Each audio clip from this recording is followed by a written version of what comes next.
No, I know. I lived here for 11 years. Yeah, I used to work in I know this is very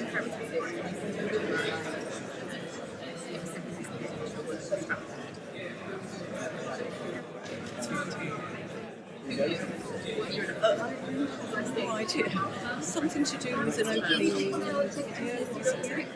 Do you need a coffee or anything? I was playing with Do you need a coffee? I'm doing the opening speech, so maybe... I'll bring you a cup of water in and I'll put it on the table here. Oh, that's great. Thank you very much.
streaming, but I think our wonderful tech guys are sorting that out at the moment.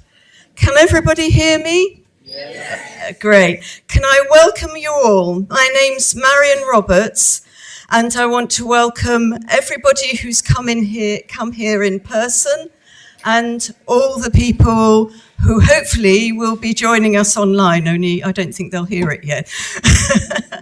And what I want to say is that I'm proud to have been asked to join the Peace and Justice Project as a director.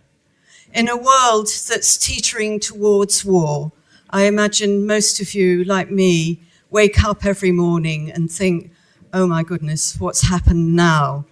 And I think that's why we need the Peace and Justice Project more than ever, to provide information, to raise awareness, and to campaign to change the narrative towards peace, away from a world of war, and always, always towards justice, fairness, and equality. We are a small organisation, and I like to think we punch above our weight with Jeremy Corbyn as leader. And could I say at this moment, we really appreciate those of you who have joined us as supporters. We really do rely on you. And I'd like to encourage anyone in the audience or who is watching online to join us as a supporter. And there are QR codes everywhere if you can use those, and if not, go to the website. We have a fantastic conference lined up. I won't go through the programme because, you know, you've all got it in front of you, and I'm sure you've been looking at it and deciding which sessions you particularly like. But I'd just like to say something about some of the activities that the Peace and Justice Project has been involved in over the last year. We, of course, have been involved in promoting The Monstrous Anger of the Guns book at various events and selling these. Our colleague, Sam, has been running very successful Music for the Many events, which we put on to help save live music venues, because the Peace and Justice Project cares about culture and the arts as being an integral part of our political campaigning. We also have the poetry book, which Jeremy and Len wrote, and there are still copies available outside and on sale if you haven't snagged one yet, but do get one. It's very enjoyable, and I think Jeremy may say something about a future volume that is in the planning. And of course, our wonderful Laura Alvarez helps to organise our international solidarity with organisations overseas, some of whom will be represented today, and we run webinars for information.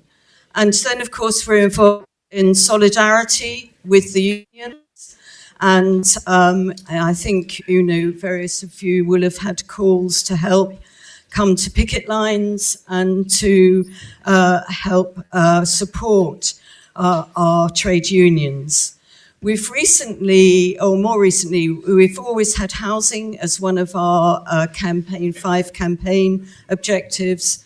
And this year we have got more involved, joining with other organisations in a retrofit for the future campaign. And of course, 2 weeks ago, we had the International Tribunal on Gaza. And this is an appropriate point to hand over to Jeremy.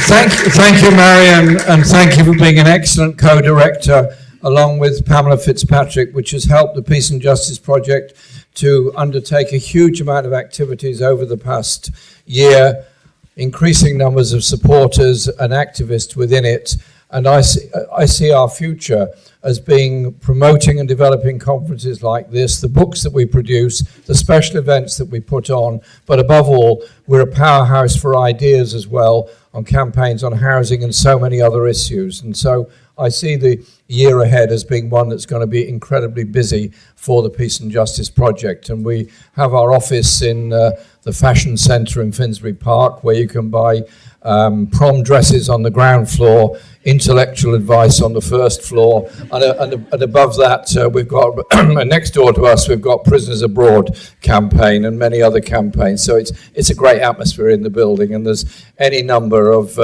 cafes and restaurants around the area where we can welcome people. And yesterday, for example, we were very honoured to get a visit from Francesca Albanese before she headed off for Tunis, and she came in to wish the Peace and Justice Project well.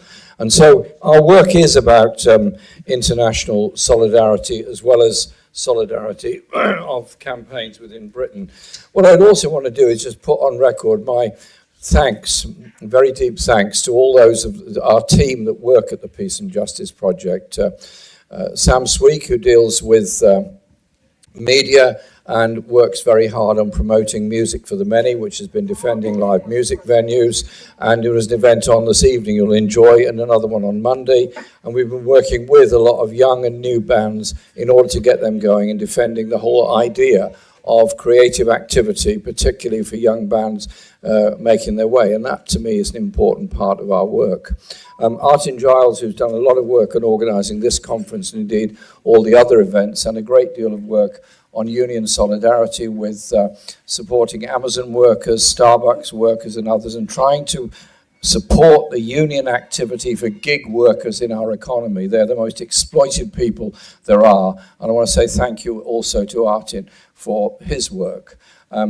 And Sinead Carroll, who does the administrative work, who is beavers away the whole time to make sure that all the events happen, the office is properly running and functioning, and does an incredible job in doing that. And Lara Alvarez, whose job is the international coordinator, helped to put on this whole conference, but also done a lot of work on international union solidarity and working with the International Transport Workers Federation. After 3-4 years of activity and negotiation, the ITF has finally concluded a memorandum of understanding agreement with the government of Mexico on trade union rights in transport, hotel and catering sectors, which are enormous in Mexico, particularly as the railway system is rapidly expanding. And that was a crucial piece of work where she gave a lot of help and support to the ITF, and I want to absolutely admire and thank her for that work. I wanted the lights to go brighter, but they went dim. I meant up, not down. Thank you. Thank you very much. And so, a huge thank you to all of that team. The manager of the project, part-time, but in effect it's more than part-time, is Carrie Murphy, who does an incredible job, and she has had an awful lot of stick and criticism this week. I just want to say this. I've known Carrie Murphy for many, many years, and I'm appalled when people attack an individual like her who will... she'd walk on burning coals for a cause that she believes in. And I want to say thank you, Carrie, for all the work that you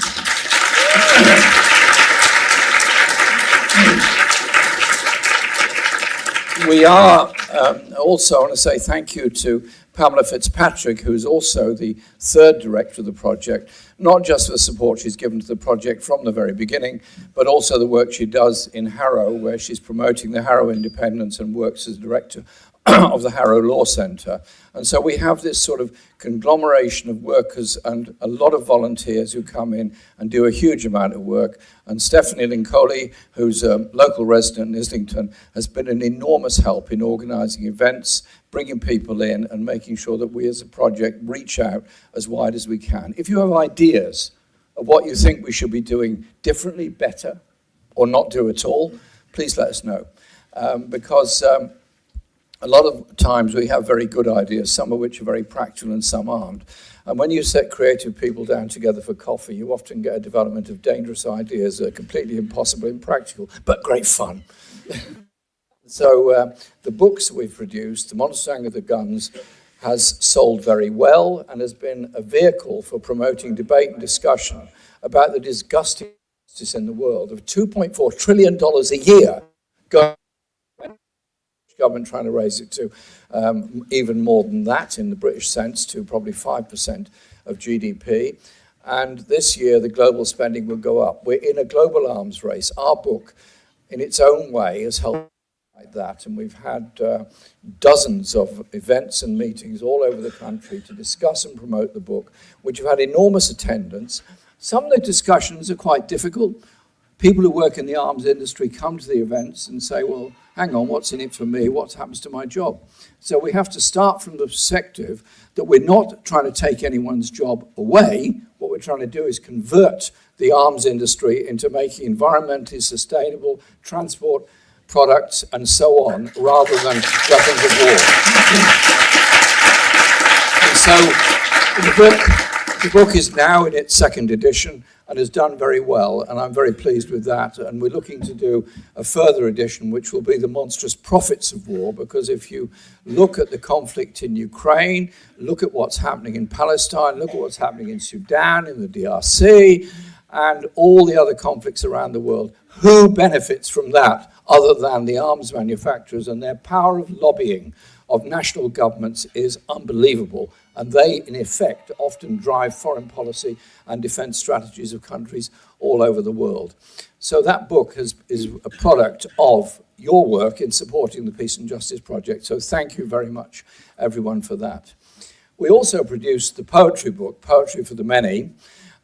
We do everything for the many, it's the badge. We even do jam for the many, actually. We make lots of jam for the many. And Poetry for the Many was a kind of zany idea that came out of an event in the Casa in Liverpool. Len McCluskey and myself and Melissa Benn. Melissa Benn bravely chaired a discussion between Len and I about poetry. She was really good at telling us both to shut up at various times. And we then read poems that we liked and described them and discussed them. Colin Robinson was there from OR Books, and he said, why don't you two produce a book? And Len said, no, I don't want to do that. And then he asked me, I said, no, I can't do that, I haven't got time. He said, no, come on, you can do it. So he said, it's dead easy, all you've got to do is choose 20 poems and we'll print them. I said, really? Is it that easy? He said, yeah, it's no problem. Okay. 6 months later, I'm going through 100 poems, trying to distill it down to 20, and then write about 500 to 1,000 words on each one. And we got that done, and we got a lot of others, like Michael Rosen, and many others, to contribute their selected poems to it. And we've done a lot of events all around the country. And it's very interesting. People turn up with their own poems, and again, it's about creative ideas and understanding of what motivates people and what struggles they're going through. And it's now in its third edition and done really, really well. So the next poetry book, because we get sent a lot of poetry, is going to be Poetry from the Many, for the Many. And that's the next one we're doing. And I'm absolutely looking forward to that. If you look at the political scene at the moment in Britain, we've got more children living in poverty than I've ever known in my lifetime. And I walk around London, but I walk around a lot of other cities as well. And I read the statistics which say the numbers of rough sleeping homeless is going down, it's all improving. Nonsense. Nonsense, absolutely. Walk around any city in Britain and you find a few dozen people, and maybe more, in every city centre who are rough sleeping, trying to get enough money together for one night in a shelter and then move on to try and get some money the next day for the same thing. Lives destroyed and wasted by a lack of housing, a lack of care, and a lack of investment in the social infrastructure of our society. Many children growing up in grotesquely overcrowded private sector flats, no play space, no space to do their homework, no space to grow up and live in the normal way that we want all of our children to grow up and live. What happens? They obviously underachieve in school. And so we have an education system which has wonderful, brilliant teachers in it, but is almost obsessed with testing and league tables rather than the development of the individual child in its totality. So I want us to do much more work on education ideas and development with, obviously, the teaching union, so we can get rid of the testing and competition culture, and one that is about supporting and nurturing and developing the child in all their aspects, particularly creative ideas, which is why I've always been very determined to have a ring-fenced budget for art and music education in every school. To me, that is very, very important because it helps children to develop in lots of ways. And so there are so many other areas where the government is failing, on privatisation in the NHS, on the lack of treatment available for many people in the NHS, which forces them to go private for things that used to be done on the NHS, and indeed the way the NHS is suddenly trying to reduce its waiting lists and to buy space in private sector hospitals. Hang on a minute. If they've got the money to buy spaces in private sector hospitals because they've got the capacity to treat every patient, surely the principle of the NHS should be free treatment for all and an NHS owned by all. Therefore, take over the private sector health providers in order to provide those facilities. These things to me are very, very important. And then we have a government which proudly told us it's going to increase defence expenditure immediately and going up by a further 13 billion a year. The same time as they've tried to take 5 billion away from personal independence payments, and at the same time as they have maintained the two-child benefit cap, which keeps so many children in poverty. So there you have it. Money for war, not for children. Money for weapons, not for people with disabilities. And there has to be an alternative, which is where the first session will come in on the international questions that we all face. The political idea to challenge all this has to be the strength of our communities at the grassroots, who are often undervalued, underestimated, and not very well organised. And what I've found since I became an independent MP from last year is that not having a party structure such as I used to endure in the Labour Party, which gave me quite a few headaches actually, means that you actually have nowhere to go but the community, and you have to reach out to the community. So what we do in my area is we have forums roughly once a month, open forums, where people come along and debate and discuss particular issues. Mental health, environment, workers' rights, housing, lots of things. And at the end of it, all decide what they're going to do about it, what campaigning they're going to do, and what support they're going to give to each other in achieving it. And there is that thirst all over the country for that kind of organisation and that alternative, which is why we came on to the idea of developing ourparty.uk or yourparty.uk. Now, that is a holding name. That was put forward as a holding name because we couldn't think of any other. We have had suggestions, the Peter Pan Party and a few other ideas. Maybe there's a vote for Peter Pan, I don't know. And that is the idea behind it. 800,000 people have signed up to join in that. 800,000 people who want to see something different. The process that we're going through at the moment has been, you're obviously aware of it, quite difficult over the last few days, but I am absolutely determined this party will be founded. This party will have its founding conference in November. This party will be open, democratic, and grassroots based, and will be a party that enthuses, excites, and mobilizes people in their community to achieve a better thing in their community, and will be a real alternative to the false offer and the lies and the racism of Nigel Farage reform and the far right within our society. We need an organisation to do that. The process...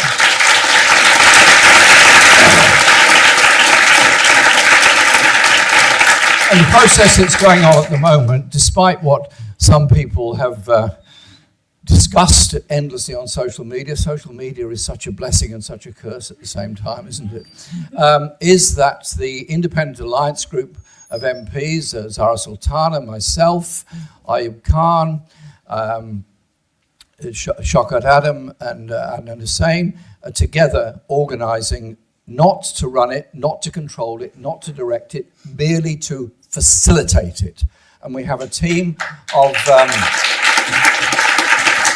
We have a team, a very large team of volunteers. I don't even know all of them, probably 40 or 50, all over the country, helping to organise local events, helping to organise the conferences coming up, and helping to work out the ideas that can be put to that conference. This is an open, democratic, and inclusive process. It's exactly what I would have thought everybody wants. So after next week, basically onwards, we've got a whole series of deliberative meetings all over the country where some of these 800,000 people will come, some will join online, but there will be a way of building that community of trust and engagement with each other. So when we go on to our launch conference in November, we'll then be in a strong position where everybody who turns up will feel obviously very, very welcome, but also in many cases will have got to know each other. So we'll build up. And what are the principles behind this party? I'll be very brief on this. We're going to be running out of time. We're running too far into the next session.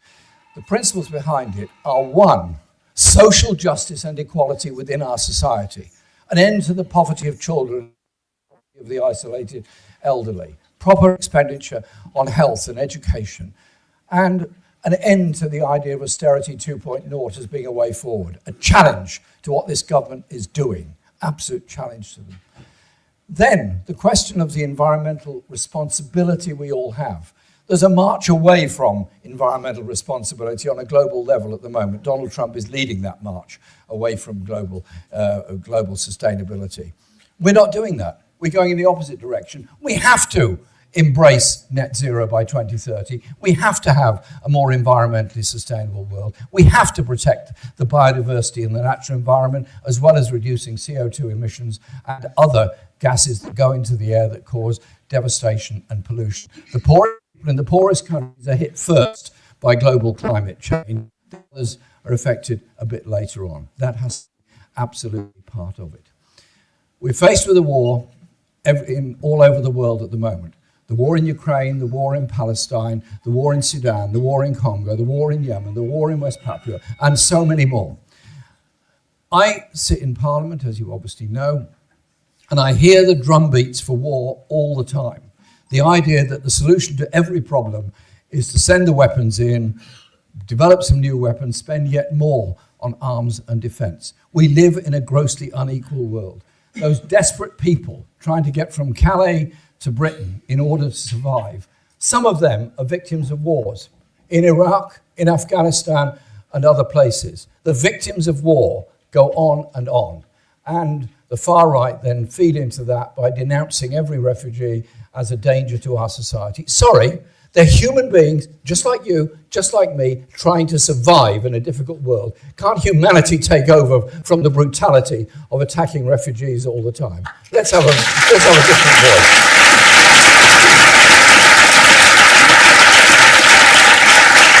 And so we're here to achieve change. We're here to be a voice for change. We're here to be a confident voice to change. That march that took place last week in London, led by Stephen Yaxley Lennon, was a march designed to promote hate within our society. Some people are dragged into that agenda because of the problems they face in their community. If, broadly speaking, the left can't offer solutions to those problems that people face, then the right will take over and try and do it. On the very street outside this wonderful university, and I thank them for hosting us today, in the 1930s, the fascists marched down here to try to blame the Jewish and Irish communities for all the social problems that people in the East End faced. The people of the East End saw through it, marched in opposition to the fascists, to Mosley and the black shirts, and stopped them marching. That was a turning point in British political history. We need the same turning point again against reform, against the far right, and what they're doing to try and divide our communities. So it's engagement, it's operation, it's grassroots, and it's solutions that we're looking for. That's why we've got this wonderful conference this weekend. I've gone on for too long, so I'll stop there and we'll move on to the opening international session. Thank you.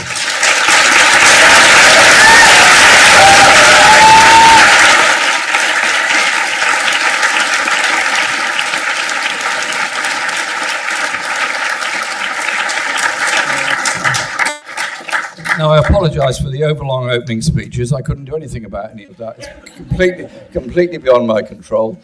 So we now move into the opening session, which is on international. We have a number of people speaking. I'll introduce them in a second. The first is Francesca Albanese, who is a great friend and a wonderful UN rapporteur on Palestine, who has suffered unbelievable abuse and is now banned from entering the USA. I met her yesterday and we had a wonderful conversation over coffee in Finsbury Park, as we always do, and in compensation I gave her a jar of jam as well, which is very happy. She has had to go to Tunis very quickly, so she's gone and she'll be joining us online during the session. And I say I'm very grateful to Francesca for that and for all she does. We also have here Mairéad Farrell. Mairéad? She's a TD for Galway in the west of Ireland, the most wonderful place in Ireland, where we had a fantastic poetry event with your mum and yourself and everybody else in a bookshop on a Saturday night where people were standing on the bookcases, the desks and everything else. Where else in the world would you fill a bookshop on a Saturday night to discuss a poetry book other than Galway, Ireland? Thank you, Mairéad. What a wonderful place it must be to represent. Ilan Pape, Professor of History at the University of Exeter, his book, The Ethnic Cleansing of Palestine, argues that displacement of over 700,000 Palestinians in 1948 was not a spontaneous consequence of war, but a premeditated strategy that was followed at that time. And Ilan Pape, you're most welcome, and thank you for all the work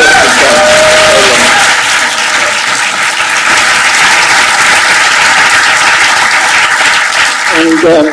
And Dr. Shah Damouri and myself were, along with the third person, were part of the Gaza Tribunal, which was organized by the Peace and Justice Project over 2 days. We had 29 expert witnesses. We sat there together, the three of us, asking some but not very many questions. We were more interested in hearing their testimonies. And I say a big thank you to all those that organized the event that we held, but also the report that we're now developing on it indicates the genocidal activities of the Israeli Defense Force, but also the complicity of the British government and arms industry in all of that. And Shahid and I have got to know each other very well during this period, and she's absolutely delighted to welcome me here today for this panel.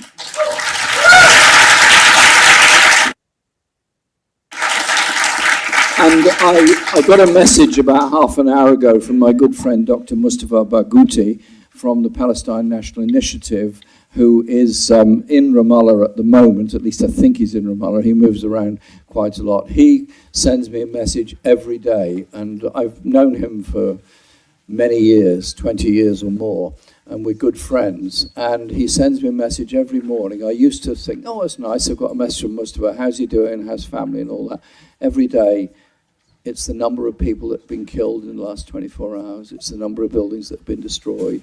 It's the number of people that have been arrested. It's the destruction of life on the West Bank. And he has sent us a video that we'll play during this session this morning, because he obviously can't be here. But I want to say thank you to him and to all those other incredibly brave activists in Gaza and the West Bank that are desperate to try and bring about peace for their people and their society.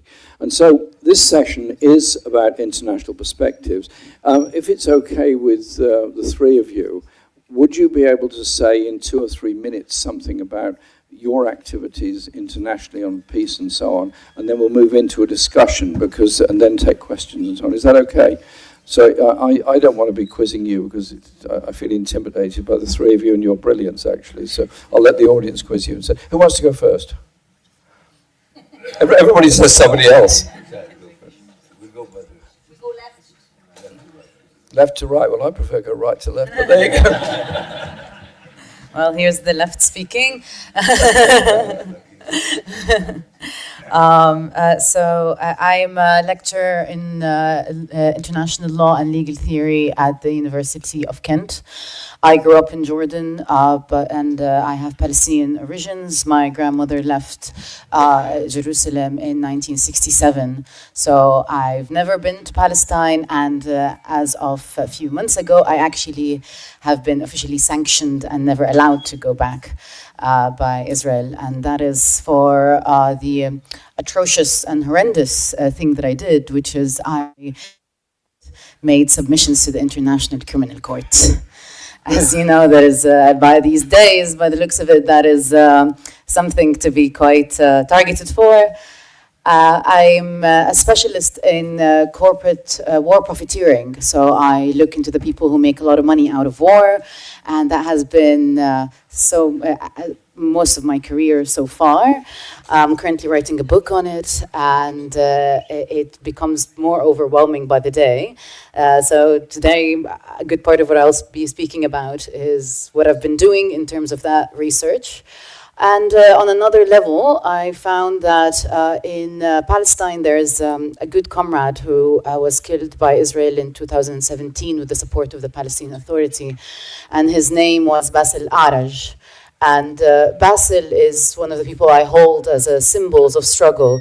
And Bassel had this icon of, he said,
America, and now everyone who works there is incapable of working there, and they do amazing, brilliant work, and actually have been the leading brains behind everything that we hear happening since the 1980s.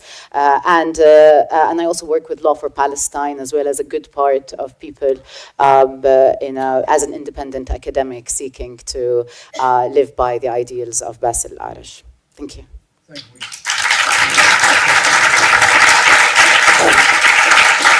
Thank you, Shahad. That's wonderful. We've now got Francesca Albanese online, I believe. Is that correct? It's correct. Francesca, thank you very much for joining us.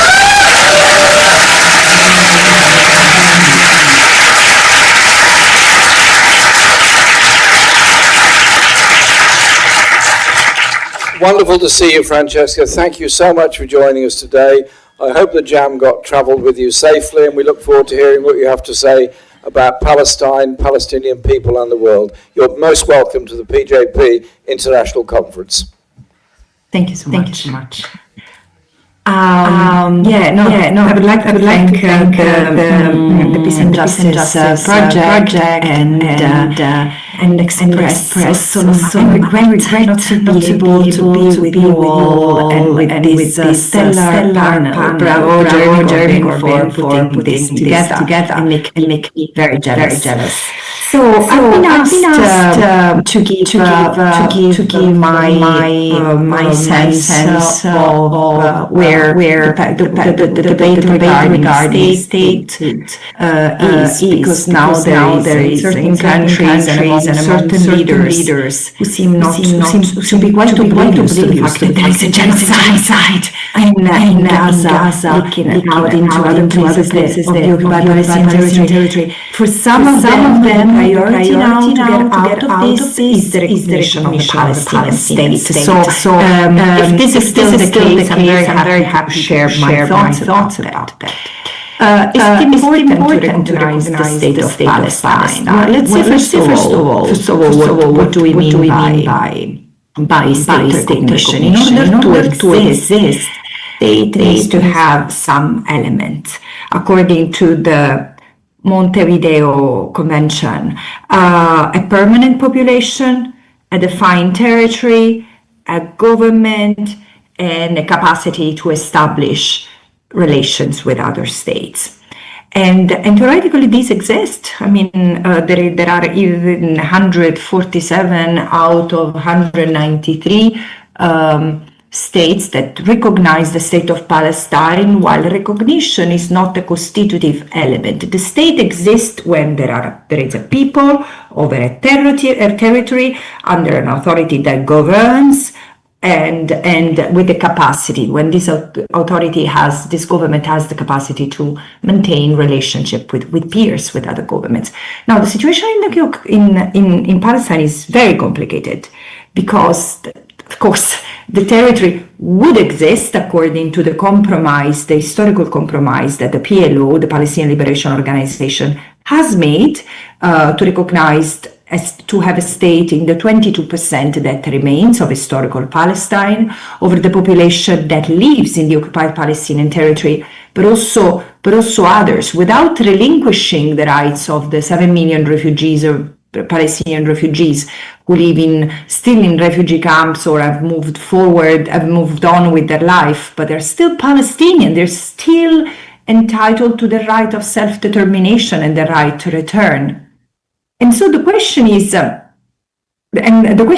Israel, meanwhile, the so-called peace process started, has continued to erode both the territory, the capacity of Palestine to govern over that territory, the capacity of the state of Palestine to exist and function as a state, and now even to have a permanent population. So thus, in this context, is the question of recognition relevant? My point is, member states should have done it 30 years ago. Yes, do it, but the priority right now is to stop the genocide, and also there is an International Court of Justice advisory opinion which establishes in the clearest way possible that Israel must withdraw the troops, dismantle the settlement, and stop exploiting resources from the Palestinians. This is what member states should be doing. So yes, recognize the state of Palestine, but stop the occupation. And member states have an obligation to stop the occupation, including by not recognizing the legality of Israel's act, and by not aiding and assisting. So, in any possible ways, the state of Israel, as it occupies Palestine. The question is the government of the UK, is the UK in breach of international law vis-à-vis its obligations? Yes, because the very fact that the UK, like other European states, like other states, continue to treat business as usual the state of Israel, and even to provide weapons, intelligence, to maintain ordinary relations with Israel without cutting economic, financial, strategic ties. This puts the UK at odds with international law, in fact, against international law. So yes, the recognition is important, but right now it seems to me, being honest, it seems to me a distraction not to deal with the issues that matter. Stopping the occupation, starting to end apartheid, and bringing Israel to justice and to face accountability for once.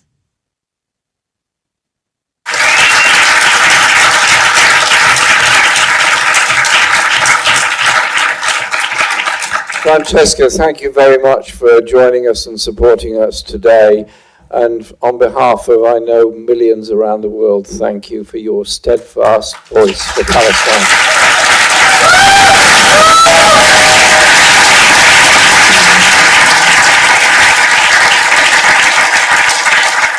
let's stay on what matters. We've already lost enough time.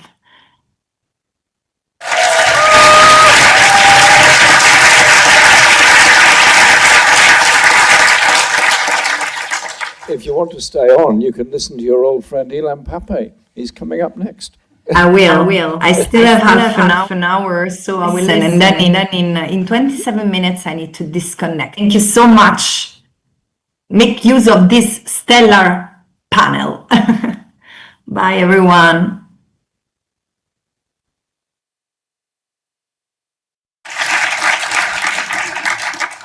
Thank you, Jeremy. And thank you for the people of the Peace and Justice Project for inviting me. It's a great honor to be with all of you on the same panel, and I wish the project and the party great success. And I hope to offer some names that run in my mind. Thank you. Like so many of us who are part of the British academia and deal with Palestine, we navigate between two objectives. One, the very urgent one, and that is to stop the genocide, because the genocide continues, and we're also worried about what Israel is going to do next. And for that, I don't think in my Center for Palestine Studies at the University of Exeter we have anything particular to contribute apart from being active in the solidarity movement with everyone else, trying to pressure whoever needs to be pressured to tame Israel and to stop. But the Palestinians also face another danger, and I think Francesca alluded to this. When, and it will happen, when the genocide will be tamed, when people would say the war in Gaza is over, there is a danger that Palestine will be forgotten again. And it's not only being forgotten, the danger is that people would take over with this idea, with this language of the day after. A day after that actually will perpetuate the current reality rather than offer anything hopeful for the future. And one of the things we do in the center, and also in the charity that I founded with friends called the Nakba Memorial Foundation, is making sure that people do not forget that the problem in Palestine is Zionism. And that Zionism is still an ideology of settler colonialism that is motivated by the logic of eliminating the native. And the Gaza genocide is just one chapter in a long chapter of trying to expunge Palestine as a nation, as a state, as a history. And Britain is complicit in this project of elimination. And we have, especially in this country, a responsibility not just to work for the end of the genocide, but to change the whole international perspective of what is the problem in Palestine and what is the way forward. And one of the most important things that we have to do is to listen to the Palestinians. If you look at all the genuine and cynical efforts at peace from the very beginning of the arrival of the Zionist movement in Palestine, Palestinians were never asked, what do they aspire to? They were also always asked to respond to the Israeli and their international mediators' ideas of what is the solution. We need the Palestinians in the driver's seat, and we need them to lead us towards a decolonized, a free Palestine from the river to the sea. Otherwise, genocide will continue, ethnic cleansing will continue, oppression will continue. Gaza is the epicenter of what is wrong in the world, but is also the epicenter of our hopes for a better world. And I will finish by saying, and this, you'll forgive me if it sounds like I'm trying to promote my recent book. I'm not, but I'll tell you why I'm telling you this. In my new book, Israel on the Brink, the second half of the book is an imaginary fictional diary of someone in 2048 sitting in Haifa, already in a decolonized Palestine, looking back at all the important landmarks that led eventually to freedom and liberation.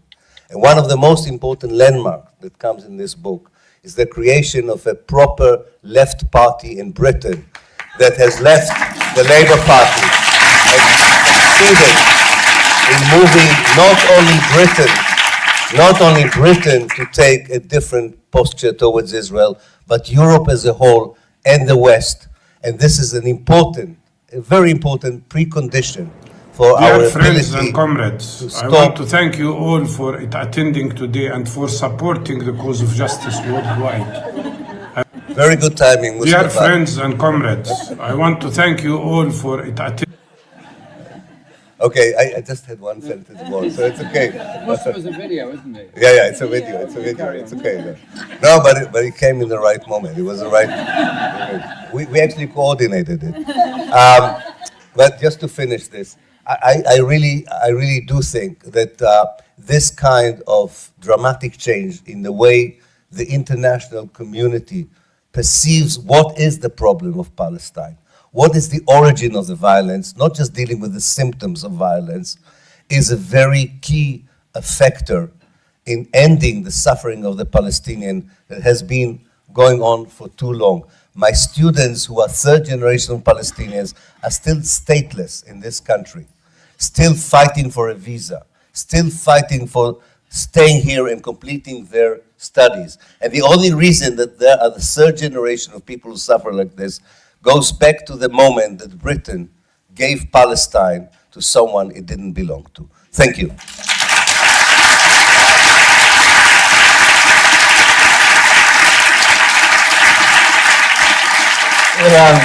Ilan, thank you very much for what you just said. You might not promote your book, but I will. We will. Please buy Ilan's book. And I look forward to going to a decolonized Palestine in 2048. Absolutely.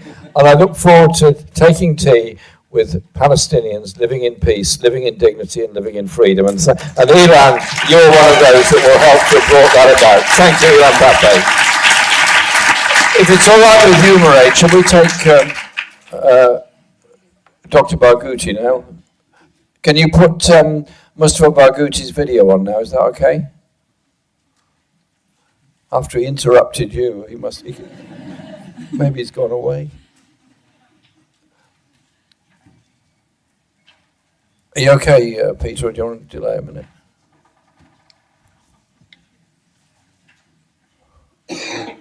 Let's go to Mairéad.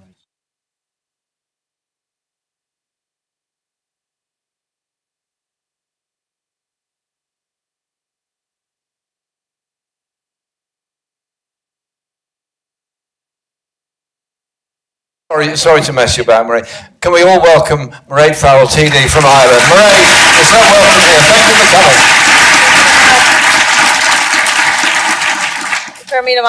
Thank you so much. And look, I suppose the question is war and building peace on an international, in an international setting or on an international scale. But obviously for me, I come from it on a very much on a national perspective.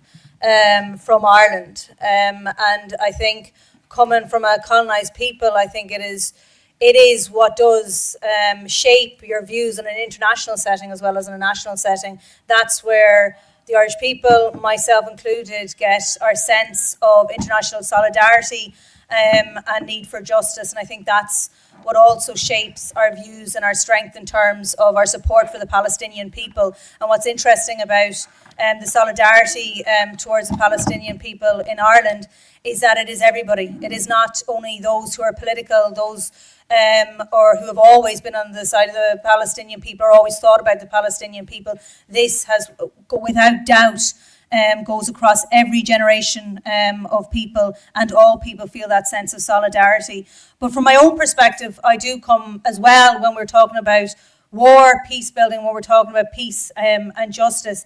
I do come from a family that has very much suffered as a result of oppression, as a result of colonialism, as a result of injustice, with my aunt being killed by the SAS in Gibraltar, and my own family bringing that case to the European Court of Human Rights. And for anybody, and I'm sure there are people in this room who have lost somebody as a result of conflict, as a result of oppression, you know that stays with you, and that is what shapes everything that you do. And that's where in Ireland it's always talked about, they tried to bury us, but they didn't know that we were seeds. and our sense of justice and my real belief in the self-determination of all people comes from that. And where I met Jeremy was actually through my activism in terms of Julian Assange. And I raised the Julian Assange in the Dáil in the Irish Parliament so many times, to the point where somebody actually came to me and said, "Why are you so obsessed with Julian Assange?" But the reason was because I could see that be my family, easily be my family. As an Irish person, easily you could see that would happen to your family. Indeed, it has happened to so many Irish families. So many people have been interned, imprisoned without trial. Now the British state is trying to stop compensation to those people. So all of that creates our sense of injustice. And now we have a situation where literally the people of Gaza are being slaughtered in a genocide, and it is being broadcast on live television, and the world doesn't care. In fact, the world is purposely not stopping it. In fact, the world is actually trying to help it happen. And it makes you think, like, in this situation, and Jeremy earlier touched about what are the benefits and not benefits of social media, and look, we've all seen both sides of it. But could you imagine in other times, if there had been social media, if there had been that access to immediate media that had been out there, what would we have known about the horrors in Iraq? What would we have known about the horrors in Afghanistan? So I just think that we are living in a terrifying world, and I think so many people feel that at the moment, but maybe we only realise how terrifying it is because we actually see it happen. But in real time, in terms of our social media feeds, but in terms of peace and in terms of justice, and I think Ireland has that unique perspective because we might have peace, but we still have the injustice of partition. And I think that events like this, it is so important for us. Left-wing events where we can come together and talk about these things are so important because we all are impacted by the colonizers' media, mass media and all that. And it is really important that we all challenge the narratives that we have in our head, but in a really, really comradely way. And I think events like these are where we can do that. So look, I look forward to being in Palestine in 2048, having come from a free Ireland to a free Palestine. Oh, yeah.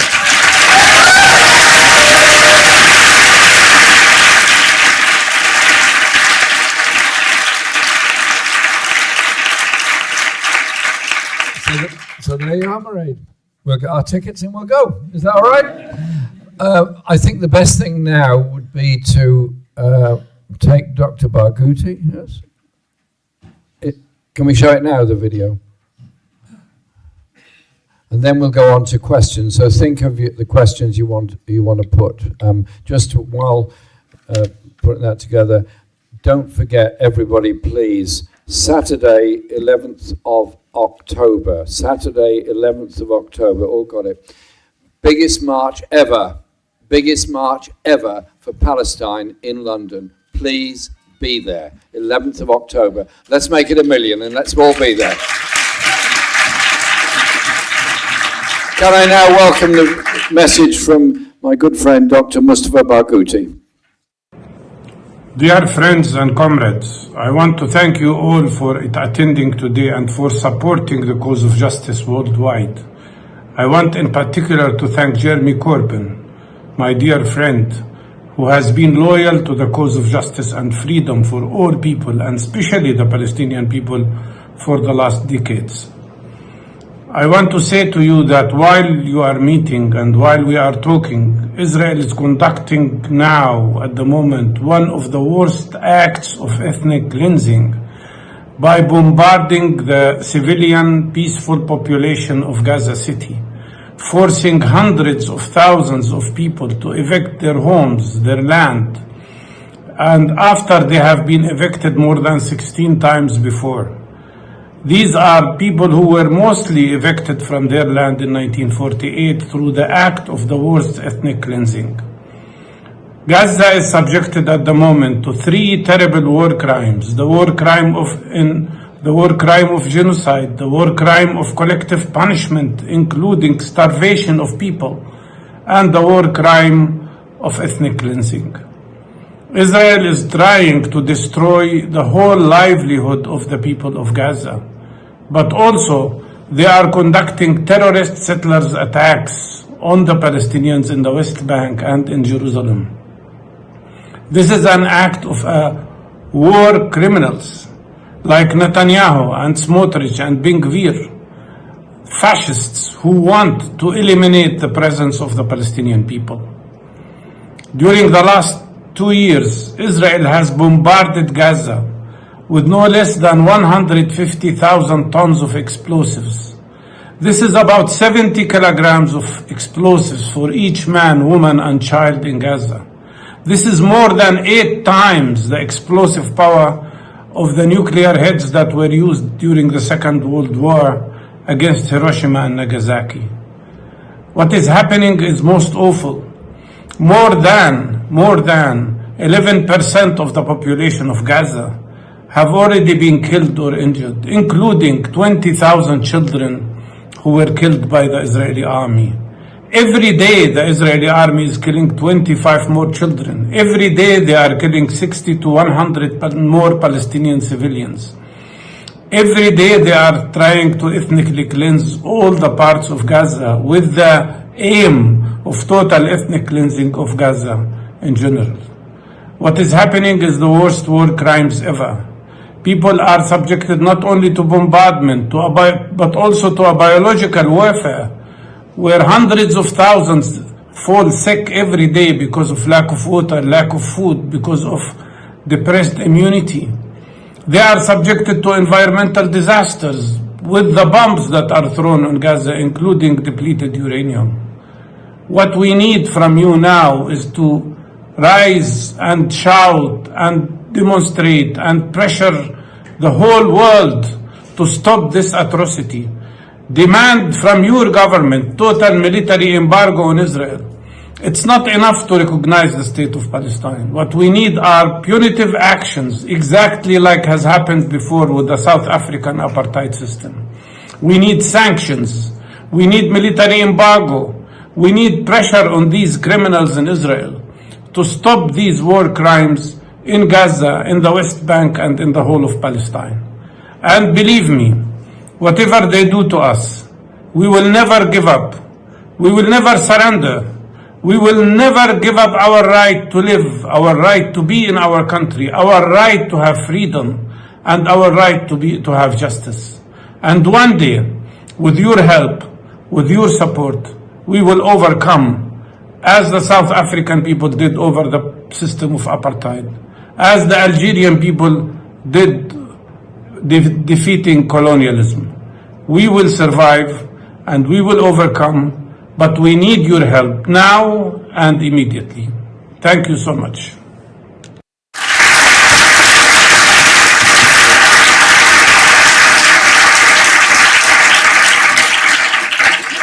I'll call Mustafa later and pass on your thanks to him. We'll take questions or points of discussion now. From the point of view of ease of progress, if we take this block first, then that block, 3 questions, please. Gentlemen there, then there. Testing. And then the 2 women up there. Take 4, yeah? Was your hand up as well? Yeah, yours. Okay. Yeah, over there. Artin's bringing the microphone, I believe. Or take this one. Oh, Ruth's bringing the microphone. Testing. Can somebody bring the microphone? Testing. Yep.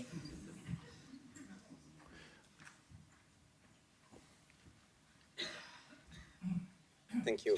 Hi, so the question is to you, Jeremy. Go close. Most of the leaders in the current world care about getting the 51%.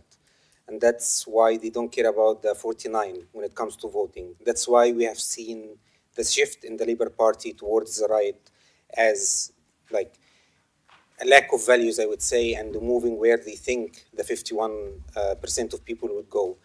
My question to you is, we talk about the left and what we believe in and socialism and so on, but how do we build bridges to the working class of the far right? Not the leaders, but the working class. I have so many other questions, but I picked one, so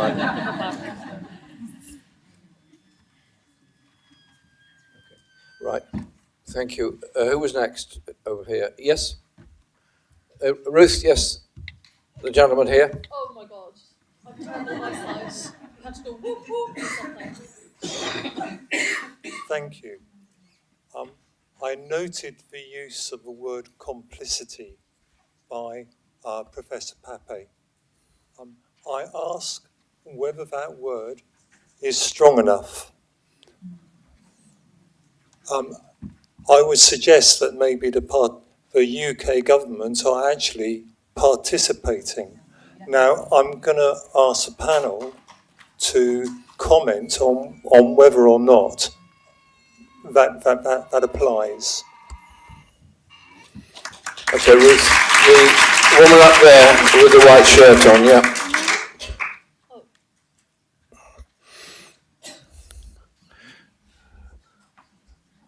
Thanks, Ruth. You've got your steps in today already. You're fine. Hello, everybody. Go very close, please, to the microphone. Is that better? Is that better? Yes. Okay. What I'd like to do is ask you all to take a good look at me and think. One of the worst genocides ever was actually the subjugation and the murder of my ancestors. What's happening now, I believe, in Gaza would not be possible if it hadn't been done to my ancestors. What's happening now to children in Gaza would not be possible if King Leopold wasn't able to mutilate children because people weren't meeting their rubber quotas. And I would ask you to remember the history of what's happened to people who look like me.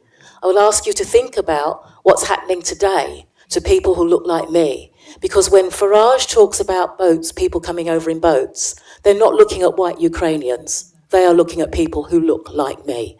And the left...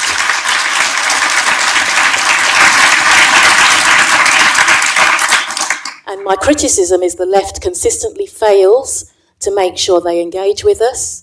They consistently fail to ask us what's happening, what do you want, how can you be involved. I urge your party and whatever this project does to work hard with people that look like young Zara, because she's bright, she's assertive, she's capable. People like me are too. I'm too long in the tooth now to care to fight anymore with white males on the left. But just remember, it started with people that look like me.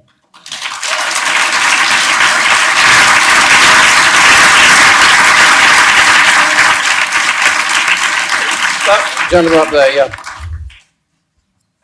Question to Ilan, Pape, and maybe the panel. I can't wait to read your Diary of the Future that you described. And I wonder, does it include the one-state solution? And what are your thoughts on that as a potential option? Okay, who wants to answer first on the question? Well, answer any question direct to yourselves if you wish, but also comment on the others. It's not a problem. Who wants to go first? Okay, Shahad. Always dangerous to give me the mic first. I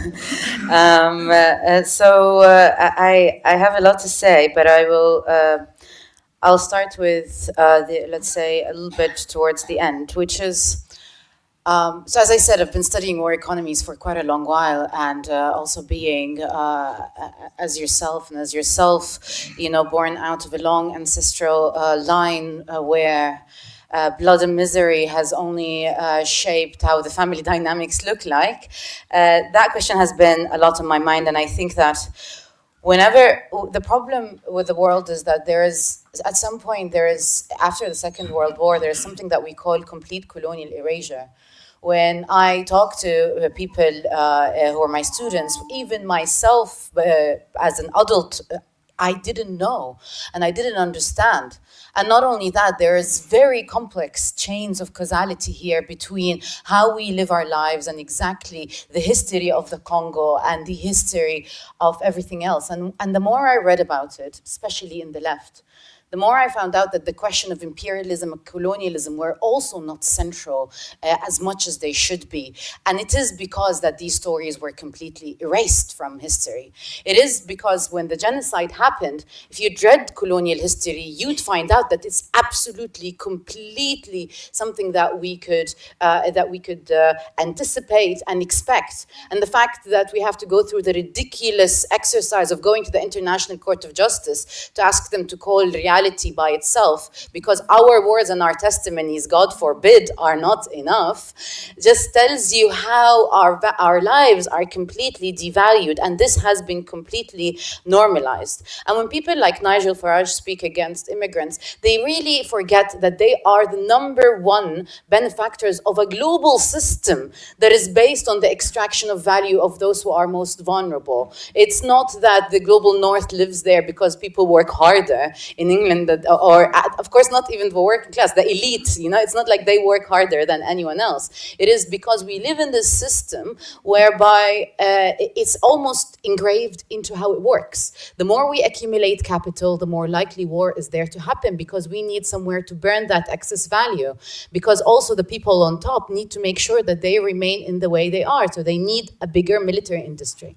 And it's true that actually Western world or previously colonizing states are no longer producers like they used to be during industrialization. The only thing that the global north now has is weapons and war and the Death Star of the nuclear weapon and the terrorizing of the rest of us. So I think there's a lot of work that must be done in articulating that. And I think going forward, what Gaza is also allowing us is to ask ourselves, what are the values that bring us together as the global left? And this is a problem that we face across the board, and this will lead me to the other question in relation to the working class of the far right. It's also about articulating the very basic need. And the fact is, for the past generation, people haven't had the words to articulate that. They haven't had the way to articulate that. Why am I so upset? And then the far right just fills that void, rather than really telling us where the problem lies. And I think it's ideology building. It's a lot of it is translating or getting the academics out of their rooms, because actually the academics have mastered this. All of the analysis exists, it's all very clear. It's just that no one is talking to each other. We exist in silos. I'll end on this with the question of complicity, and is that word enough? Well, the fact is Britain is a part of the system that really feeds it. The fact that Keir Starmer could stand there with a very straight face and say the things that he says, the fact that we have a completely normalized system where people could deny reality, deny genocide right in front of your face, is telling us that there's something really rotten at the core of that system. And this wouldn't have happened without Britain. And not only that, Britain has known that this would be Britain has been doing colonization very well for the rest of the world for almost 500 years. So the fact that this will be the end result when you give the land to people who don't, when you give something you don't own to someone else, the fact that we will lead to that is engraved into the system. And so I think it's not just complicity, as I agree with you, it's not just complicity, it is the fact that they perpetrate the same system that allows this to keep on happening, even on the most intricate of levels. And that requires not just the law, because the law has been designed to ensure that we don't see that system. It has been designed in a way where you don't see indirect causality, where only you blame someone when there's complete blood on their hand. You cannot blame them when they're the CEO of a big arms corporation. Or anyway, these are my initial thoughts, and yeah. Yeah, thank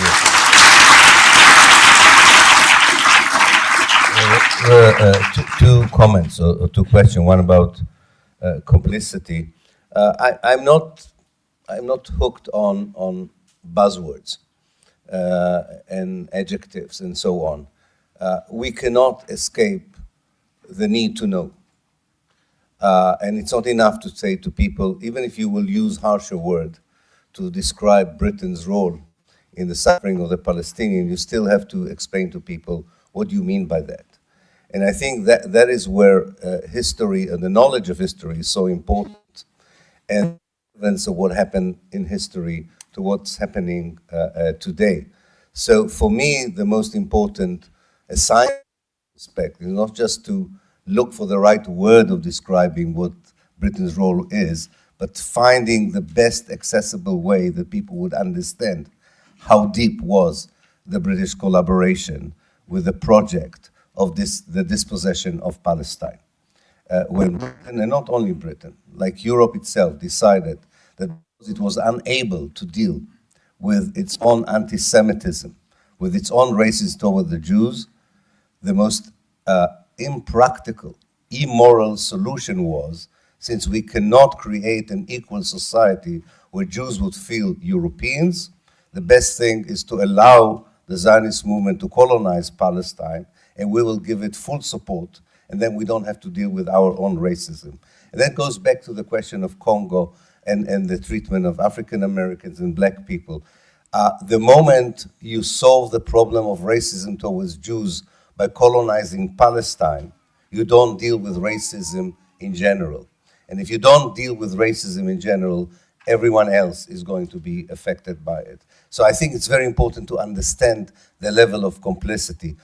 From today's collaboration with the Israeli military and the military industry to the history of giving full support to the idea that the best way for the European problem of anti-Semitism is imposing a Jewish European state on the Arab world in the midst of the Muslim world at the expense of Palestine. This is what happened 120 years ago, and this continues to happen today, because the only way you can achieve it is by force, by violence. And violence generates, of course, anti-colonialist violence. So I think that's a faithful. Very shortly to your question, if by 2048 the whole of Palestine is not decolonized, the suffering of the Palestinians will continue. That's simple. So it has to be one democratic state for all in 2048. Otherwise, it means that all the ideologies that are behind the suffering of the Palestinians are still active, still have the international immunity and impunity for them. So yes, my hopeful imagination is that by 2048, Palestinians, wherever they are, and everywhere in historical Palestine, finally have the normal life they are entitled to, and which was denied to them ever since the arrival of Zionism. There are no revolutions without imaginations. And I think that's why at this very dark moment in the history of Palestine, we should not lose hope that somewhere, if not tomorrow, not the day after tomorrow, justice will prevail. Thank you.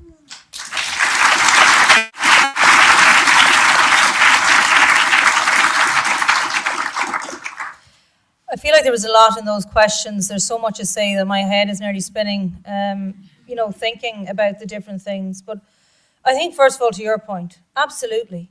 Like, the reality is that this is the modus operandi of the colonizers, of the imperialists around the world. It has always been the case. And they are now bringing what they learnt in Ireland, what they learnt and honed all over the world, and they're bringing it to other places, and now it's being televised, so it's being seen. One of the things that kind of shocks me, I'm shocked at the shock, of Palestine Action becoming a prescribed organisation, is that the term that's used, and that there's somehow shock here in relation to that. That's something, that should shock nobody.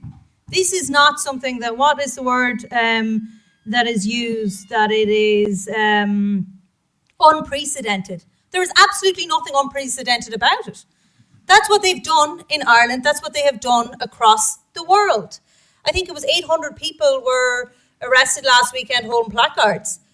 And just this week, Soldier F standing trial because of the killings of 14 people on Bloody Sunday in Derry, civil rights activists.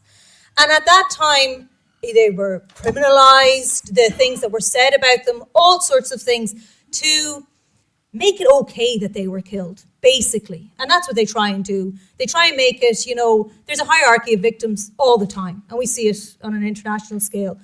But what they are doing is they're bringing now home to roost, what they have practiced on an international scale, and it should surprise nobody. And that's what I mean, we need to challenge ourselves in relation to these things. But when we talk about the hierarchy of victims, just one of the things that really stands out to me all the time is the SAS in Afghanistan killing children.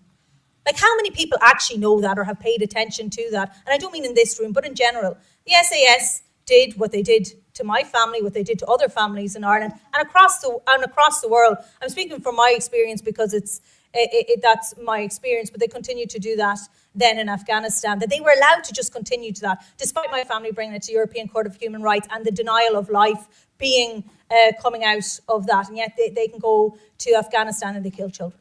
So, and now we see, and the horrors that we see in Gaza. But I do think it is, as there's a song about it, it's nothing but the same old story. And that is exactly what your ancestors, your family experienced, and the same as mine. And unfortunately now, it continues to this day. But I would say on the 51% in terms of the vote, I'm really looking forward to Jeremy's answer on that, because we've never had that issue. We come from, obviously, Ireland is different. We didn't have this kind of a strong far-right element. But obviously we see things changing around the US here. And obviously then, you know, the Anglophone media has impacts across the English-speaking world. So I will be interested to hear what Jeremy has to say. No pressure.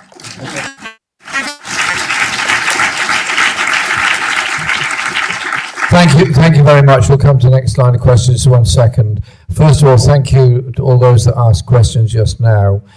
You'll recall that in the 2017 general election, despite all expectations, we got almost 13 million votes for Labour on a manifesto that was dedicated towards redistribution of power and wealth within our society. It was an inclusive manifesto, was one that particularly appealed to young people as well as other people that were up against it in society. It is perfectly possible to win on a radical manifesto, providing you go out and excite and enthuse people and explain what it's all about, that we don't have to be frightened by economists who tell us it's impossible to spend more on health, impossible to spend more on housing, the only solutions are market solutions. And some of the stuff we're getting now from this government are completely weird. I'll just give you one very small example of weird behaviour. Thames Water, for those of you that live in London or the South East, to be very familiar with Thames Water, they're the company that charges you a lot in order to help them dump sewage in rivers and streams and pollute the sea, and also dig up the roads because they never repair the pipes properly. You know the company. And they're the same as all the water companies all over Britain. So I asked the Secretary of State for the Environment, Steve Reed, why the company hadn't been brought into public ownership. And he said, we will bring in a new regulator, like they've had 30 years of regulation of the private sector water companies who've dragged profits out of it. And he said, there is no public sector solution to any of these problems. It's only the private sector that can do it. That's the mindset of ministers in this government.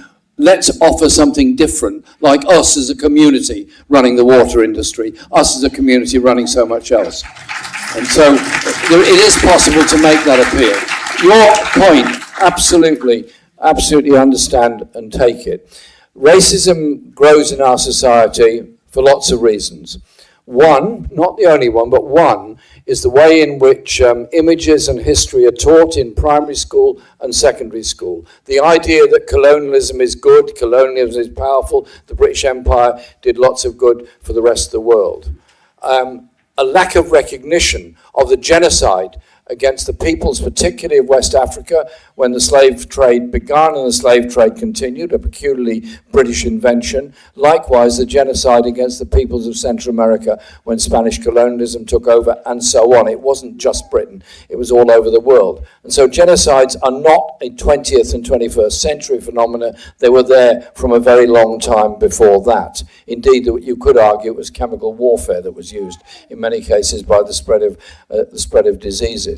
And so it is that understanding of history, which is why I said in my opening remarks that I wanted us to do some very groundbreaking radical work on education and images over the next year, which will help to do that. And I indeed have been involved in the reparations movement. Indeed, I spent some time in Jamaica discussing that recently. And as to the new party, yes, the new party is being born, is growing, and will have its conference. There's got to be a place in that party for everyone who wants peace, everyone who wants environmental sustainability, and everyone who wants to build communities where people do feel strong, able, and work together, an absolute opposition to racism in every form. That means understanding of the need for those voices to be there, those voices to be there in prominent positions, those people to be there in leadership roles in all sorts within the party. And so let's build that organisation that can bring people in and can enthuse and excite a whole generation. It's predominantly young people of colour that are exploited in the gig economy, delivery riders, etc., etc. You know the sort of things, and 0 hours can't... Oh, thank you. It's another name suggestion for the party. Thank you very much. Your timing is impeccable. I'll read it in a moment. And so that's the whole point behind it. There's going to be a lot of opportunities. There are already a lot of opportunities. There's hundreds of meetings going on all over the country, of people coming together in excitement and enthusiasm. I don't want them to be deterred by social media wars. Stop the social media wars, bring people together on the issues of that unite us and bring about that unity. I think those are the main points I want to say. I'll come back to TV. Can we take questions from this block now? At the top there, those two, yeah? So Ruth, up there, that person. Okay, grant. Can we say a big thank you to Ruth for all this running around?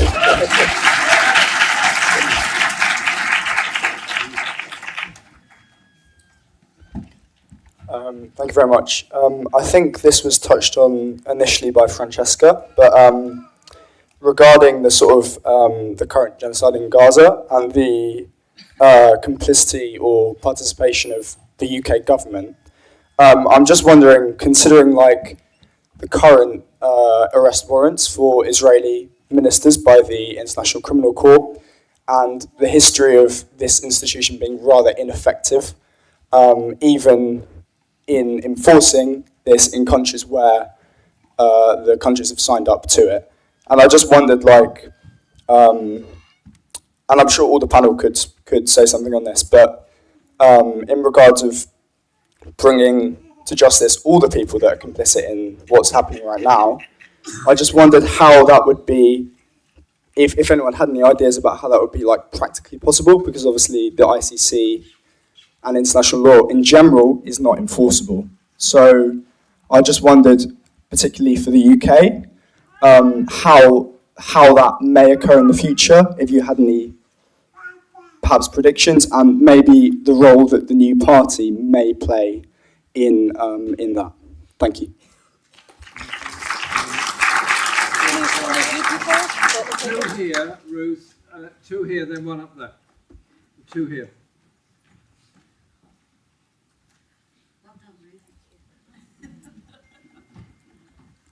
Hello. Thank you for giving me the opportunity to ask this question. You will all remember that in those early days after the 7th of October, a question was posed to person after person in this country and abroad: does Israel have the right to exist? And also in that time, that fortnight, people were stating, our leaders in the UK, Rishi Sunak and Keir Starmer at the time, Israel has the right to defend itself, which went further later on about Israel has the right to deprive the Palestinians of food and water and so on. That's okay. So we remember those things. Now, I feel we cannot go on as with the status quo, with Israel having the right to exist. After that question was asked again and again, I began to think, no, Israel doesn't have the right to exist because it's causing so much, not just unrest, that's too weak a word, but killings and everything in the region. It's totally disruptive to its neighbours in the region, and that's why it doesn't have the right to exist. Now, the sooner, and I want to know whether you agree with that, and I just wonder also, we don't have till 2048 to save the Palestinians. There won't be many of them left in Gaza and the West Bank if we're waiting till 2048. So I'd like to know your opinion about whether we can bring things forward faster if there starts to be an international movement, no, Israel no longer has the right to exist. The UN created it, and the UN has the right to dismantle it on the grounds it's causing too much suffering to other people.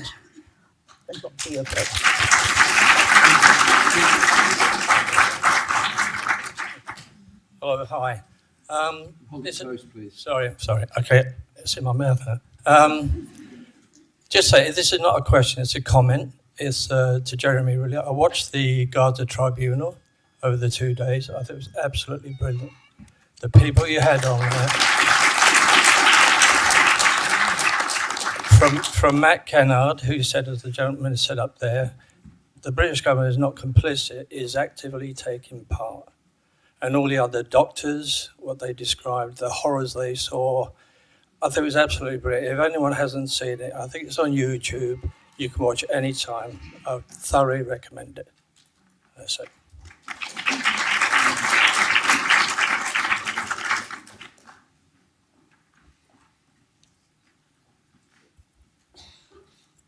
Yeah, I just wanted to ask, as you know, the financial system and the arms manufacturers and military contractors are what drive conflicts around the world, because obviously they need the profits. Isn't the kind of, and somebody brought up the Death Star, the kind of way to attack it, because places like the Central Bank of Ireland buy more Israeli war bonds than anybody else, is to attack from the banking system. So people no longer use the banking system, they get off fiat currency, there's ways around it, and they stop paying tax.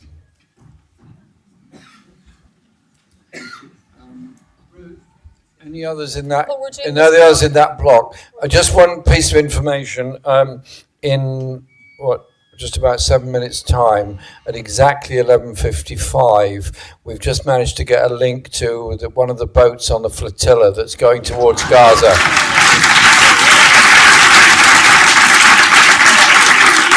So they will be bringing us a message from the sea. So if my colleagues could start answering, but if I interrupt rudely at 11:55, you'll understand the reason why. Okay, so then just very quickly, I just have to start with a note, and that is, I really do believe that Palestine it's such a case of extremity that when we're trying to answer questions about Palestine, we're also trying to answer bigger questions about the governance of the world that we live in. And so as per the accountability of what will happen next, so there is a proposition going in the UN General Assembly this week for an accountability mechanism. The reality is the Human Rights Council pushed for it in April, but then the Palestinian Authority got a phone call from the United States and they pulled the plug on the project. And people went into tantrums because we need an accountability mechanism, and it's true. I'm very critical of international criminal law generally because it's not capable of capturing systems. And not only that, we have very concrete evidence to show how the US really pulled the plug on the Nuremberg trials when it noticed that it might be getting too dangerous, that it's putting precedents that might one day be used against its own people, specifically when it came to corporations and the industrialist trials that were really halted. And River Bars has written quite well about this. So how will we get this accountability? The thing is, and there was another question of how can we make this go faster? The reality is the genocide will end, and there will be, things will get darker, they will not get better, and there will be a void that only we can take, because people are absolutely angry now. And without the rise of mass consciousness to understand what injustice means, we cannot really reshape the system. So without us unifying our voices, we will not be able to build accountability mechanisms, because we still haven't reached a point where we actually are capable of calling things by their name. So if that were to happen, then we would definitely be capable of taking things forward. On a more concrete level, in England, you have universal jurisdiction. So you can take people who have been complicit in crimes against humanity and genocide to courts. The problem is the prosecutors are so politicized, not just in England, but our experience has shown all across the world, and very unwilling to take these cases forward. So there is a question about whether or not these systems, the substance exists, but the procedure makes it impossible to take things forward. As Israel has the right to defend itself, and here I can wear the very positivist international legal hat, and I could tell you that according to the International Court of Justice, in 2 2004, based on pure logic. No state that occupies another area has a right to defend itself against the people that it itself occupies.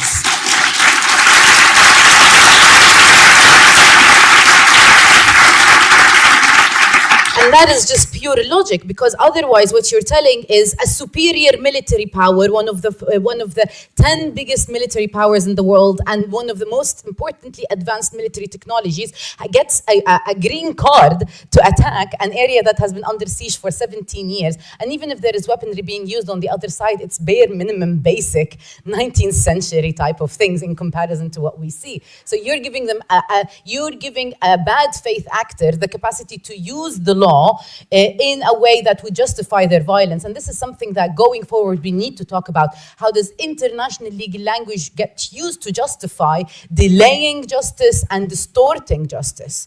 So, I think I will stop here.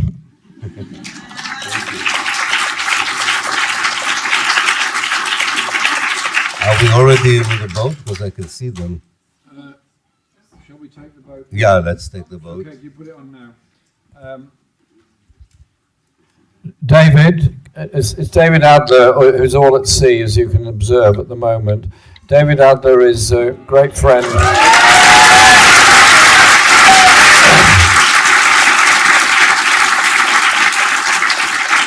Who is there on behalf of Progressive International, which we're affiliated with. David, you're on live. Can you guys hear me okay when I speak like this? Is it possible to hear me? Can I get a thumbs up from someone on the panel?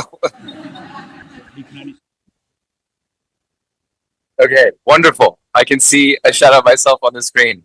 Thank you so much for the invitation, Jeremy, and thank you so much to the panelists for allowing me to interrupt this brilliant conversation and say hello on behalf of all the members of this boat, the family boat, which is the lead vessel of the Global Sumud Flotilla, the largest convoy of ships ever to sail. In fact, it's larger than all the previous Freedom Flotilla convoys put together. 40 boats carrying hundreds of participants from over 44 countries across the world who are sailing to break the seas and establish a humanitarian corridor to the starving people of Gaza, after the UN has, of course, not only declared a famine, but a genocide. I'm sure all of this you've covered in great detail this morning. We woke up this morning with a kind of escalation of hostility from the state of Israel. Nothing I should say we shouldn't expect, but you may recall from an earlier mission, the Madeleine, led by another friend, comrade, and participant of this global Sumud flotilla by the name of Greta Thunberg, when they tried to paint this effort as little more than a pleasure cruise, just a bunch of celebrities taking selfies on a boat. They had a difficult choice, I think, the propagandists in the Israeli government, to decide whether they wanted to paint us as another pleasure cruise, adventurists sailing across the Mediterranean, or something much more sinister, that we are, according to them, the Hamas flotilla that is harboring terror and potentially carrying weapons on our way to Gaza. I think we all know why they do this. They do this for the same reason they created those absurd infographics showing some Hamas HQ under the Al-Shifa hospital that they bombed and killed so many men, women, and children. They do it to lay the groundwork for potentially violent interception of this flotilla. Now, for my parts, and the reason why I'm here is because I feel so inspired by the other participants who've come from all over the world to be here. These are mothers and fathers who've taken time away from their family. These are Mexicans, Colombians, and South Africans who've traveled from so far away. These are doctors and nurses standing up for their profession, which has come under targeted attack by the state of Israel in the past 2 years. And these are journalists, of course, whose profession is also under attack with the targeted killing of journalists, as well as academics and scholars, like many of you here today. And we've seen the scholasticide accompany the broader process of genocide over the past 2 years. So we have so many sectors represented, and it's not just, professional activists skipping grad school seminars. These are ordinary people from around the world, like you all in the room, who are motivated by a moral conviction and a sense of urgency to stand up against this grave, historic injustice that will be the greatest stain on the 21st century history of humanity. So I feel very honored to be part of that mission. It's a mission that is not easy at times, and I'm not referring to scrubbing toilets. I'm very happy to do that part. I'm referring to the successive drone attacks that this boat and another boat of ours suffered in the port of Sidi Bou Said in Tunisia, the bureaucratic sabotage and efforts to slow, derail, or deter this mission. And who knows what awaits us in the days to come as we approach the so-called orange zone before Gaza. So none of that matters. None of that, all of that, I should say, pales in comparison to the suffering endured minute by minute, day by day by the people of Palestine. And our only hope is that this mission, this direct action, can be a further kind of lightning rod for land-based mobilizations. I talk as a U.S. American by origin a lot to people in the United States about this mission. It's very interesting that this mission, I don't know how it is in Britain, but, it's not getting very much traction in the U.S. I think, first of all, because the pleasure cruise propaganda was very effective there. People really don't take this seriously. And I think, like in Britain, there's a very cynical political culture that's taken hold in large parts of the world, where people kind of can't relate to the idea of, like I said, ordinary people putting their bodies on the line for Gaza. But what I can say is how grateful I know everyone is here for all of your support, for all of your tweets and marches and anything that can help protect this mission, and anything that can help it to serve its broader mission. The goal, we're not naive about the scale of the humanitarian aid that we're carrying on these boats, and really, we're not naive about the prospects for us to reach the shores of Gaza. What we are sure is that when we succeed, not if we succeed, when we succeed to establish this corridor, that will be the critical moment, of course, for states to assume their good faith obligations under international law. Shad knows much more about this than I do. But to join this mission, to send large boats, to traverse the Mediterranean alongside of us, to deliver the food, the medicine, the aid that the people of Gaza deserve, not the mercenary warfare that they've suffered at the hands of the so-called Gaza Humanitarian Foundation. I want to thank you, Jeremy, for giving me the opportunity to speak to you today from the boat. The seas are a bit choppy today, as you can probably see in the back, or as my wobbly camera may suggest. And of course, I'm happy to answer a question, but I understand it's a busy program today, and I was just very happy to be part of the PJP conference and give a grand saludo on behalf of the people on board. Thank you.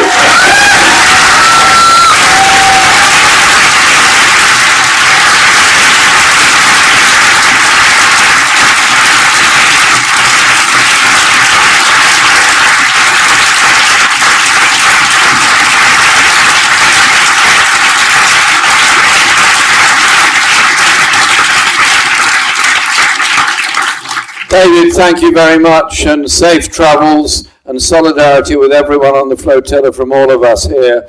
And keep us informed, keep us well abreast of what's going on, and we'll mount all the solidarity we can with you as we do for the people of Palestine every day. Thank you, everyone. Thank you, David. Have a good afternoon. Take care, everybody.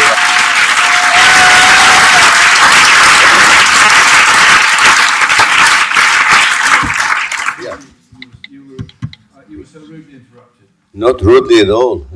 It's an honor to be interrupted by these brave and excellent members of our solidarity movement.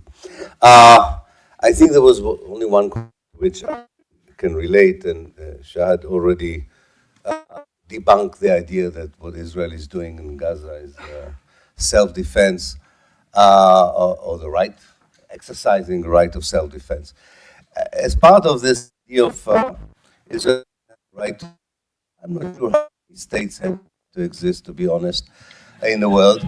I don't think it's very useful for the new party to have it as part of its declaration, is that the party was founded in order to say that Israel doesn't have the right to exist. I think what we need, and that is very important, is to look at the ideology of the state. the regime, the nature of the regime. This is, for Shahid and for me, it would not be something new in terms of language, in terms of how we analyze the history or the reality. But in terms of how even some very positive elements in the international community deal with the reality in Palestine, not only focusing on Gaza, even before the events in Gaza, and looking into the future, is that Zionism is not the focus of the analysis, is not the focus of the challenge, whether it's a legal challenge, political challenge, or moral challenge. And that is the issue. That is far more constructive, far more important to deal with the regime of Israel as you dealt with the regime of South Africa.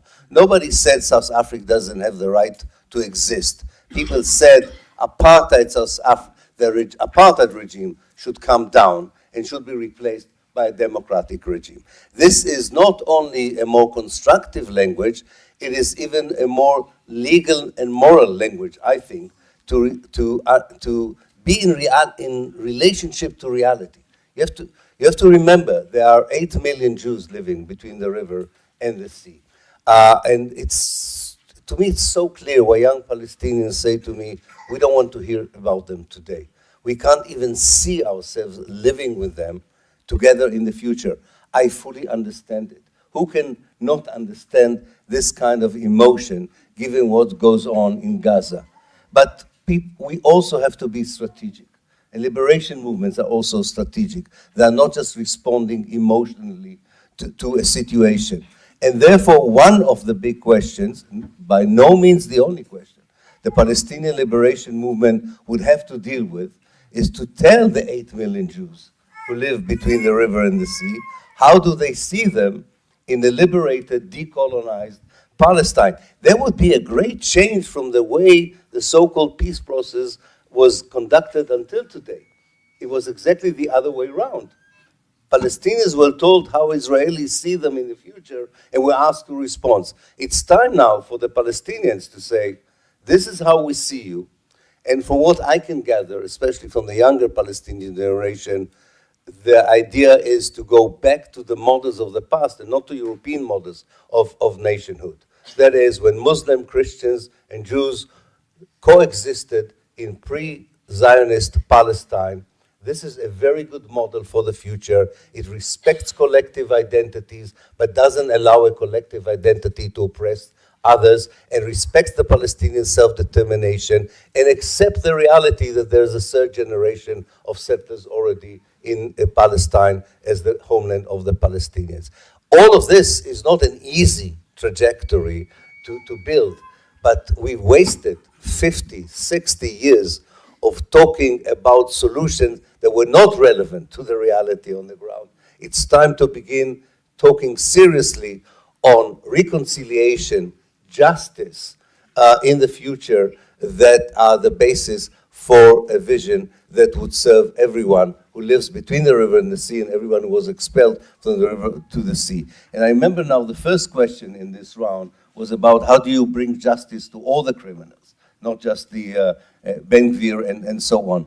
There is no doubt that decolonization, that by the way is never an easy process and never a walk in Rosengarten. It's a difficult process.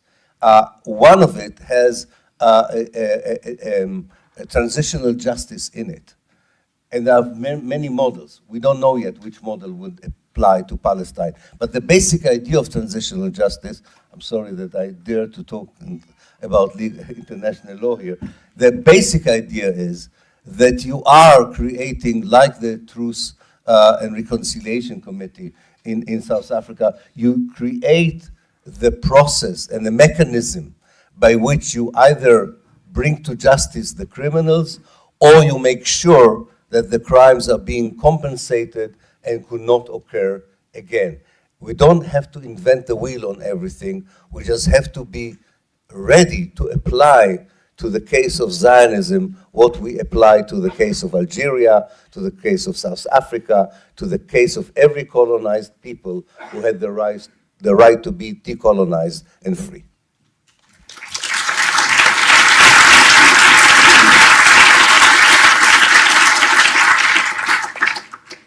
might just start off by saying we're in a bit of a bizarre situation at the moment because the national broadcaster in Ireland has declared me as the potential presidential candidate for my party that's declaring in 45 minutes, and I'm not, obviously, but I'm getting a lot of messages, and they obviously, RTE doesn't realise I'm in London right now because it wouldn't be a great start of my campaign, so I'm just being inundated by messages and calls about my potential presidency, but thanks be to God, I am not running for president. The poor souls that are. I think there's probably two things that I kind of want to focus on, and I'm going to come back to the Irish question on the Irish Central Bank, but we're talking about justice and we're talking about reconciliation, but like at the moment there's genocide. Our whole focus now needs to be on stopping this genocide, because for who will the justice, for who will the reconciliation be if all the people of Gaza have been slaughtered? And I also believe that when we do talk about what kind of a solution will be at the end, that is for the Palestinian people to decide. We're here to amplify the voices of Palestinians and not to speak for them, and I really believe strongly in that. I think that can be hard to do because we're so far away, and we're trying our best to see what we can do, but it is not for us to speak for the oppressed people, it's for the oppressed people to speak for themselves. And I just, on that note, one thing, and look, this is about, as I said, in a comradely way, challenging ourselves. Today, so many of you use the term UK, United Kingdom. What is the UK? It's Great Britain and Northern Ireland. Every single time you use that, you're oppressing my country. So just remember that. And I don't say that in a negative, giving out kind of way. It's all ingrained in our brains. But it's just as something to remember when you're talking about it. If you want to talk about England, talk about England. But don't talk for my country when you're talking about the UK.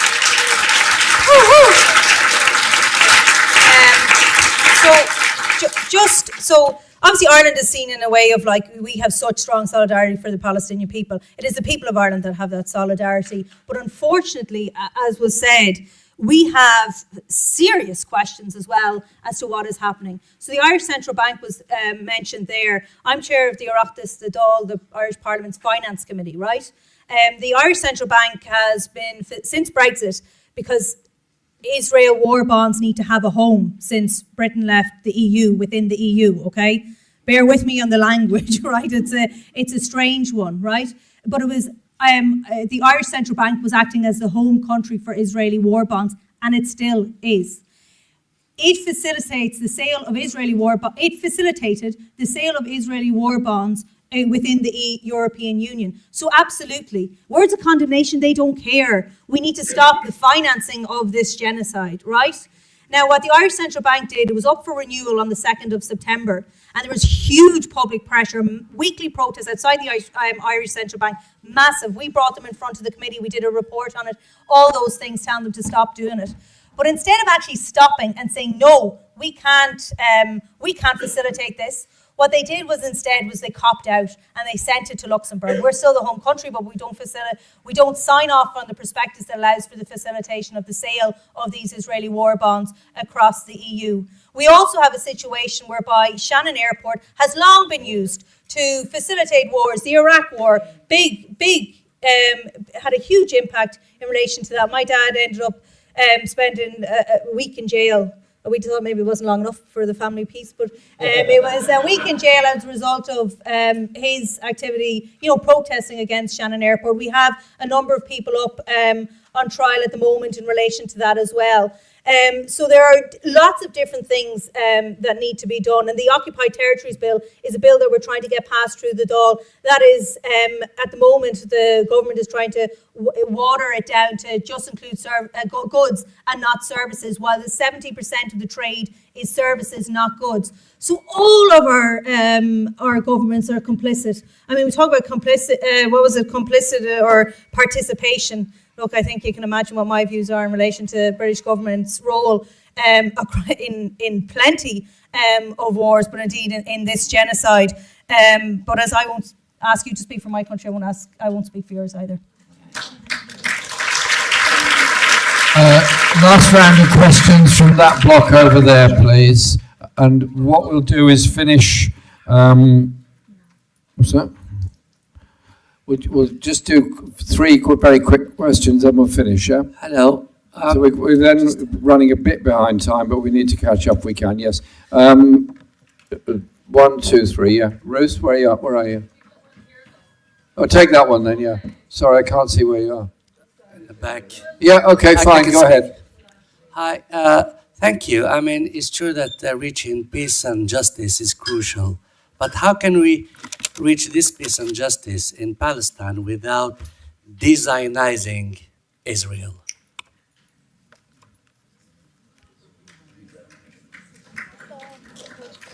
No one else on this side. Okay, next question over there, yeah. Ruth, I can't see them because the lights are blinding me, so it's up to you. Well, I'll just wave. Take 2 more. Thank you. I think my question is linked to the question just asked. As a grassroots organizer, there's been reluctance around talking about Zionism, the structural issue that has caused the genocide and allowed the occupation to continue. So just some practical tips on how we can talk about Zionism without it being equated to anti-Semitism, how we challenge that elephant in the room. Thank you. And then just another, are there tips that your party can get inspired by Mamdani's campaign that really created a broad church for the socialists? Thank you.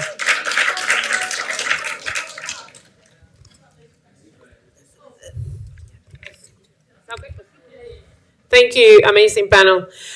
This is related to mental health and victims of war and genocide. Do you think that if mental health had long been recognized as a fundamental human right, the wars that we have witnessed, including now the genocide of the people of Palestine, might not have escalated the way they have because we as a civil society would have had stronger human rights to resist?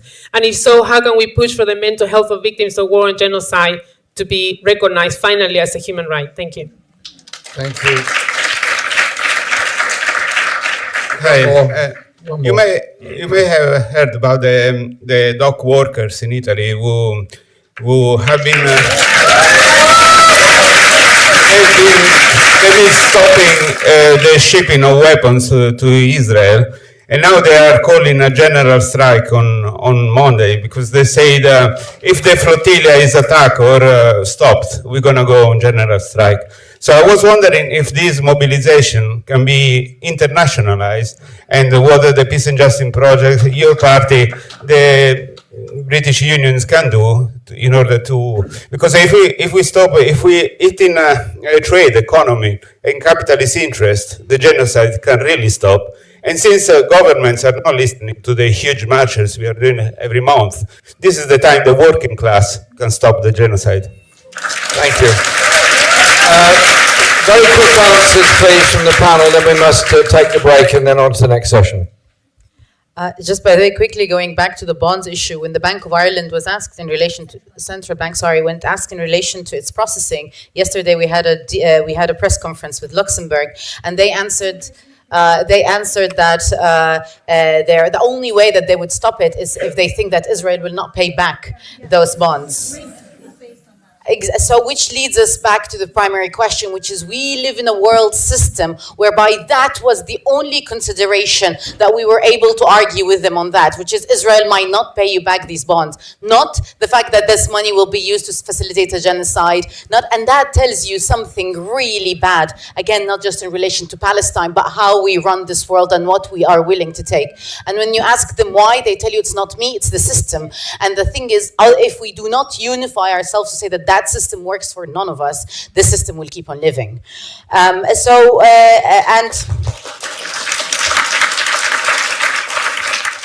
So there are a lot of questions, and in general, in relation to internationalizing this ethos, I think Palestine has allowed or facilitated a regrouping of a lot of political parties and has forced us to reshape what are our common values. I've never seen a space where you would have trade unions, the queer movement, the Muslim community, as well as the immigrant community, everyone coming together and reshaping what does it mean to have a politics on the left? And we are in the heart of the belly of the beast. So in reality, if we are capable of leading a left movement here that actually has depth to it, then we're able to let the domino pieces fall, because we'll be able to inspire the rest of the world to follow. It is the moment. Everyone is waiting for it. Everyone's thirsty for it. And that is really the only way to internationalize this. And I think Palestine serves as a very good compass to allow us to see. And this is, and exactly, we've never seen it this far, like at least in the past 10, 20 years, that we have such strong mobilization and about something that touches the heart of all of us. And we can build on that, that these networks exist, that organization is now happening. And the question, as Ilan said, the question is, how is it that we'll keep the conversation going forward? And I think that, again, by asking those questions. As for the mental health question, I believe that it's about dignity, and how do we enshrine human dignity at the core of what we do? And at the core of what we do, really, for me, if we are to really be serious about dignity, then we are to be really serious about economic justice and ingraining economic justice on an international level. And that's the only way. It's not about how we process people. It's literally about starting with the bare minimum of giving people what they need to live. And which builds me up to the question of in relation to the future of Palestine, one of the biggest problems with Truth and Reconciliation project is that it never redistributed the land in South Africa. And if we are to look at a true and just reason to end the ongoing onslaught in Palestine and for a justiciable future for both Israelis and Palestinians, it needs to start with a very central question, which is the redistribution of land, the redistribution of resources, and that may only happen on an equal social level that can then build the future towards something that we can dream about.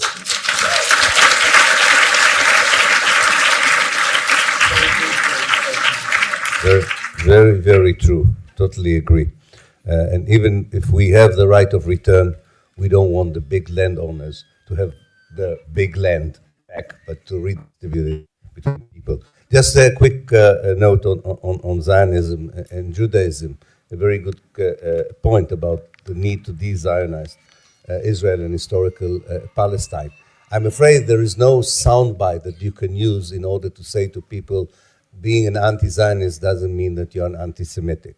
You need the space, you need the time, and you need the knowledge to educate people about the difference between Judaism and Zionism, and why, if you're an anti-Zionist, it means that you're an anti-colonialist, it means that you are for human rights, and it means for civil rights. And for that, there is no alternative for having a proper conversation. If you can't have a proper conversation, you are anyway losing the dialogue. I will end just by saying that I was in Ireland recently and on the national radio arguing with the horrible Alan Dershowitz. And Alan Dershowitz says, I don't understand, I have so many Irish friends in America and they all love Jews. But the people of Ireland are terrible. They're all anti-Semitic. And I said to him, you know, the difference between you and the people of Ireland is that the people of Ireland are intelligent enough, educated enough to know that Judaism and Zionism is not the same, and they definitely know what does it mean to fight against settler colonialism and colonialism. We should not be afraid of defining Zionism for what it is and explain to people that from our value system of morality, we will always be against it. And it doesn't have nothing to do with our religion or other people's religion. This has a lot to do with the kind of world we want to live in and the one we think also the Palestinians deserve to live in. Thank you.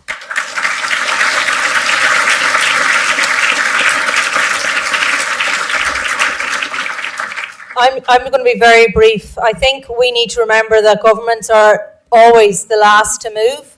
Governments have always been the last to move, and the Irish government is no different. It comes from working class putting pressure on our political leaders to move.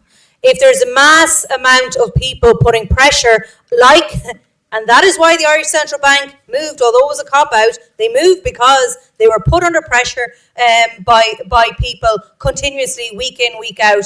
If you look back at apartheid South Africa, and if you look at what did Irish people do then, it was a working class Irish woman and her colleagues in Dunn Stores workers who refused to handle South African apartheid goods. That is the reality. They were way ahead of the people. And that, I think that's a really good point, what you said there in relation to Irish people's views in terms of anti-Zionism. And I recently have, that's not a conversation that we have in Ireland, really, in relation, it's so clear that it's against what Israel is doing against that genocide. But sometimes it's international news organisations or that, and they ask you in relation to, can this be seen as anti-Semitic and that? Well, the Dunnes Stores workers, I am sure that when those Dunnes Stores workers refused to handle those goods, that they were said, oh, well, what will it look like at an international stage? Well, they wanted to stand on the right side of history, and they wanted to stand up against that apartheid regime. And Irish people want to stand up against that genocide. And we need to remember, this is not theoretical. This is not about the future, not about what might or might not happen in the future. It's about now. It's about stopping this genocide. Agus O'Reilly Nicola.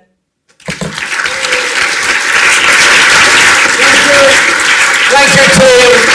This session now ends. We move on to economy.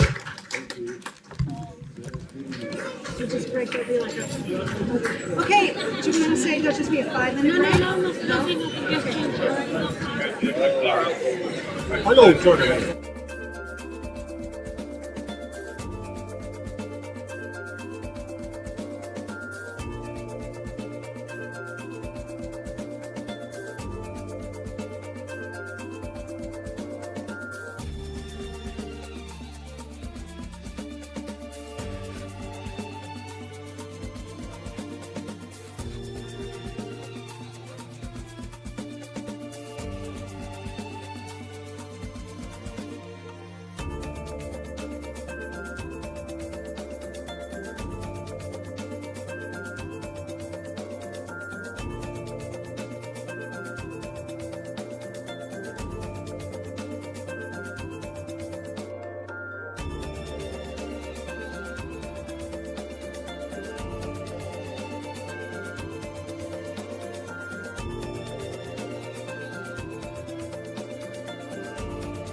To be a conference. My name is Carolina Alves. I am an economist at University College London, and I will be your chair for this panel. Our panel is about economics for the many, and I would say that the overall goal here is to show that there are many different ways to do economics. I know that sometimes on the TV or mainstream media you can look very gloomy, but there are different ways to do economics. There are more creative ways to do economics and more human-centric economics. And the approaches we have here follow that kind of perspective.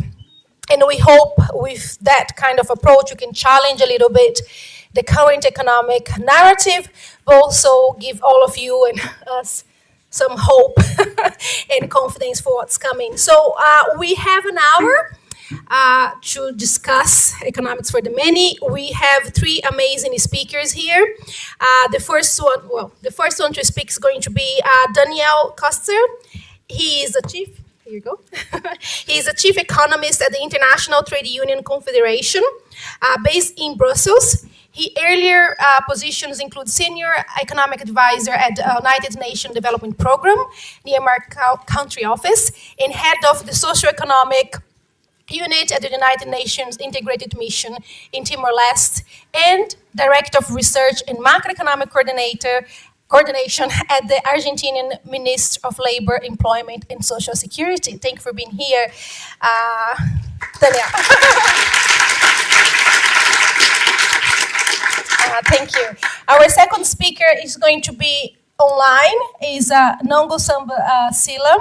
He's an economist and Africa Region Director for the Research and Policy at the International Development Economics Associates, IDEAS. He's also a recognized expert in development economics, monetary sovereignty, and the political economy of the Global South. He previously worked as a technical advisor to the presidency of the Republic of Senegal, and he has held the senior research and program management role at the West Africa office of the Rosa Luxemburg Foundation for over a decade. And our last speaker is going to be Patricia Pino, who is also a colleague at work. We are both at UCL. She's an activist, a podcaster, and a PhD candidate at the Institute of Innovation and Public Purpose at UCL, where she specializes in inflation modeling. And we also going to have a, if I'm not wrong, 5 to 7 minutes video with Stephanie Kelton and Sarah Nelson, who couldn't be here today, and they apologize for that due to personal reasons. So this is all from me. How I'm going to run that? We have an hour. Each speaker will talk for 5 to 7 minutes, maybe just 5.5 minutes, and then I'm going to have some questions to each of them, see if I can make some connections among what they're talking about, and then I'm going to open the floor for all of you to step in. Thank you very much. Daniel? Hello, thank you very much. I think that they give me a microphone because being Argentinian, we use a lot the hands to speak, and this is a way of tying me up. My presentation is going to be around employment guarantee programs or public employment programs, or you can employer of last resort. You can give it the name that you want, but the idea is quite simple. And why is this the topic? Because I think that full employment, the achievement of full employment, the full employment at the center of every economic and social policy can be a development strategy, and not only for less developed countries, but also for developed countries. I would like to start, next please. See, they didn't give me the control of the tight. I would like to start, please, the next slide. Yep, it's there. I would like to start with a quote by Ava Lerner, long time ago, 1941. Things didn't change, on the contrary, they aggravated. The economist, the capitalist economy, is like a car who refused to use the steering wheel. It bumps to one side to another. So if we don't use the steering wheel in order to drive the car, we are going to face the bumps, the expansions, and the depressions that the capitalist system has been showing.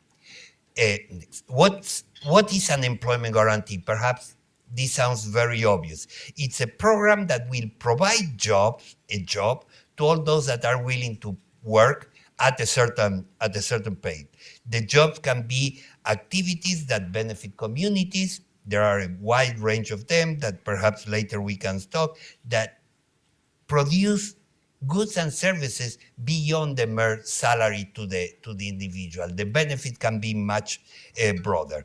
You can produce goods and services, trainings and skills development, care economy. There are a number of things that can be there. Some of them, they don't have a price in the market, but this is not because they are not valuable.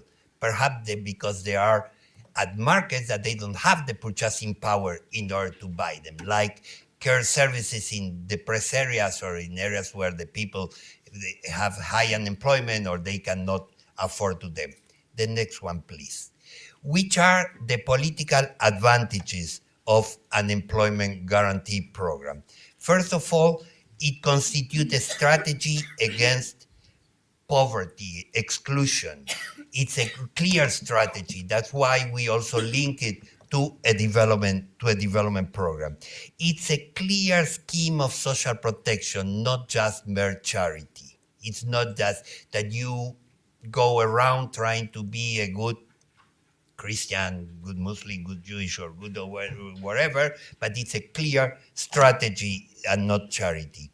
It reduces unemployment, which is one of the most sensitive or sensible indicators for policy making, because behind this is the politics that it has to be integrated into this. Integrate excluded groups that they feel marginalized in the economy for different reasons, you integrate it into the productive process. Allows in the identification of further interventions, because since you have a good record of the beneficiaries that they are coming, you start to know what are the problems in terms of skills development, in terms of education and certification, in terms of health. And then brings the society into something that politically is quite significant, a new social contract. The new social contract based on full employment, nobody excluded, nobody without a job. We also have many interesting social advantages. Next, please. I think the social advantages. First of all, it solves basic needs insufficiencies at household level, because you are targeting some of the activities where they are more needed. Improves human capital, since you don't waste, the unemployment is a clear waste of human capital. You have people that perhaps are qualified or they can be producing, you bring them into the production. You improve at the individual level because they are working, nothing more deteriorating of the skills than the unemployment, but also at local and even national level. Involve beneficiaries in collective projects, something that is quite important in these days of social media, where everybody is tweeting from home thinking that they are doing politics, but actually they are just insulting the neighbor or the other one. Restore solidarity network, because you need solidarity networks in order to build up in this type of projects. Besides what you look at the macro level, what happened underneath at grassroots level is solidarity networks. You bring the people together. You bring the neighbors to look to the other one, to see the other one, and to see what do they need. And also reduce the pressure on what you may call the informal sector or the gig economy, because if you are a delivery or riding an Uber and you have a low salary, you say, okay, I go to the employment guarantee and let's forget about these precarious, low skills and a very exploitative jobs. And at local level, and I'm starting to speed up, you find that it's basically counter-cyclical. In countries that are somehow complex, like, the next one, I did forget. Okay, perfect. In big countries where you have regions, the regions are like mushrooms in the map, you need in some regions to actually counter-cyclically, because they play the role of a buffer stock. When the economy is going down, people move into the employment guarantee. When the economy starts to pick up, they move out from the employment guarantee and they go to the other jobs. The other issue is that improves infrastructure and proximity services, because you put people to, perhaps that's not the need here in the UK, but in developing countries, you make them to do flushing toilets, self-construction, pavements and schools, repair hospitals. So they are a way of improving, and the services, of course. And also because you generate multiplying effects locally, and that's very incredible. My past experience in the Jefes program in Argentina was incredible. You realize how they recover much faster in those regions where the employment program had a broader coverage. They recover much faster than in the other regions where the market sort of saying was leading thing. You can articulate with productive sectors, and also barely distorts local labor markets. On the contrary, they tend to push up the floor of salaries that exploitative workers or exploitative employers or referential employees bring. Which are the expected results? You know, they are at personal level, of course, the impact on incomes and also the impacts on the labor market, reducing unemployment, improving employment, and maintaining the rate of participation. And in the community, they also have the obvious impacts. So I won't go deeper into this. It's a silver bullet, one size fits all. No, it's like the truck where you can make it to have a more sophisticated interjurisdictional dialogue between local governments, regional governments, local communities, reinforce existing programs, and you can use it like a tree where the trunk is the employment program, but then you hang up all the other needs that could be skills development, child allowance, health systems, other things that depending on the situation. To finish, next one, please. I would like to end up, I would like to end up with a quote of Joan Robinson. Joan Robinson, I'm going to tell you something. My wife was really jealous about her because I could mention her name while I was sleeping, although she died. I love that lady. I think that she deserves the triple Nobel Prize, the Nobel Prize of Economics and Nobel Prize of Literature, because she wrote very nicely, but also the Peace Nobel Prize because of her message. She said that development is like an elephant.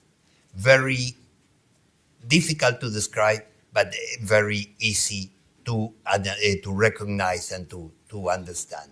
So full employment, and full employment. That's our development.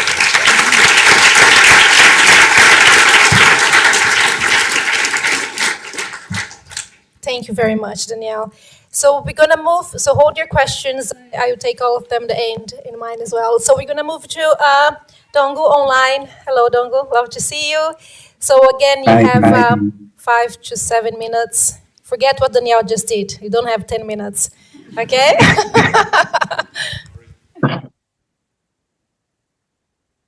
So thank you very much. Thanks to the organizers for the invitation. I'm honored to be a part of this important and precious event, and also to have the opportunity to share this space with distinguished people whose work I admire, like Carolina and Patricia. So I'm happy as well that Daniéle first talked, because my talk today is a plea for the job guarantee proposal in Africa, and more generally for full and decent employment. Instead of the dominant approach that consists in making job creation a goal derived from the growth of the existing productive capacity, I would like to argue for a development strategy that is based on the mobilization of domestic resources, in particular on full and decent employment. How do we create decent jobs en masse in Africa? Generally, the answer to this question is clear to African governments and the international financial institutions when they happen to be interested. Their answer is generally increase the rate of economic growth. The idea is that a high rate of real GDP growth would translate into a sustained rate of job creation into the modern sector, which in turn will help reduce unemployment. To my view, there are 3 problems with this approach. The first is that economic growth has been generally low in Africa, namely due to the implementation of neoliberal policies of austerity, privatization, and liberalization. That was the case during the period 1980 to 2000. Second, when economic growth has been high, it had been driven mostly by a boom in commodity prices. That was the case between 2000 and 2019. However, this type of economic growth often does not create decent jobs owing to its capital intensity. Moreover, it tends to be associated with some financial fragility. The accumulation of foreign debts often leads to subsequent phases of austerity and serves to a slowdown in economic activity. That is the case currently. The third point, the best industrial policy strategies cannot guarantee full employment. Take the case of China. Its real GDP increased by a factor of 63 between 1970 and 2020. That means between 1970 and 2020, the real GDP in China increased by a factor of 33. China's share in global manufacturing value added increased from 2.1% to 28.6% between 1990 and 2020. But despite these historically unparalleled economic and social performances, China has not been able to absorb all of its labor force in design jobs. Now the thing is that industrialization in the 21st century will create less jobs than before due to technical innovation and associated automation and robotization trends. All of this implies that without a job guarantee, full employment is unimaginable, and a significant proportion of workers will be left out in the cold. However, the state, being an employer of last resort, is not an idea that is straightforward. There are a number of ideological and mythical obstacles against it. Let me cite three of them. The first myth is that the role of the state is to foster the conditions for private sector job creation rather than to implement the direct job creation program itself. For me, this view obscures the fact that the role of the private sector, which is for profit, is primarily to sell goods and services in order to make a profit, and secondarily to create jobs. So without a prospect of profits, private investment declines, as does the volume of private employment. The second myth is that unemployment, especially among certain segments of the population, is due to a problem of so-called employability or lack of skills. It is true that training programs can improve the chances of finding a job for some people with limited qualification or who have been unemployment for a long time. But if there are not enough good jobs for everyone, employability policies amount at best to a redistribution of working hours within the labor force. They do not in themselves increase the volume of employment to the level of full employment. The third and most socially devastating myth is what Stephanie Kelton called the deficit myth. According to this view, government deficits should generally be avoided or minimized. This view often reflects a failure to recognize that government deficits are offsets by surpluses in the non-government sector. It amounts to sacrificing the achievement of legitimate socioeconomic objectives like full employment on the altar of arbitrary financial targets derived from the ideology of sound finance. One member of parliament I recently interviewed in Ghana told me that governments which record budget deficits are governments which steal people's money. He did not understand that the contrary is true. Public deficits represent the net financial loss created for the non-government sector. So if, as a policymaker, you adhere to these three myths, there is no way you could design policies that could deliver design jobs en masse. Sadly, this has been the case with the majority of African policymakers and the international financial institutions that advise them. In conclusion, I would argue that if African countries want to create a future for the youth, they must get rid of this debilitating myth. Moreover, they must acknowledge and be transparent about the fact that the jobs that economic growth generates, regardless of their quality, are not enough now, and even under the best of assumptions, will not be enough in the decades to come. The implication would be that a job guarantee program must be an essential part of the policy mix. My advocacy for the job guarantee does not imply that this instrument itself would be enough.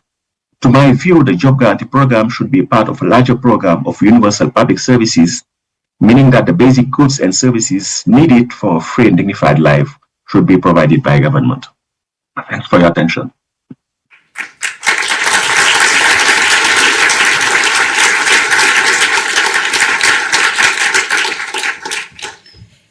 Thank you very much, Stongo. So now we're going to go to our last speaker, Patricia. By the way, I should have said that there was a sequence here. I forgot about that. So we'll start with Daniéle, big view, overview of the employment guarantee, and of course, Stongo with a particular case of Africa and the development.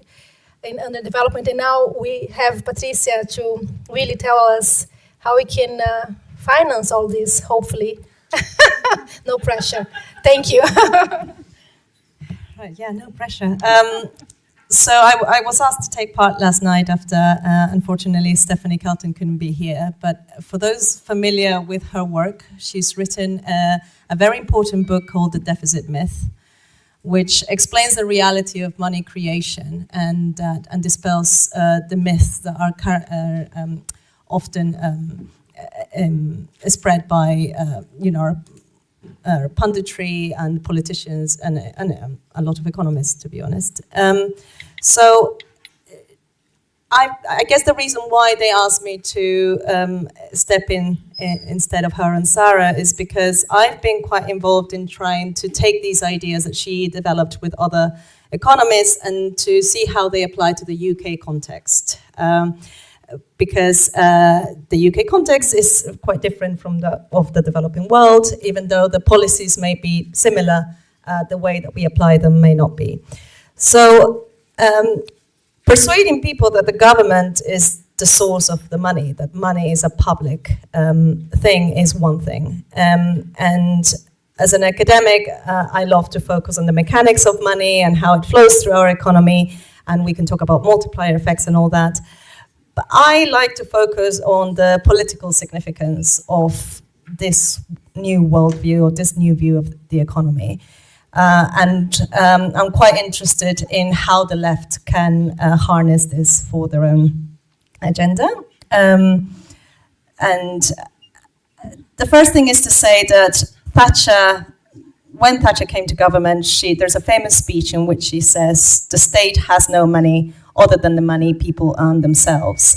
And I don't think many people realize how pivotal that was to what came in the decades afterwards and to the shaping of how much of our institutions have been shaped to meet this idea that the state has no money of its own. So for that, I think it's important that the left understands what shifts happen in the institutional framework so that it can free itself from these constraints and that it can really understand what our real constraints are outside of the kind of neoliberal framework that Thatcher introduced. That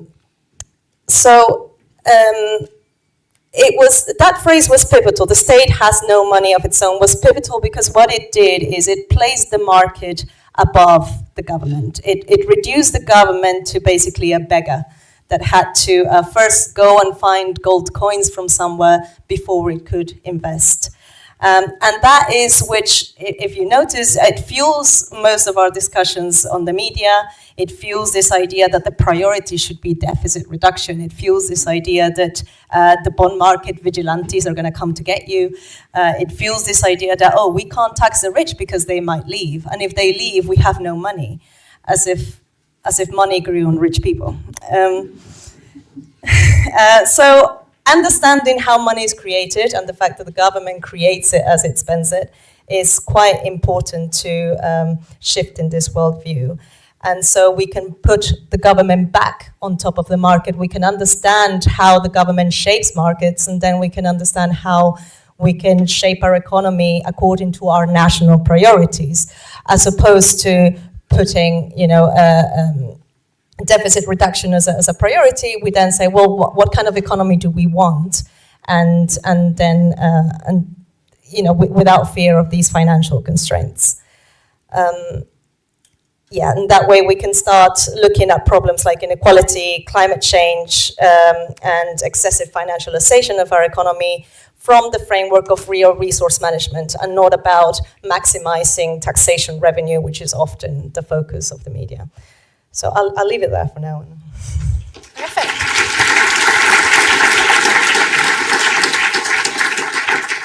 Thank you, Patricia. So we have a little bit of less time than before, so I'm going to go just one round of questions from me and then open to the audience. Okay, so I think let's start from back to front now. I'll start with you, Patricia.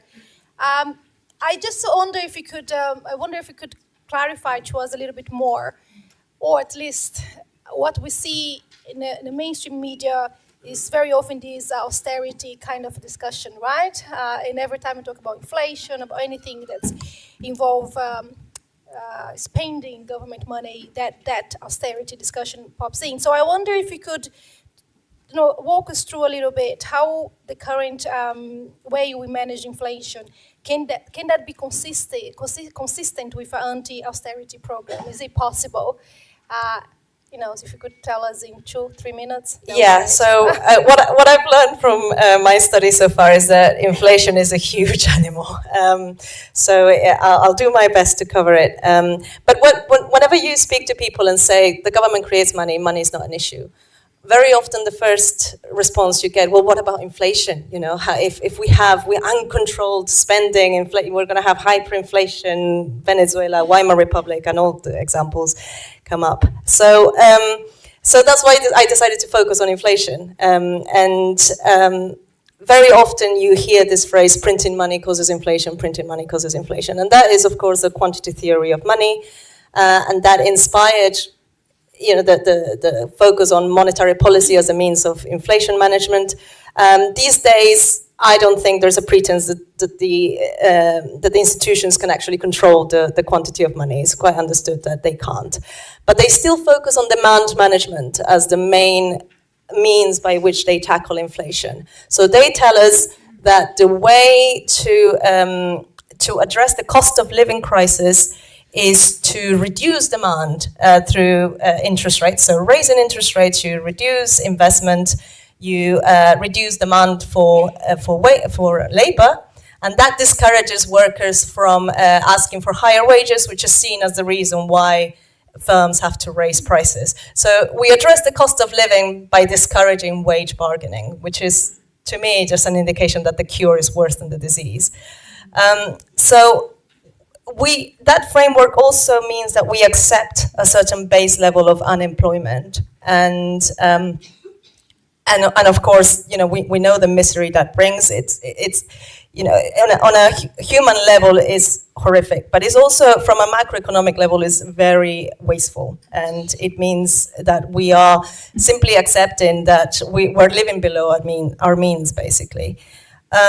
So now, I think the mainstream now finds itself at a crossroads in the sense that they've understood that the demand management techniques are not working either. So before the pandemic, we had a decade period where they were actually struggling to meet their targets.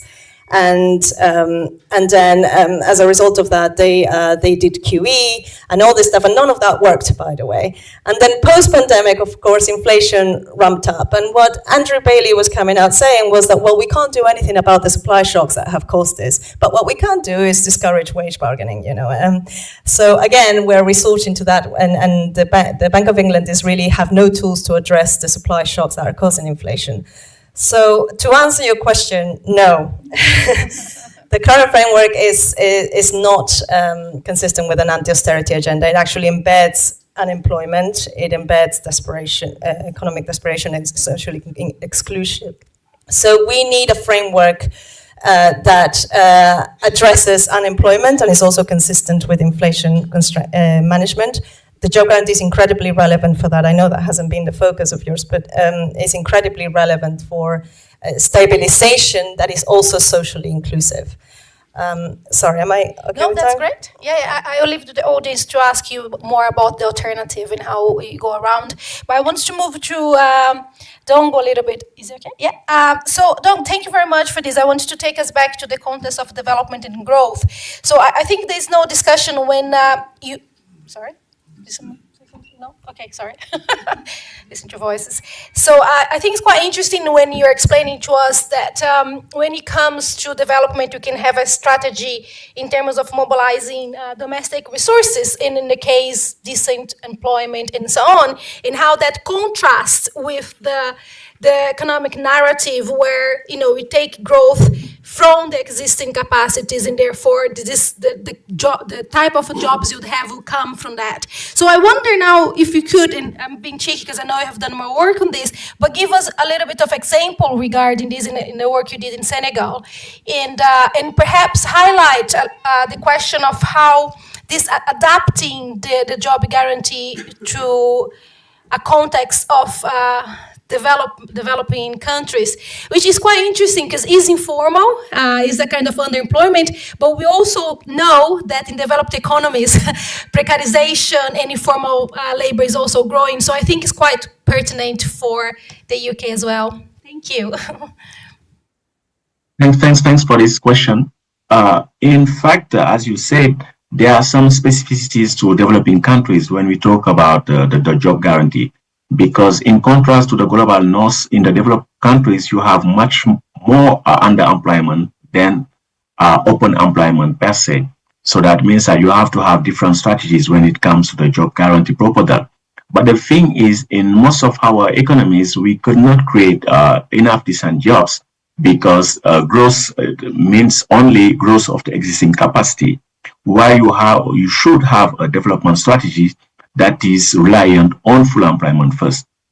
For example, if you read, kind of dependency theories like Paul Baran, he would write in his book, The Political Economy of Growth, that one of the conditions for classical growth was full employment. It's not that full employment would be derived from growth, but growth in itself, the growth was supposed to full employment. In the case of the global south, generally what you have is that maybe you'll have, for example, teachers that are unemployed, and you'll have, people who are not at school. You'll have people who are ill, and you have people who could heal them but who are not working because the market mechanism does not function. And it's the role of the states to make sure that the peoples will be at school and they will have teachers who will do their work. And same thing in the health sector. So that means that with a proper planning, there are many things that could be done. And as Patricia said, the financing of that is not an issue, even for developing countries, because most of this is about, mobilizing your own resources. And you could do that, through using, the currency powers of the state. And you could also, use also your other development tools. You have development banks and so on. And any impact, that could happen, in the external sector could also be addressed through other tools, for example. So I would say in the case of the developing countries, the job guarantee is a necessity.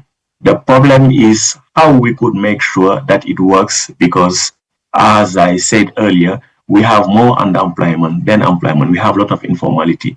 So we could have a kind of a gradual approach, for example, starting from some regions to liberate them from underemployment and employment, and from there, try to make it universal. Great, thank you.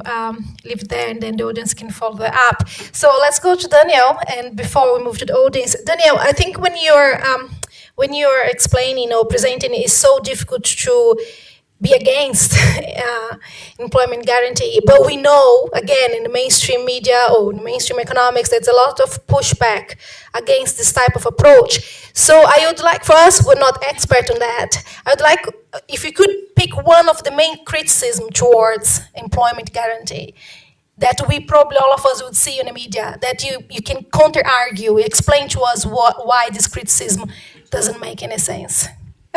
Wow, that's an interesting that's an interesting question. You know that, again, I'm going to bring Joan Robinson. She wrote an article that says the sermon of the economist. Economics is the opium of the believers. Yeah, because the economists tend, especially orthodox economics, traditional or economics, tends to justify everything. In the case of the monetary theory of quantitative theory of inflation is in every single situation and place a sign of the distributional conflict, not only the class conflict between workers and capitalists, but as we saw very clearly exiting from COVID, it's a fight also between the different, among the capitalist group, that they want to recover the rate of profit that they lost during COVID for whatever reason, at the expense not only of the workers, but also at the expense of the competitors or other, not even competitors, other sectors, other countries. So my impression is that, well, we have a big fight in relation to this. The first question is who is going to pay? The second question that has to be very clearly a challenge is, what are they going to do? There are not enough jobs. There are people, it's already doing these things.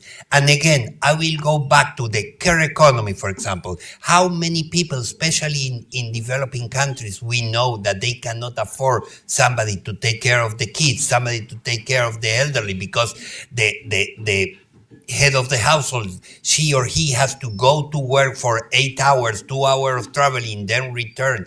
Those things don't have a market value because these people, they don't have money to pay. but they are very valuable for them. So there are a number of activities, there are a number of jobs that can be done. So that criticism of what's going to be done, I would remove it. The other thing is, well, you are going to pay people to be lazy, they don't have the same efficiency, they won't follow bosses.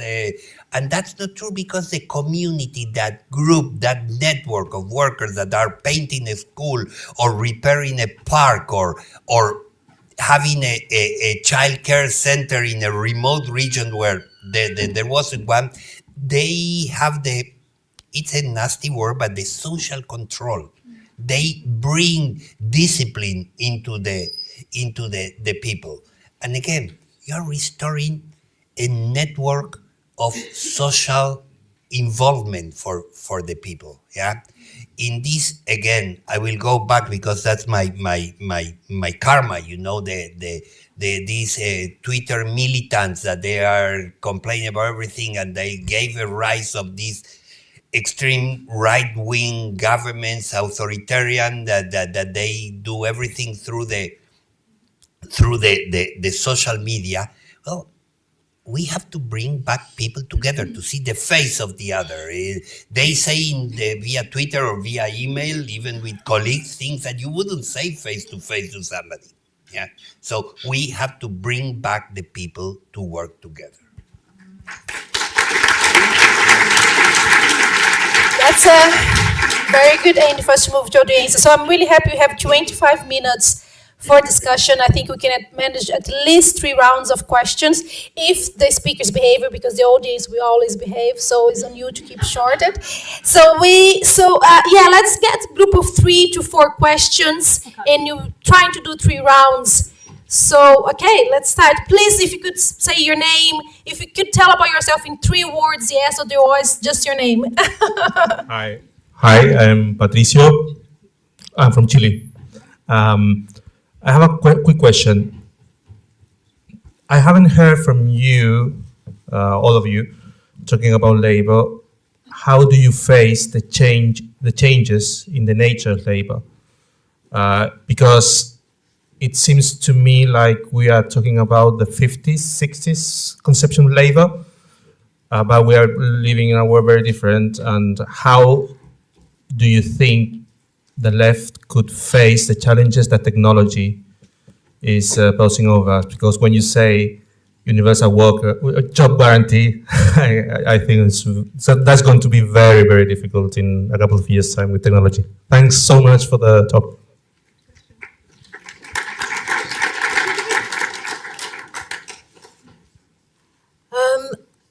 I wondered if you can say a bit more about whether or not you believe the rich, and I think we have to have a clear idea of what we mean by rich, but how the rich actually impedes progressive employment, how they impede sensible taxation, and how they have actually spun a narrative around looking at our economy as like a household budget, which is not sensible and is completely wrong, and it does mislead us. But I do think that the progressive left needs to think more carefully about how it really does tell the tale about how the rich are hugely problematic in being progressive in terms of looking at economy, how it's understood, and how we manage some of the problems.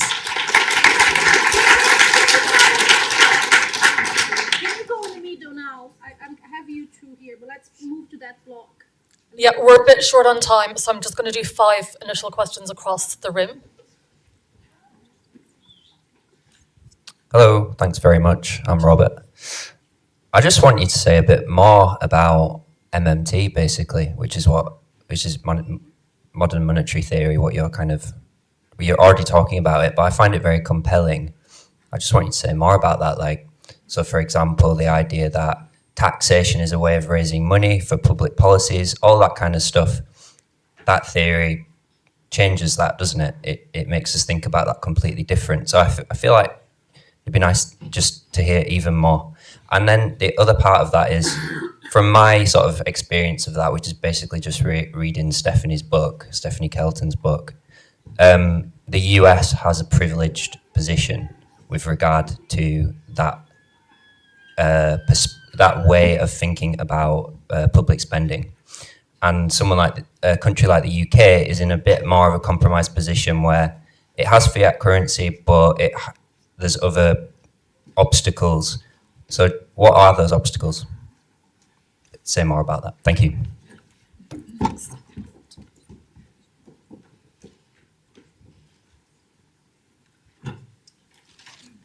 Thank you so much. My question is around decolonizing economics, and there are 5 dimensions to it. So that it's first of all what we see as developed countries, for example, England, Scotland, Wales, and occupied Ireland. I hope I got it right. Instead of using the UK. How do we consider racial capitalism? Because it's based on centuries of extraction. So how do we make sure that it becomes a mainstream conversation here? Secondly, also we are talking about the working class here. Half of the land is in the hands of less than 1% people living in here. So how do we connect these struggles, racial capitalism and the land dispossession of centuries through enclosures here, and that has led to massive disenfranchisement through land here. So how do we factor that in? Secondly, Senegal, again, how do you factor in Senegal's situation in this racial capitalism? Because the oil that is discovered, a lot of it ends up in Australia, US, and England, Scotland, Wales, and occupied Ireland.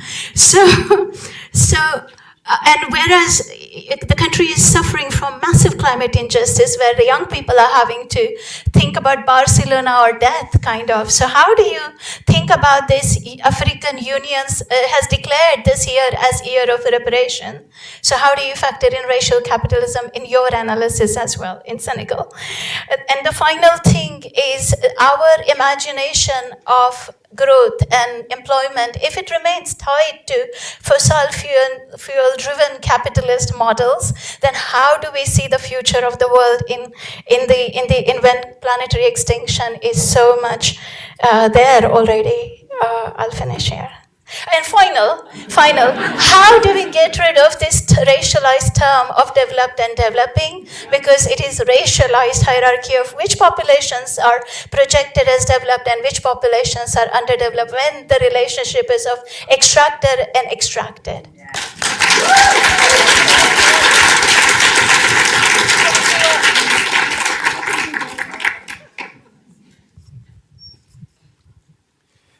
I'd like to ask a tech question. I'd like to hear the panel's opinion on whether the current pending impact of AI on jobs is any different to previous generations of automation. Perhaps framed with an example, Google are now operating their Waymo driverless taxi service in San Francisco. We have 346,000 licensed hackney carriage and minicab drivers in the UK. And I could see much of that evaporating with new services like that rolling out. Perfect. Let's go back to the panel. So I will give the panel altogether max of 6 minutes, so 2 minutes each. We have 4 or 5 questions. Oh, sorry, I don't have my mic. I'm sorry. Sorry, I'm very sorry. So we have 5 to 6 minutes to address these questions. Then we go to another round, and each. Yeah, of course, each in the total. Okay, so should we start with you, Daniéle? Let's go the normal order now. Okay.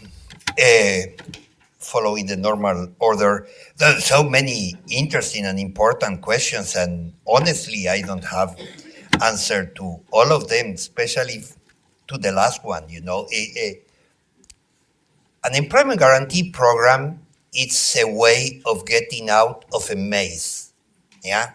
And the only way of getting out of a maze, used to say an Argentinian poet, Leopoldo Marechal, is by the top. You cannot undergo that thing. And of course, employment guarantee programs are not a challenge to the capitalist system. On the contrary, we could say it's just a patch to the capitalist system. I fully agree with all the questions about the need to decolonize economics. I'm just bringing here a patch, a band-aid to the system that perhaps would allow to start to organize common projects and start to move to a more progressive things. But within this system, we won't ever get a permanent solution. Within the capital system as it is, it's not only to grab the steering wheel, it's also to change the car, to change the direction where the car is going. Yeah, I fully agree with that. But again, I don't have an answer. That's a political answer.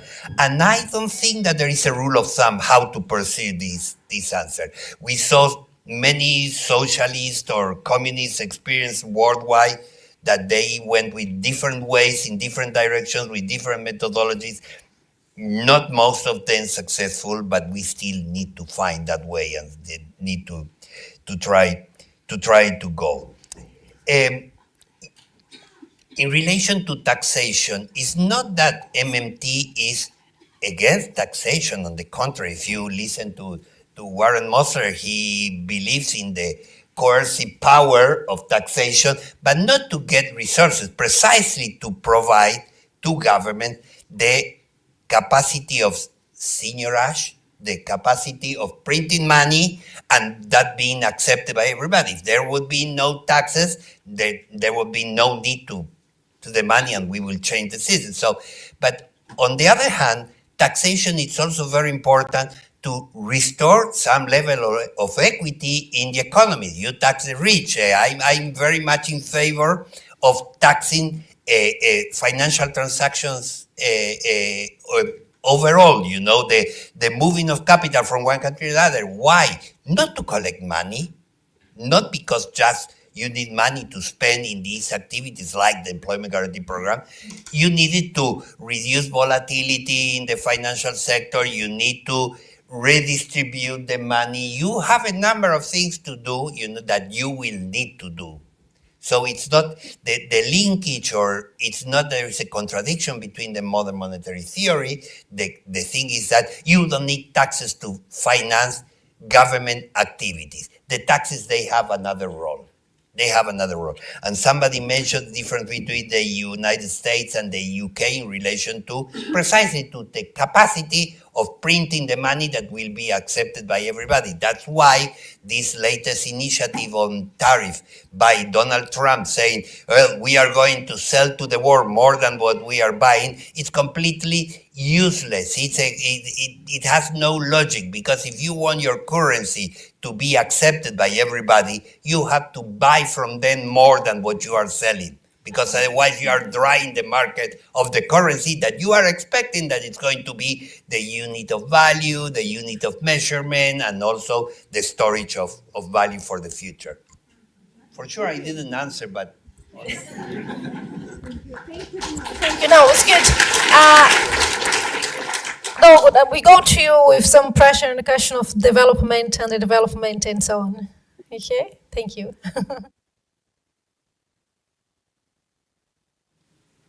Like more questions from the audience?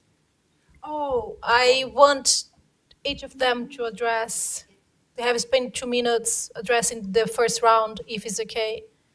Okay, cool. Yeah. Yeah, is it okay for the audience? We can. Yeah, are you sure? Okay. So Dongo, we go with you.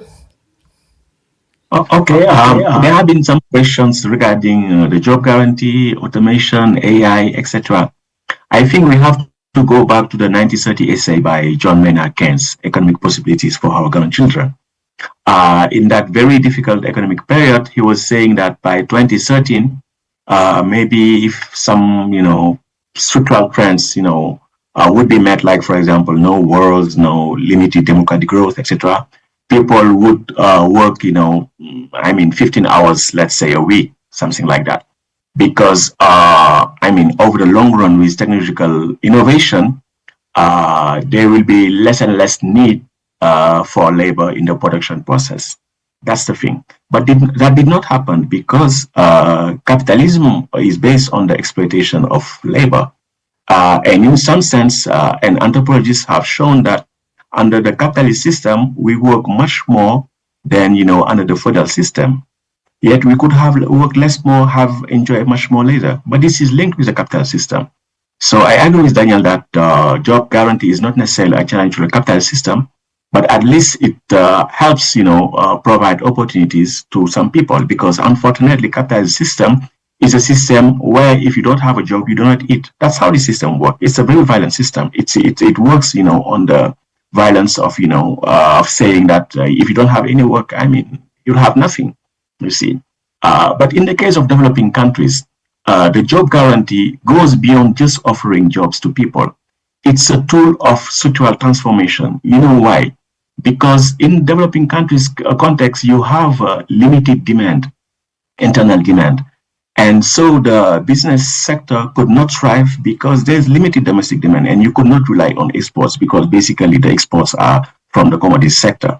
So if there is a possibility to inject purchasing power through job guarantee programs, this would help to some extent enlarge, domestic markets. And this could create a scenario where, the private sector could develop in the developing countries context, where, the lack of jobs, etc., is to somehow linked with demand constraints.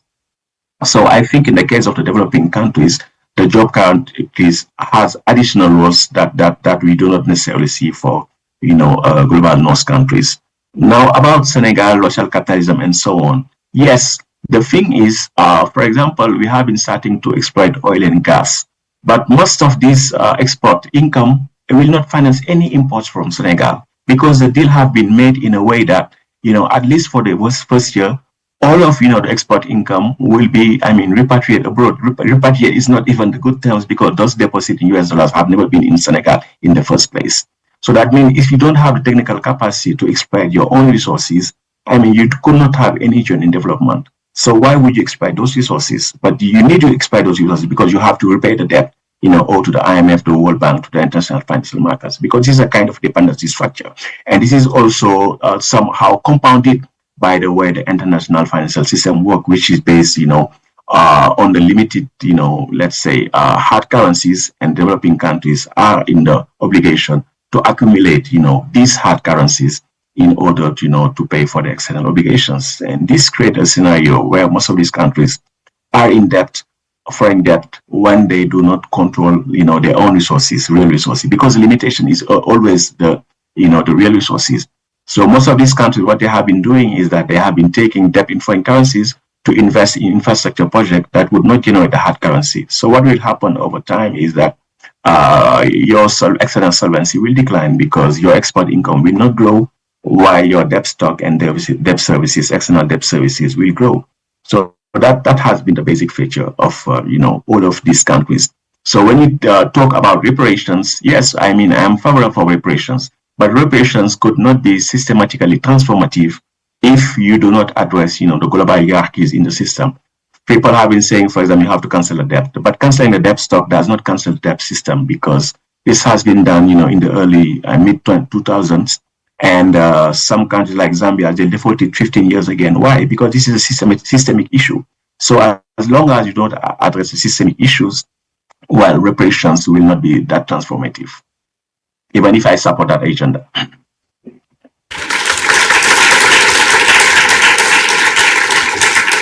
Right, so I'm going to try to address, there were two questions here that I think are quite linked. So the way that the rich control our resources, I think the reason, there's a very famous quote going around the internet, I can't remember who said it, but it was something about the most powerful weapon the powerful have against the oppressed is the mind of the oppressed. Perhaps you can, do you know that quote? I've seen it everywhere, but it resonates a lot with me because I chose to focus on how the wealthy, the powerful maintain, the main means by which that is being maintained right now is by really narrowing the conversation of what is possible in policy terms. And that's where the kind of whole view of the economy as a household comes in, because they say, well, the economy is, the government is like a household, is constrained like a household is, hence we can only think about that in these terms, and there's no such thing as public money. And to me, that's the key, and that's why I'm dedicating so much energy to this. I guess that goes into kind of the whole MMT framework that Stephanie describes in her book. In a nutshell, modern monetary theory explains that a country that issues its own currency, that has very little foreign denominated debt, and that has a floating exchange rate, can buy any resource that is on sale in its own currency, including all available labor within its economy. And it's not financially constrained.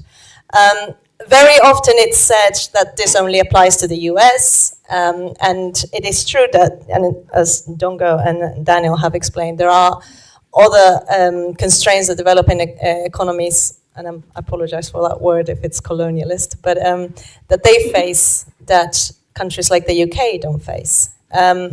It is true that it's often said that this framework only applies to the US because they have the global reserve currency. But when I've spoken to people about that, they often quote, they are afraid of the exchange rate. They are afraid that inflation is going to increase as a result of the exchange rate, depreciation that may happen if suddenly we run large deficits. There's no guarantee. There's not knowing what the exchange rate is going to do once we go, into an economy that considers that it can spend for full employment as opposed to meet a certain budget constraint. There's no knowing that because exchange rate markets are incredibly volatile and increasingly unpredictable. But the other thing is that our economy is nowhere near as constrained as the developing economies are. And very often the economists who say that modern monetary theory only applies to the US are thinking in developing economy terms. A good example of this is Japan. Japan had their currency depreciated for very many years, and you did not see inflation shoot up. In fact, they were struggling with low inflation for a very long time. Our economy has a very similar low, what they call exchange rate pass-through mechanism, and that reflects the things that we import, of course, but also the things that we export, and that differentiates us from not so advanced economies. So MMT does apply to the UK, and that's one of the things I want to impart here. And even developing economies have, activists, MMTers who use an MMT framework to understand the constraints of their economies and as well as create roadmaps as to how to escape those. So there's no excuse for no understanding the monetary system. And the last thing with the job guarantee I wanted just to mention was that Daniel is right. It doesn't immediately take us away from capitalism. It doesn't create a socialist utopia. But the reason why I'm tackling this question of money and why I support the job guarantee is because it gets us thinking about what we can do for public purpose. And as I said, it puts the government above the market and we can shape the market. And that in itself has very big democratic implications. And it can change our worldview in a way that we can then start thinking about what other systems may be possible or what else may be possible. It serves as a springboard into opening our minds about how we could run the economy. So I do think it's quite important. It doesn't immediately solve our problems, but it's a necessary step. So before we head to an end, I want to take two more questions that hopefully is not related to what we have already discussed. And then we move to your final remarks.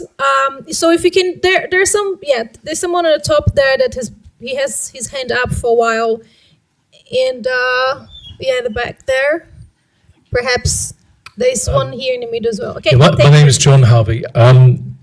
In terms of modern monetary theory, a good person to read is Richard Murphy on Funding the Future. So a shout out to Richard Murphy, who's educated me for a long time.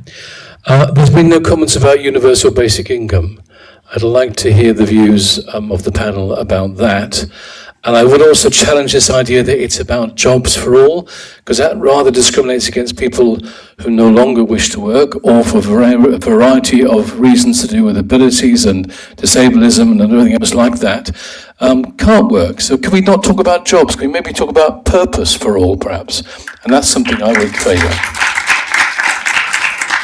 Okay, one more. Then I think there's the. Well, actually, should we get a woman for please? I think sorry for. We have one here.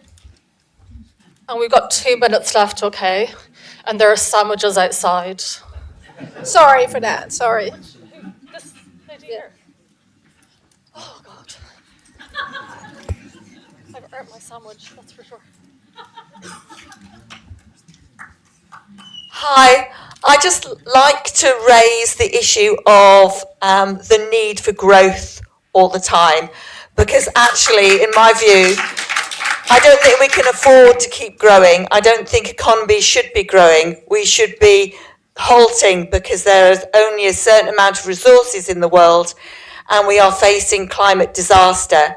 And we need to be looking at how we can share what we've got currently between ourselves in the world. I know this is like very utopian, but I think that's what we should be working towards, and we should be debunking this idea that we have to be growing economies all the time.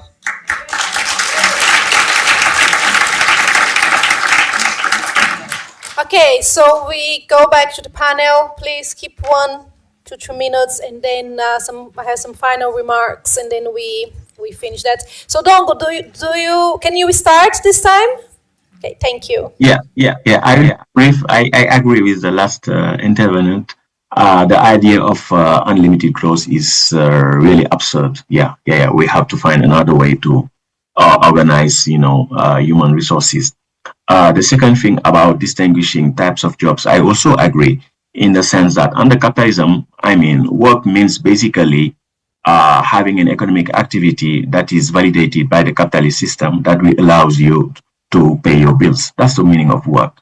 But maybe in a different society, let's say post-capitalist society, work will have another meaning and will be much more purposeful.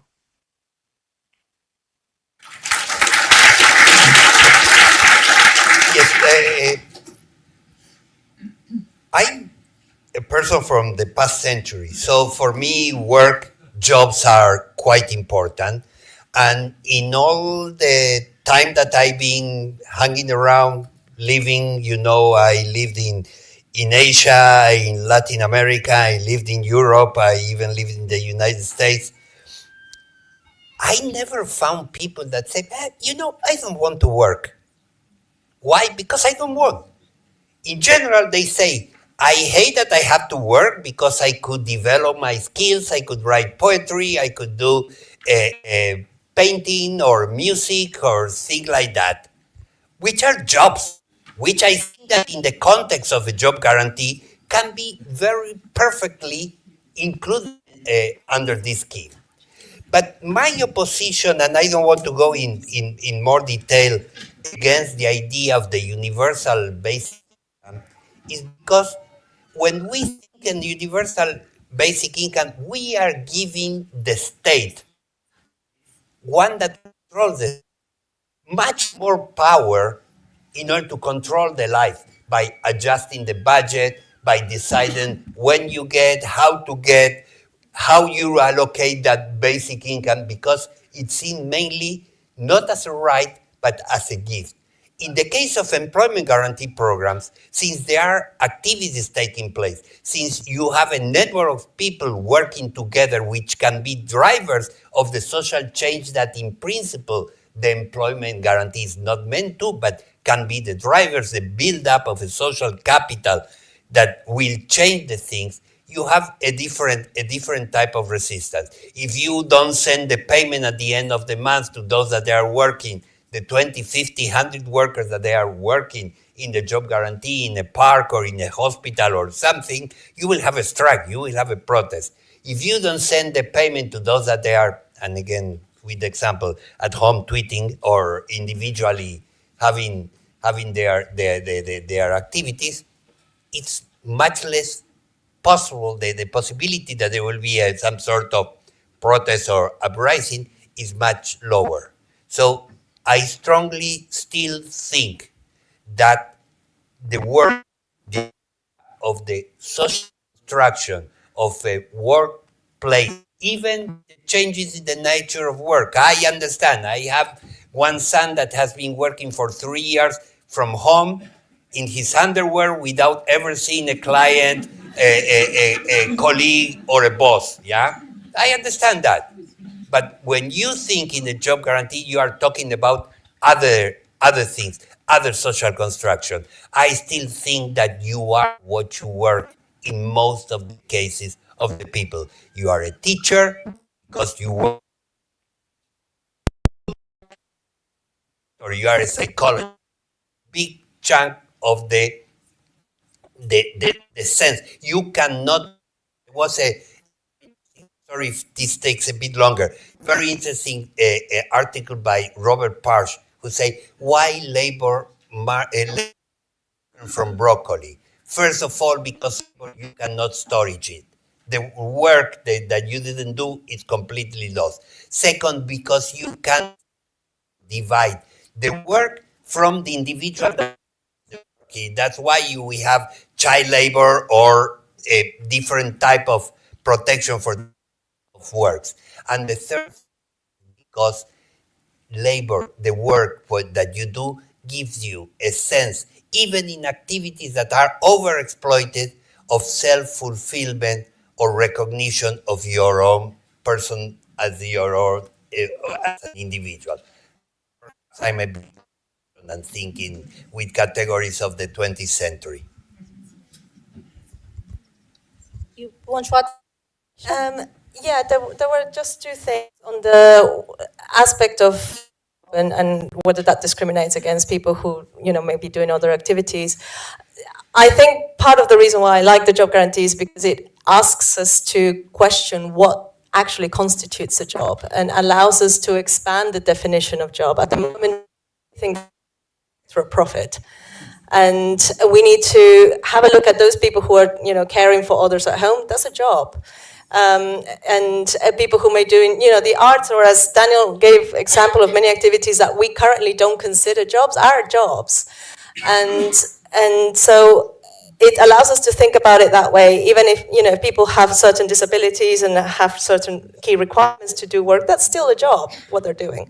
So, I'd like us to think about it in that way. And then with regards to the growth issue, I agree that we need, to include environmental resource constraints into the running of the economy. I don't think our current measures of growth really tell us much. So first of all, we need to think about having better measures of growth that introduce, damage done to the environment as part of that framework, and then decide how much growth can we afford, if anything at all. And from that, start off saying, well, what's the size of the private sector that we can afford to have and that requires that growth, as a result of that, and what should we pass on to the government to take over those functions, and what activities are essential. And again, going back to the issue of what constitutes a job, then there are certain activities that earn money but are certainly not considered to be jobs. Is Bitcoin mining a job?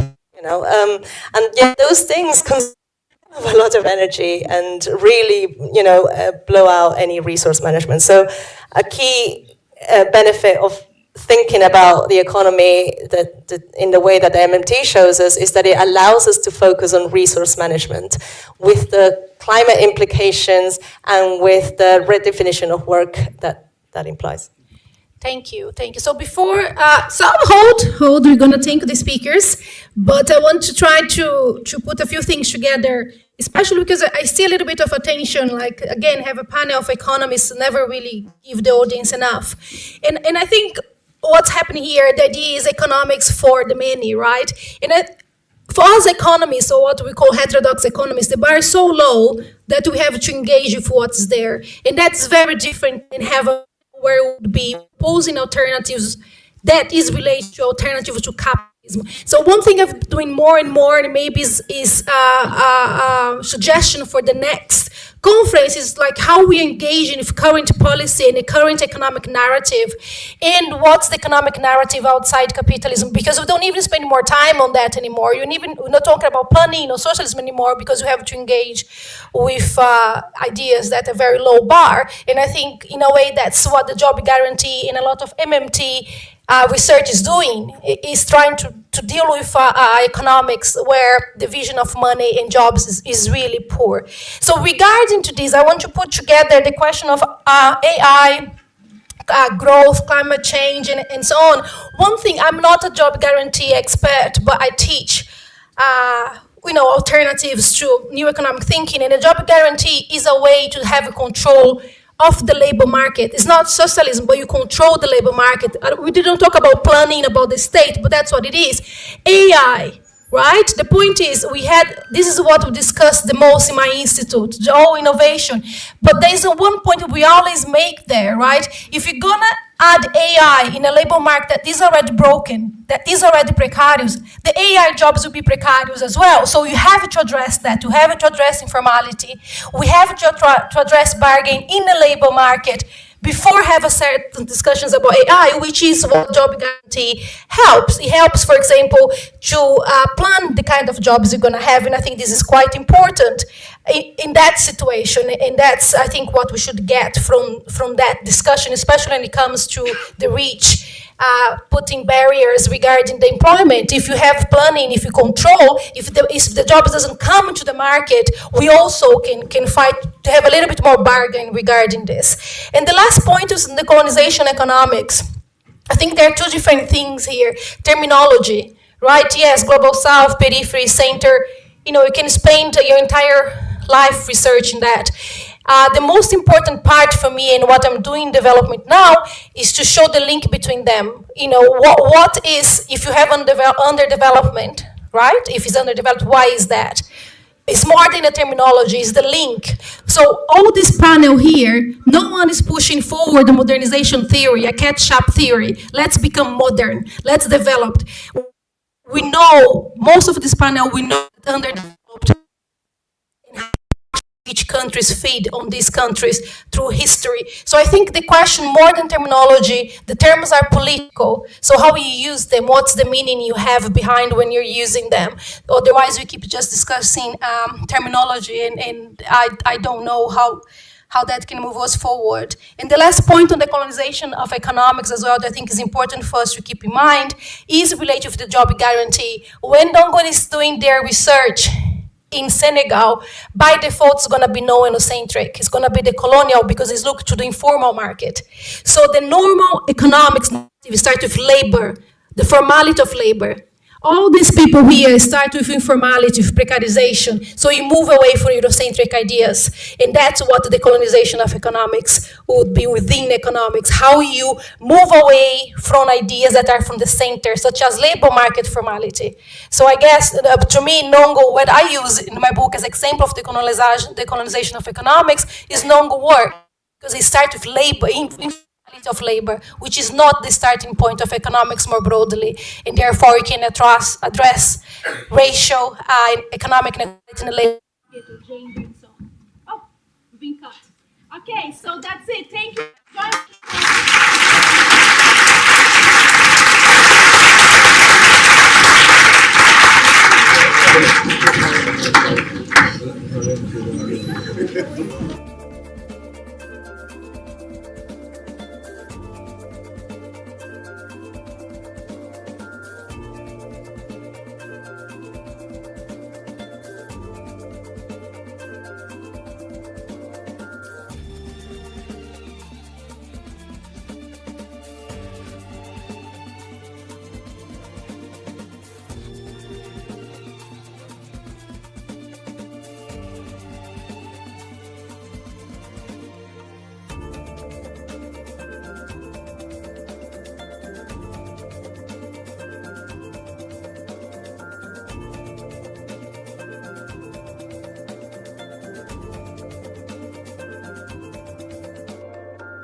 right in the end.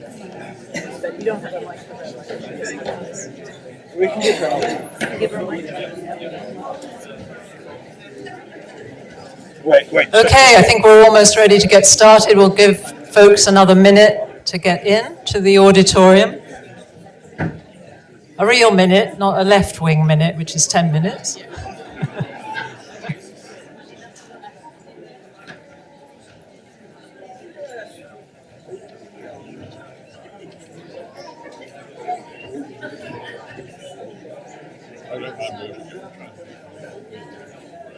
You chair. Yes. Microphones quite close. I'm extremely hard of hearing, and not everyone my vintage is, and it makes a huge difference. Even within something. Thank you myself. Thank you so much. That would make a huge difference. I think this is actually hear what people are saying or not. So I think it's exactly. To say like Yes, yeah. And it's also it's a direct. So maybe right before. Yeah. Okay. Perfect.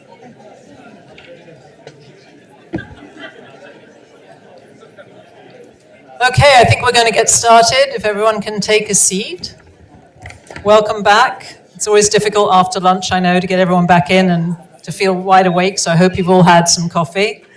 My name is Linda Pence-Gunter. I'm the founder of a nonprofit just outside Washington, D.C. called Beyond Nuclear, which by its name you can probably tell is an organization that advocates against both nuclear power and nuclear weapons and for a just and sustainable future. Some of you might also know me. I write features for the Morning Star, so some of you might know me from there. Before we get started, actually, we have a surprise guest who I'm really thrilled to introduce to you, who's just going to speak to you as well for a few minutes. Her name is Chloe Swarbrick, and she's an MP and the co-leader of the Green Party of Aotearoa, New Zealand. And some of you may have seen her on video being rather pompously dismissed from Parliament and suspended for a few days for being outspoken about Gaza. So please welcome Chloe Swarbrick.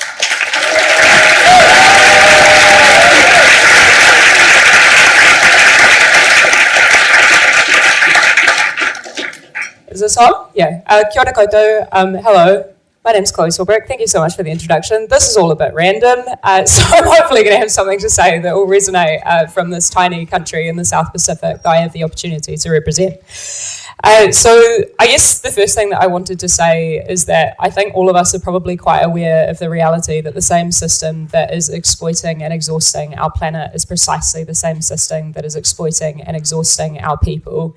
And to that effect, I think it's also really important that we understand and recognise that it is precisely the same system that is asking us to sleep over people sleeping rough on the street outside of luxury stores, as asks us to turn away from the genocide being live streamed on all of our cell phones. To that effect, we need to understand that it is this system that we have to overturn, that we have to change. And I think that we've got really, really good on the left at defining problems. And I think we've got really, really good at being opposed to things. But I think that we also need to understand that simply being opposed to things is not a powerful position to operate from. If we want to be in a position to meaningfully inspire people and to bring people together, then we need to know what it is that we stand for, which is far stronger than anything that we could possibly stand against. As far as that goes, thank you.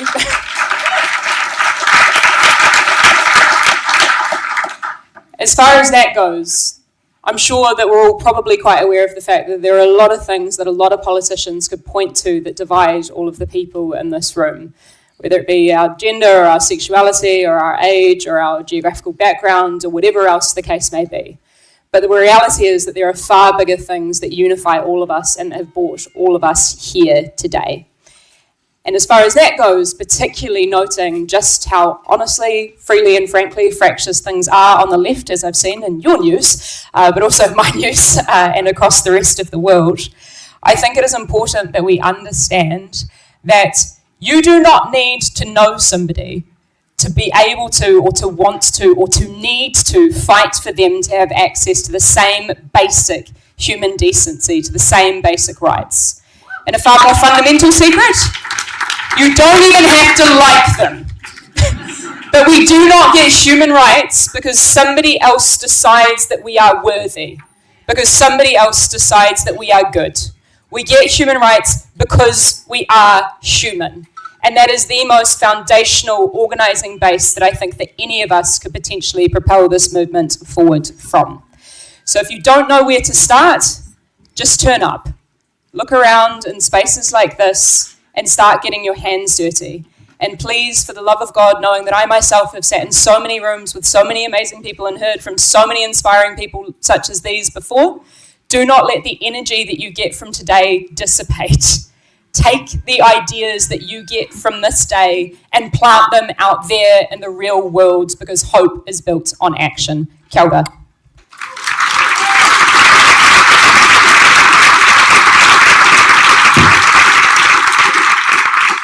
Thanks so much, Chloe. What a treat that we were able to have her here today, just by luck. So I'm just going to describe a little bit about what we're going to be doing this afternoon with our subject. And really we're going to explore ecocide and genocide, which are, I think we'll all agree, two sides of the same coin. Climate change is too rarely discussed through the lens of justice first. You know, we talk a lot about technological fixes, economic fixes, but what we want to do today is to sort of examine the influence of colonialism, capitalism, militarization, and occupation as both the cause of our climate crisis and also the price that is paid, not so much by us, but by mostly countries in the global south who have had no role in creating the crisis in the first place. We are going to talk about Gaza, which is really the microcosm of all of this. We're going to be talking a little bit about West Papua, Congo, some of the other places which have been so badly affected. And we're also going to be talking about our own communities, where essential services for working people have been cut in favor of militarization, in favor, ultimately, of corporate profit-making. It's really about, you know, who gains and who pays. The way this is going to work is similar to the earlier sessions. We're not going to have formal presentations. I'm going to ask each of our speakers to say a few things. I'll prompt them with a question. We'll try to make time for the Q&A as well, obviously at the end for all of you. I have also been asked to say a few words about my issue, because we do tend to focus a lot on fossil fuels as the problem, and renewable energy and energy efficiency as the solutions to our climate crisis. But there's also an elephant in the room, which is in a way of both these things, which is nuclear power. And you probably saw just this week, actually, this big announcement that was made by the British government about the new golden age of nuclear power. You know, words taken straight from Trump's gilded playbook of BS, fundamentally. And it's when you look at the plan that they unveiled, there's a long list of corporations on there, unsurprisingly, rogue corporations, including Bill Gates' TerraPower. Now, we all know that Bill Gates is a billionaire. Just to cue you up for what you're in for if this contract goes through. In the US, Bill Gates has a so-called advanced reactor project called the Natrium. He thinks it's going to cost $4 billion. It'll probably cost a lot more. He came to the Department of Energy to ask for $2 billion of our tax money to pay for half of his project. And he's a multi-billionaire. So it's the same old story. It's a delusion. The reality is that we'd get more carbon reductions faster for the same investment in renewable energy and energy efficiency as we would get in nuclear power. So it's actually an impediment. The golden nuclear age is all a veneer. And it's another great betrayal of working people, because you're going to be paying for it fundamentally, and it may never even get here. It's a delusion. The jobs will be better placed in renewables than in nuclear power. All these reactors are on paper. None of them have been licensed. They're all aspirational. There's no reality there anytime soon. But going back to the subject at hand, the big missing piece of this is, again, who pays? Because, of course, nuclear power depends on uranium as its fuel. Where is uranium sourced?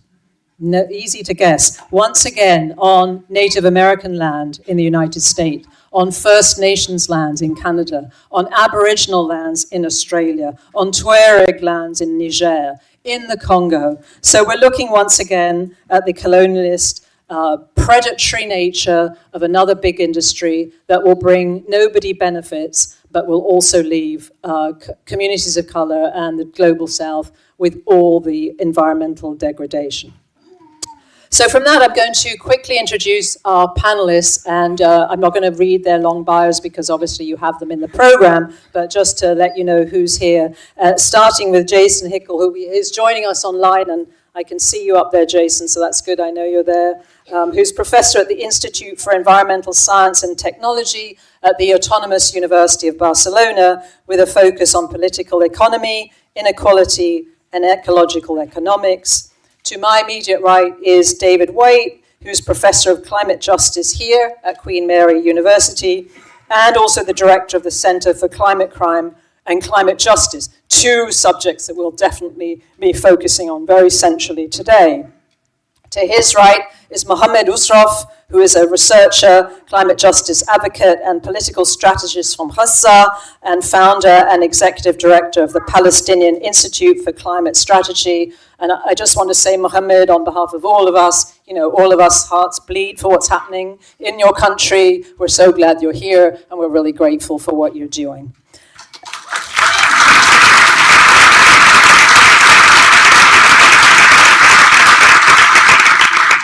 And lastly, but not leastly, which I don't think is a word, but is, of course, Daniéle Obono, who's originally from Gabon and is a member of the French Parliament representing the 17th District of Paris with the party La France Insoumise, and she's a campaigner for social justice and the power of the working class.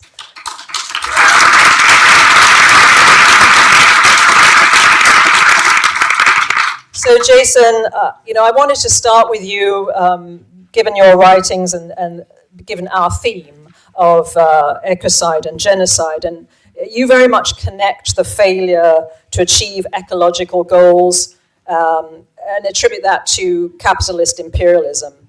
The global north is responsible for the crisis we have, the global south is who suffers. Can you talk a little bit more about how our continued rampant consumerism and consumption plays out along colonialist lines, seeing what we're seeing, obviously in Gaza and Congo, but obviously through the ages, like how does that play out, and why is colonialism the central problem?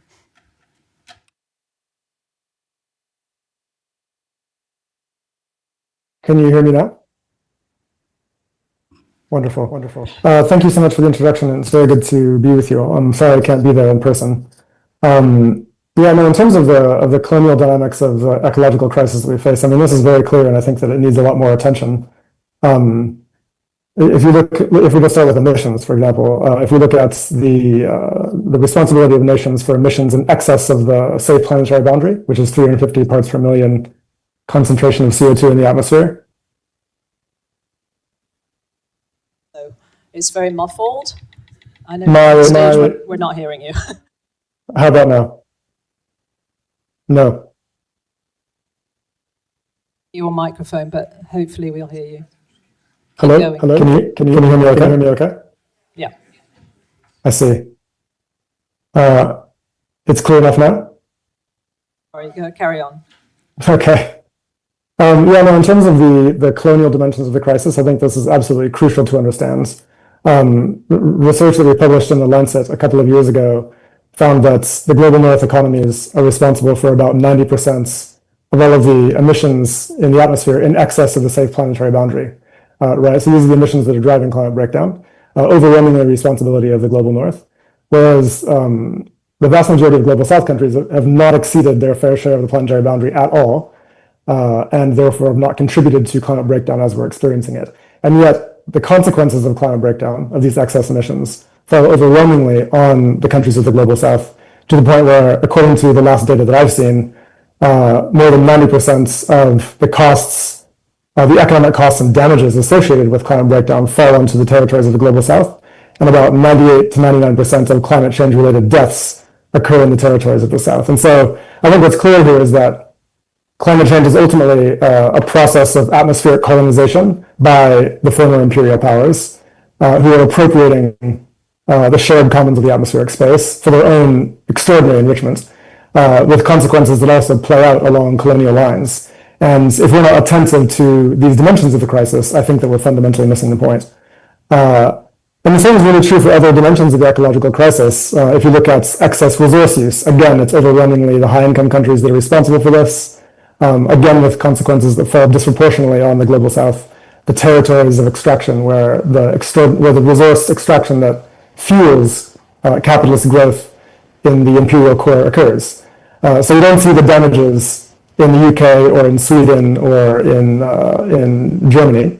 Of course, you do a little bit, but the vast majority of the damage is in Brazil, in the Congo, in Indonesia, at the frontiers of capitalist extraction. And I think that's crucial to understand as well. So, yeah, no, in terms of what's driving this dynamic, I think we have to understand this as an effect of the way that capitalism operates in the world system. And it's not primarily about the question of consumption. I think it's really about control over production, like how control over production operates under capitalism. I wanted to say a bit about that, but I don't want to overstep the question here, so I'm happy to wait until later. Thank you so much. We can come back to that for sure when we get to the next round of questions. And Mohammed, I remember when the Madeleine set off with Greta Thunberg on board, and one of the questions she was asked was, well, you're a climate campaigner. What on earth are you doing on a boat going to Gaza? You know, what is the connection? And she gave a very articulate response, I think, which connected those things together. And I wondered if you could sort of elaborate on that, you know, some of the specific things we're seeing in terms of the genocide there in relation to the deprivation of resources like the water apartheid and the deliberate destruction of buildings, which is in itself leaving a terrible carbon footprint. This idea of making it a deliberate attempt to make the environment unlivable, so that it's an unsustainable place for anyone to live, as part and parcel of genocide. So it's sort of a climate crime that's actually contributing to the genocide. And I just wondered if you could elaborate on that a bit more. Absolutely. Hi, everyone. And please hold the microphone really close to your mouth, Yeah. I've been told, otherwise we can't be heard. Sounds good, as long as the live stream is also sounds good. Hi, everybody. My name is Mohammed. Thank you very much, Linda, for the question. I'll just answer it very straight up. In regards to climate activism and climate justice, I think it goes back to what you initially introduced, and it's how does climate change as a topic and sort of justice and peace really apply here. The key question for me as a Palestinian is how, you know, why should Palestinians really care about climate change? And I don't think they should. I think everybody else should care about climate change and think about the roots of what's causing climate change. Climate change is not just, you know, global emissions are rising or the temperatures is also increasing. It's not a spontaneous event. It's not a metaphysical event. It's not something that came out of nowhere. The colonial definition of it is that companies and corporations and global capitalism has insisted on exploitation and extractivism that put the rest of the world that's not benefiting from these efforts behind. And the more that we continue extracting and the more that we continue to greenwash these attempts of colonialism, the longer we're going to stay behind as part of the global majority, and as well Palestinians. Now, in terms of the Madeleine Declaration, the Madeleine Flotilla, which we wrote a declaration about after to connect it to migrant justice issues and sort of a lot of other issues in the Mediterranean that continue to rise up in these kind of discussions on climate justice, because climate justice, again, is much more than just climate change. But in relation to Greta Thunberg's work, and the flotilla and generally these kind of activities, especially in breaking the siege in Gaza, the key question for me is what kind of activities are happening on Palestinian land that continue to sort of support the larger sort of colonial conquest, that being, for example, of Israel in Gaza. I mean, the so-called withdrawal of Israel from Gaza in 2005 was not just because they had to withdraw, but it's just the fact that they found it uninhabitable back then, and currently they're continuing to just rid it all of its own people and make it completely uninhabitable in every sort of form of condition, living condition. So one of the key sort of things that we can also get back to that I would love to talk about is techno-capitalism, or more specifically sort of solar geoengineering, because there have been reports and there have been experiments on Palestinian land that rid us as Palestinians of our own sovereignty, of our own agency, and of our own ability to live and farm on our own land. This all goes besides the very physical attempts of ridding Palestinians of water, ridding Palestinians of infrastructure, ridding Palestinians of any form of life. It goes beyond genocide, it goes beyond ecocide. It's really interconnected with all forms of oppression all across the globe. And I hope that this could be the start of a much needed conversation. Thank you. Thank you.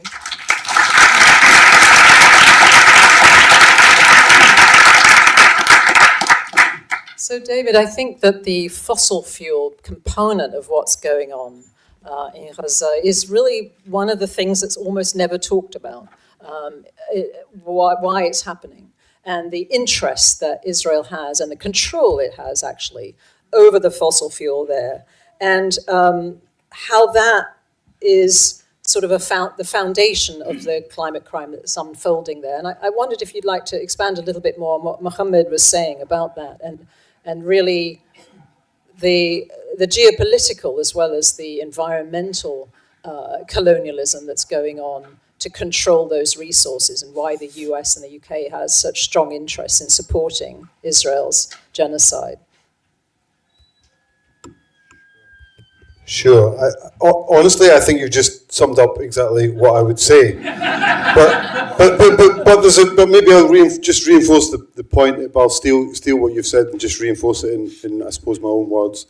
But look, and actually not my own words. Can I say I think there's a really good pamphlet out right now that Verso have published called "Resisting Erasure," which I think makes this point really, really clearly and tries to put class back into what's going on in Gaza, what's always going on in Palestine. And part of that kind of class struggle is a global struggle. It's a struggle, as you indicated, for geopolitical dominance in the Middle East. And I'll maybe narrow that point down a little bit more, because Israel wouldn't exist in the form that it exists right now unless there was a struggle to dominate and control the Middle East generally. And there is a struggle to control and dominate the Middle East because it's oil rich. Now, that's not to say that's the only thing that's going on, but that's kind of the foundation. So we have to say, actually, if we are in the grip, if the world is in a grip of a fossil fuel economy, and we need to wrestle free from that grip, then Palestine becomes a very, very central struggle, has always been a central struggle, and what's going on right now. But maybe to deepen that point a bit, and I do want to, I know we'll come back to it, because I do want to talk about the case of West Papua in a moment. I know it was mentioned by Jeremy in the introduction, but I think we can say that the form of apartheid in Israel, the form that particular form of colonization, the forms of racism that are institutionalized in Israel, come directly from that need to dominate the geopolitical situation, come directly from the need to uphold a fossil fuel economy. Now, that sounds very reductionist and very simplistic. Obviously, lots of other things are going on within that, but I think we have to recognize that, and that's where probably Greta Thunberg and definitely Mohammed, articulated the complexities of that much better than I do, but I think that's where we have to begin, actually.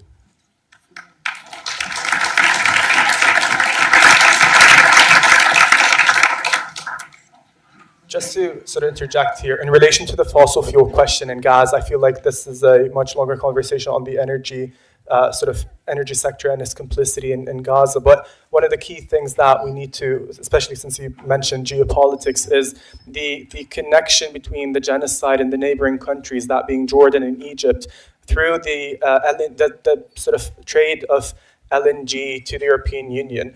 We've seen in 2015 how not the Arab gas pipeline, but the Ashkelon Harish pipeline was reversed to allow Israel to send gas to Egypt, and then Egypt is now sending it to the European Union, and a lot of this is going through the Tamar and Leviathan gas fields, and a lot of it is going through Palestinian waters that the Palestinian Authority in this question did not consent to. So not only is it a sort of violation of consent of Palestinian sovereignty and waters, but it's also continuing to profit during the genocide and off of the genocide. And not only so, but also because this is a divergent away from so-called the era of Russian fossil fuels during 2022. So they divested away from Russian fossil fuels and now are using Israeli and Egyptian fossil, like LNG and gas during the genocide. And also the same applies to the case of Jordan through the Arab gas pipeline. So there are still cases to continue expanding, and this is only more reason for people who care about climate and care about the companies that continue to caused the sort of climate havoc and climate crisis to care about what's happening in Palestine, because not only is it about climate change, it's about the direct violation of consent of people and their sovereignty and so on. So, yeah, sorry. Great, thank you.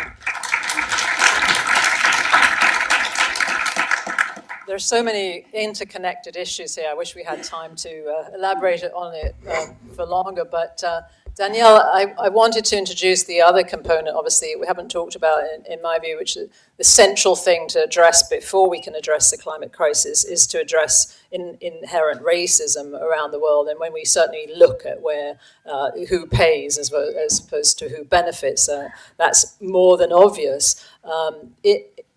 And then there's also the plight of just regular working people. We've seen a tremendous amount of unrest, obviously, in France, especially now, but also in the past, related to climate, in terms of what we're seeing here, which is stealing money for the big fossil fuel industries and nuclear industries away from social services, away from essential needs, away from education, health, and so forth. What's your take on what's been going on in France?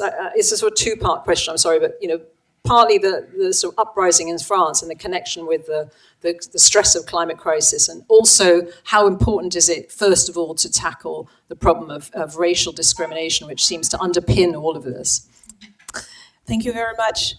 I will answer by talking about a recent development in France, which shows, I think, the level of consciousness among activists, but in the wider society, because of the increase in threats to our planet and to the people due to not only climate change, but the complicity of our government into accelerating climate change, and that's I think I would compare it to what many people have done over the past weeks, getting involved in the flotilla movement, because the governments were doing nothing, and then the people decided to take action and go and try to breach the blockade. And what we've seen in France on the climate change movement is new movements of people who decided to take action. And there's been in 2021 the birthing of a movement called Les Soulèvements de la Terre, Earth Uprising, that's what we call it. And it was formed by activists who used to be part of several different movements, especially one against the building of new airport in Notre-Dame-des-Landes, and which succeeded. We actually managed, it took years, we managed to cancel the whole project. And so you have those activists who decided to build a broader movement, which is not an organization per se. It's a collective of different people. They learned from the way the government had been targeting small groups of people, and so they organized accordingly. And it's very interesting because this is a network that includes, of course, climate change issue, but has been also involved in the past year in support of movement against police brutality. And just recently, last week, when we had this movement on September the 10th, calling to block the economy, it's part of the the class struggle that has been happening in France. They were part of it also. So linking with economic issues, with anti-racist issues. So it's very interesting the way they are also combining on the ground tactics and like occupations, blockades, and they're focusing on trying to disable ecocidal infrastructure and building a campaign on the ground locally, which is very important. And I think it shows how a movement that started with just, it's not just because there were massive demonstrations calling for climate change and asking the government to do something, just kept seeing them failing the people and decided, so we're going to do this. And I think it's very inspiring Also, what has been done on the ground, blending like radical action, as I said, strategic planning, and like reclaiming the land. There have been the big movements they've been involved in was about opposing like mega basin, with we call it, that's take away water from agricultural lands, and that's really ecocidal big projects just for the handful of capitalist agro-industrials, and they went onto the fields and they massively and organized many people, and that's also the reason why they've been targeted by the government, who has been labeling them eco-terrorists. Yeah, I think that's a trigger. Okay. So they have been actually labeled eco-terrorists, and I think it's interesting how it's the same language, the so-called war on terror that has been used to justify all the past imperialist attacks on people all over the world, and also part of the argument that is being used against the Palestinian people and focusing on Hamas and so on and so forth. So you see how the government is using the same tactics against our movements, and the way the people have been opposing it is supporting actually the movement, because the government tried to ban les soulèvements de la terre, and in response they got huge support from, and it actually helped to grow the movement very much. So I think it's an example of fighting back against governments that are not just not doing anything, but are like accelerating climate change, and the way it connects with not only national issue but international issue, and the way our movement is learning from that and connecting the dots, and also so taking part, like this movement is taking part, as I said, anti-racist movement in solidarity with Palestine. So this new cultural struggle, I think, is very hopeful for us. Thank you.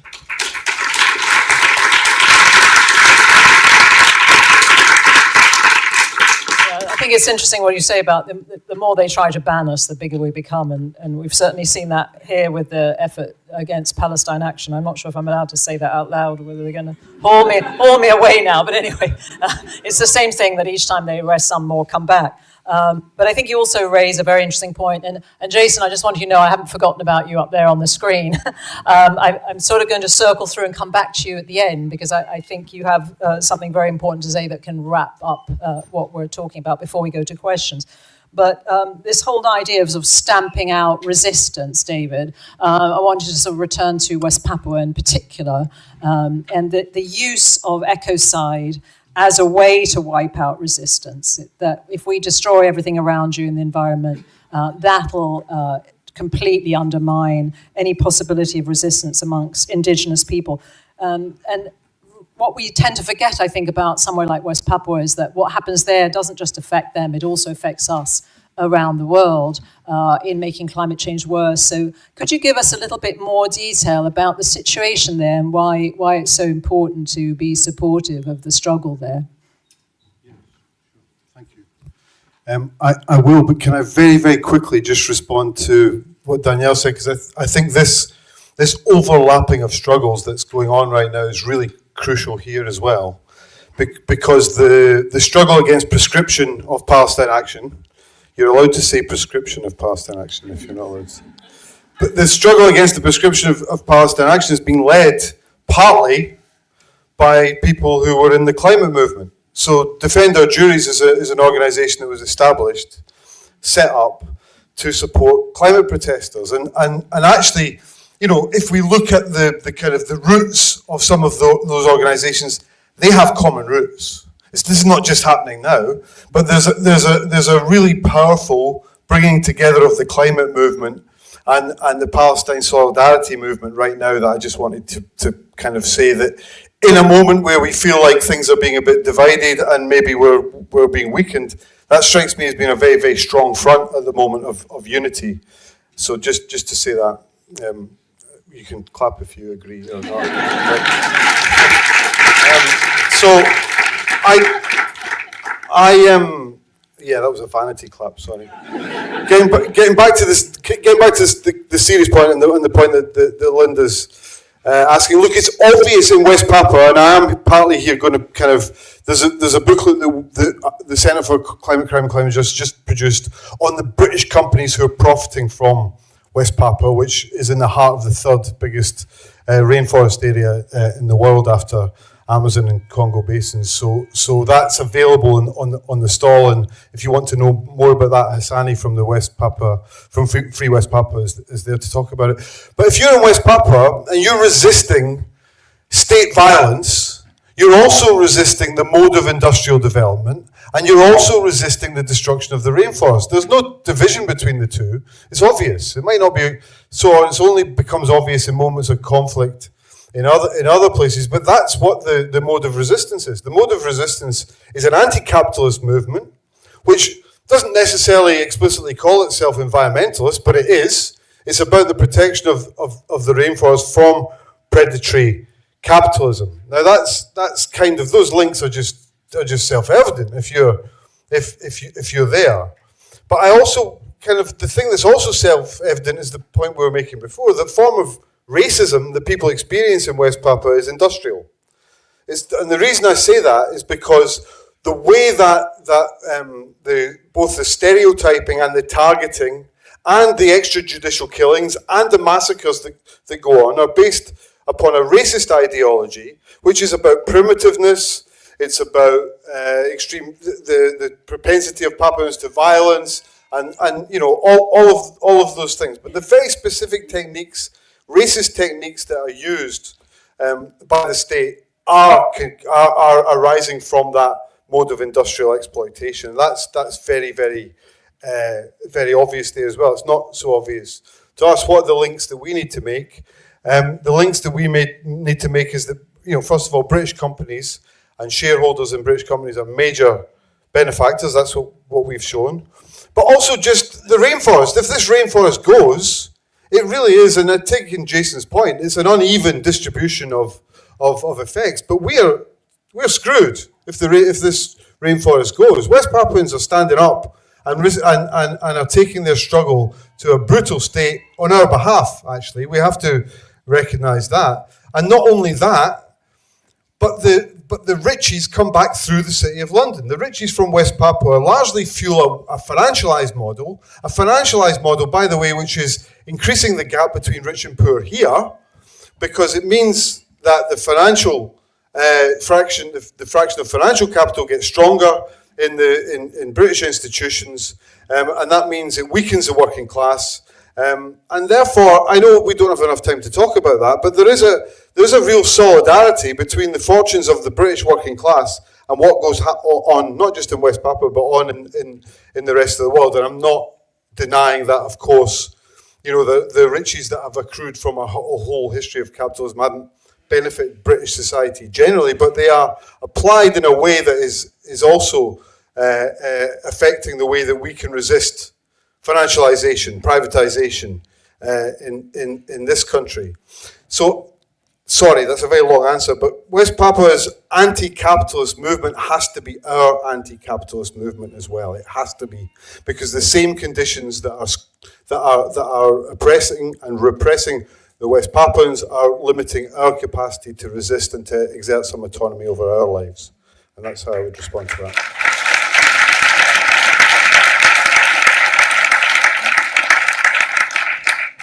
I think that really speaks to the issue of self-determination as well, which we've talked about a lot in terms of these countries, that they don't, you know, the rights on how resources are used in the Congo should belong to the Congolese and not to multinational corporations who are there to plunder and to trigger a genocide, which obviously is huge there. I mean, more than 6 million people dead since 1996, and largely over mineral rights. And I think that sort of brings us to this uncomfortable place as well about, what we do instead, because obviously we know that even with our desire for renewable energy, that also comes with plunder and extraction and colonialism and racism. So we've got to be really mindful of how we go forward. And Mohammed, I think, in Gaza, what was one of the more shocking things I think I read about what you sent me in advance was, again, the connection between the control that Israel has over everything in terms of resources, and even over potentially so-called climate solutions. And that one of the projects that you sent me was something called Stardust Solutions, which is ostensibly solar, but in fact probably, as you suggested, deeply tied to the military, and includes controlling the weather and seeding, things like seeding clouds. And it actually reminded me of in 1986, when the Chernobyl nuclear disaster happened in Ukraine, and obviously there was a big cloud of fallout, which we know went very far and wide, including over Europe. But as this cloud set off, President Gorbachev ordered the Russian Air Force to seed the cloud so that the predominant fallout would fall not on Moscow, but on Belarus. So Belarus was deliberately targeted to take the biggest dose, and it's in fact where the largest radioactive fallout from that disaster still is. So, Mohammed, could you talk a little bit about that project, and also, that this is sort of presented as some sort of solar climate positive thing, but is in fact yet another example of how the Palestinian people, they have no say in anything, including so-called mitigation on climate.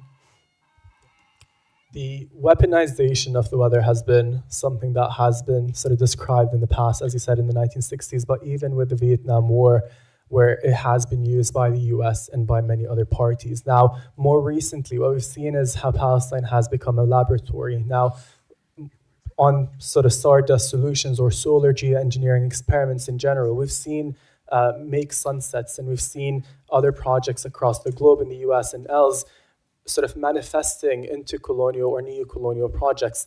They're greenwashed techno-fixes because of the way that they are often implemented. A lot of the times they're theorized and sort of developed in the global north, but then implemented in the global south. At the moment, there's Stardust Solutions, for example, which is funded, or at least led by AWZ Ventures, and AWZ Ventures is situated in Silicon Valley. Their board of directors has one former director of MI5, one deputy director from the FBI, one former director from FBI, MI5, and the CIA, as well as former Prime Minister of Canada.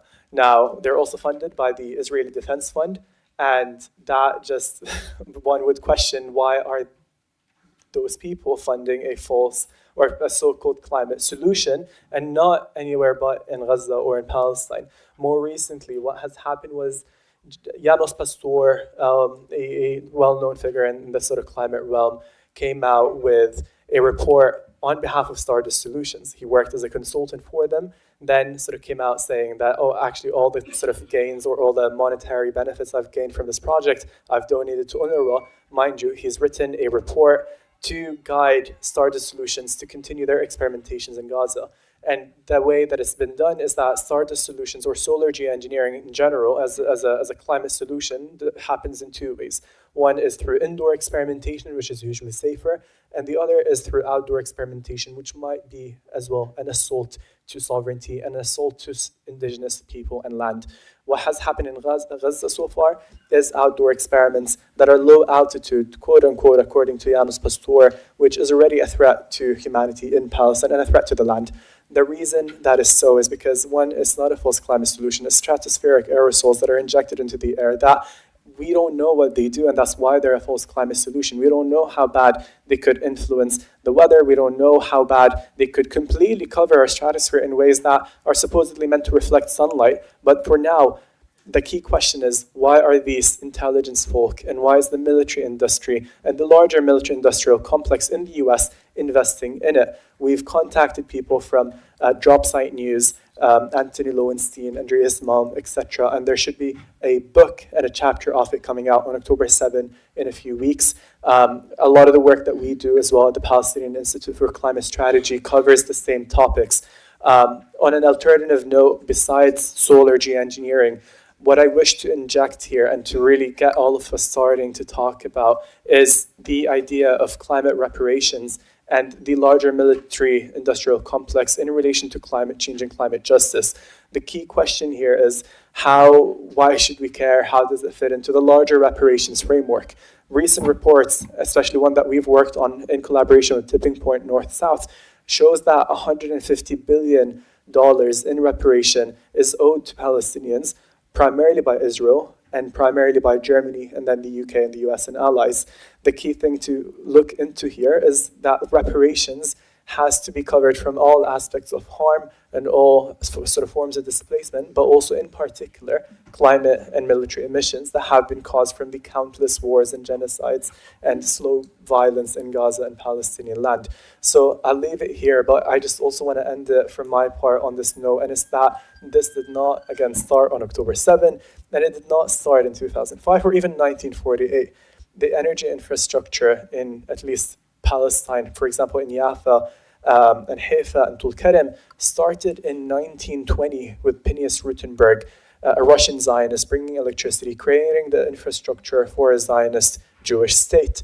What that allowed for is the establishment of a logic of coloniality, a logic of occupation. We saw how Palestinian forms of living, of agriculture, of building, of transportation has been completely thrown to the side when electricity and energy was unequally distributed, where 80% of electricity was given to 20% of the population.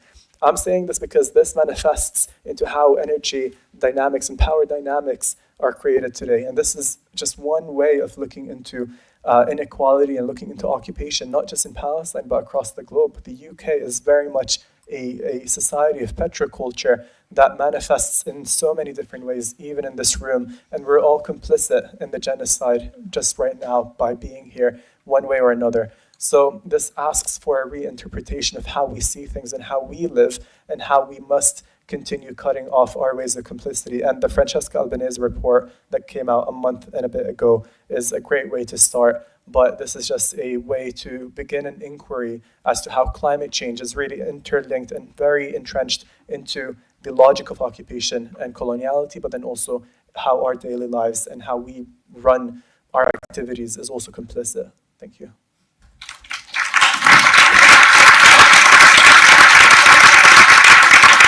So I'm going to wrap up with two last questions, one for you, Daniéle, and one for Jason, which focus perhaps more on, where do we go from here? Because it does seem very insurmountable. And I think I've read somewhere, Daniéle, maybe it was said to you in an interview, where they said, you are right, but what you want is impossible. And I think, we wouldn't be sitting here, obviously, if we thought it was impossible, but it does feel impossible sometimes. And I'm going to sort of ask a similar question to you, Jason, about this as well. But I wonder, Daniéle, where do you see the possible in terms of turning a corner on this? Because there are so many challenges, so many complex issues involved with this. Do you see some way forward? Perhaps it's the civilian uprisings and the ZADs and so forth in France. So tell us a little bit more about what you think. Yeah, I would say I see a way forward through the experience of the communities that are resisting both imperial capitalist and ecocide. I wanted to give two examples of that link question of climate change and human rights and racism. There's been a study in France about the location of 1,500 officially traveler reception areas, and they compared them to pollution sources such as waste disposal sites, major highways, and very dangerous classified industrial facilities. And they found that these sites are not only in already exposed areas, They are constantly placed within the most polluted zones of those municipalities, which means what we've been talking about with this divide between global north and global south. I think it's important to see how it reverberates also within the global north, and how there's vulnerable communities that are targeted by capitalism and by climate change, and they are already vulnerable. And that's the case for the traveler. I don't know if you say gypsies in the UK communities in France.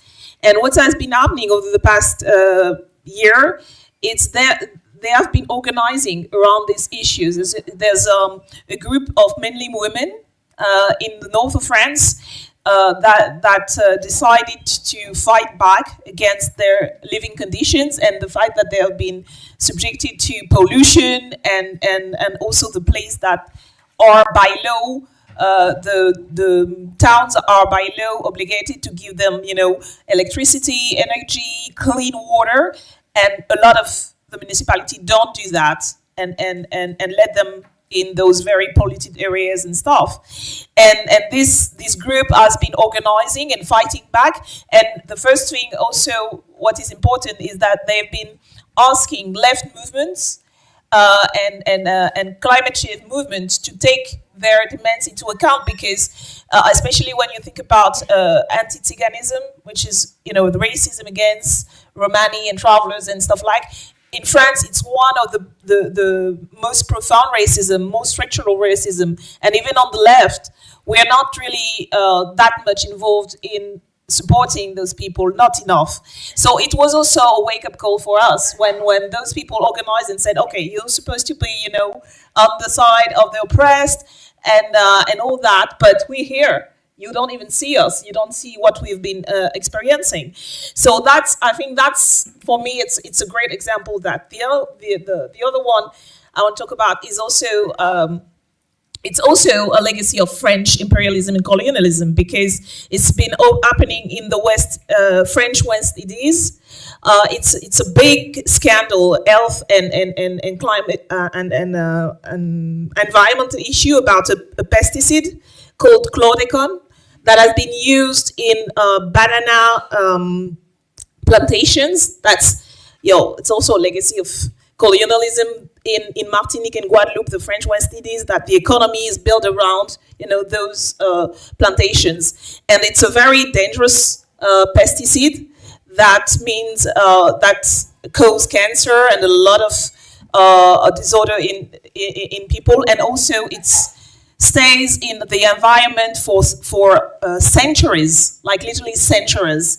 So this pesticide had been banned since the 1970s. We knew that it was dangerous, but they kept using it because the big bosses of the plantation had bought them and they wanted to use it. So it's a disaster, but it's been barely talked about in France, in continental France, because of racism toward the population there. But the people over there mobilized more and more. And what has been happening over the past year, especially, is now we have a movement in France against pesticide, because the government want to reintroduce a pesticide in France, in continental France. And so the people in the West Indies and involved in those movements came and say, okay, so we've been having this problem for like decades. Nobody cared, but now you see that this is happening to you, because they were able to do that to us. And they got away with that, and now they feel free also to target, mostly white population in continental France. So now you got this movement that is quite big against the reintroduction of this pesticide in France, and the bridges being built between the movement against chlordécone in the French West Indies and the movement that is happening now.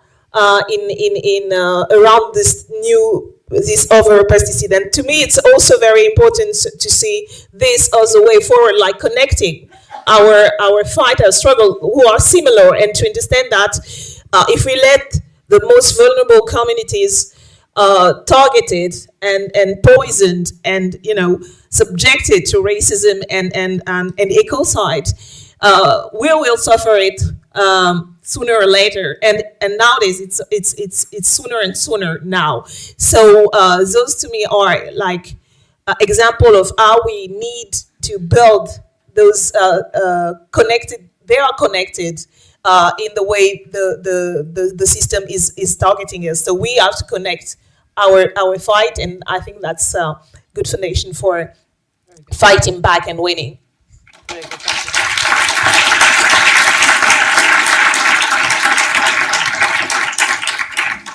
So, Jason, I'm going to give you the last word, and I want to focus a little bit on economic democracy, what you've talked about as the way forward, because it seems to me that in wrestling back the control of production away from capitalism and the capitalist imperialism and corporations, we've suddenly entered also an era where we're seeing really rampant energy greed in the form of AI and the data centers, and a choice that it seems unimaginable under a climate crisis, that we would now go down a path with something that requires even more energy when we should in fact be reducing our consumption. So can you elaborate a little bit on your thoughts on a way forward? How do we get out of that system? How do we change it so that it in fact becomes equitable and just?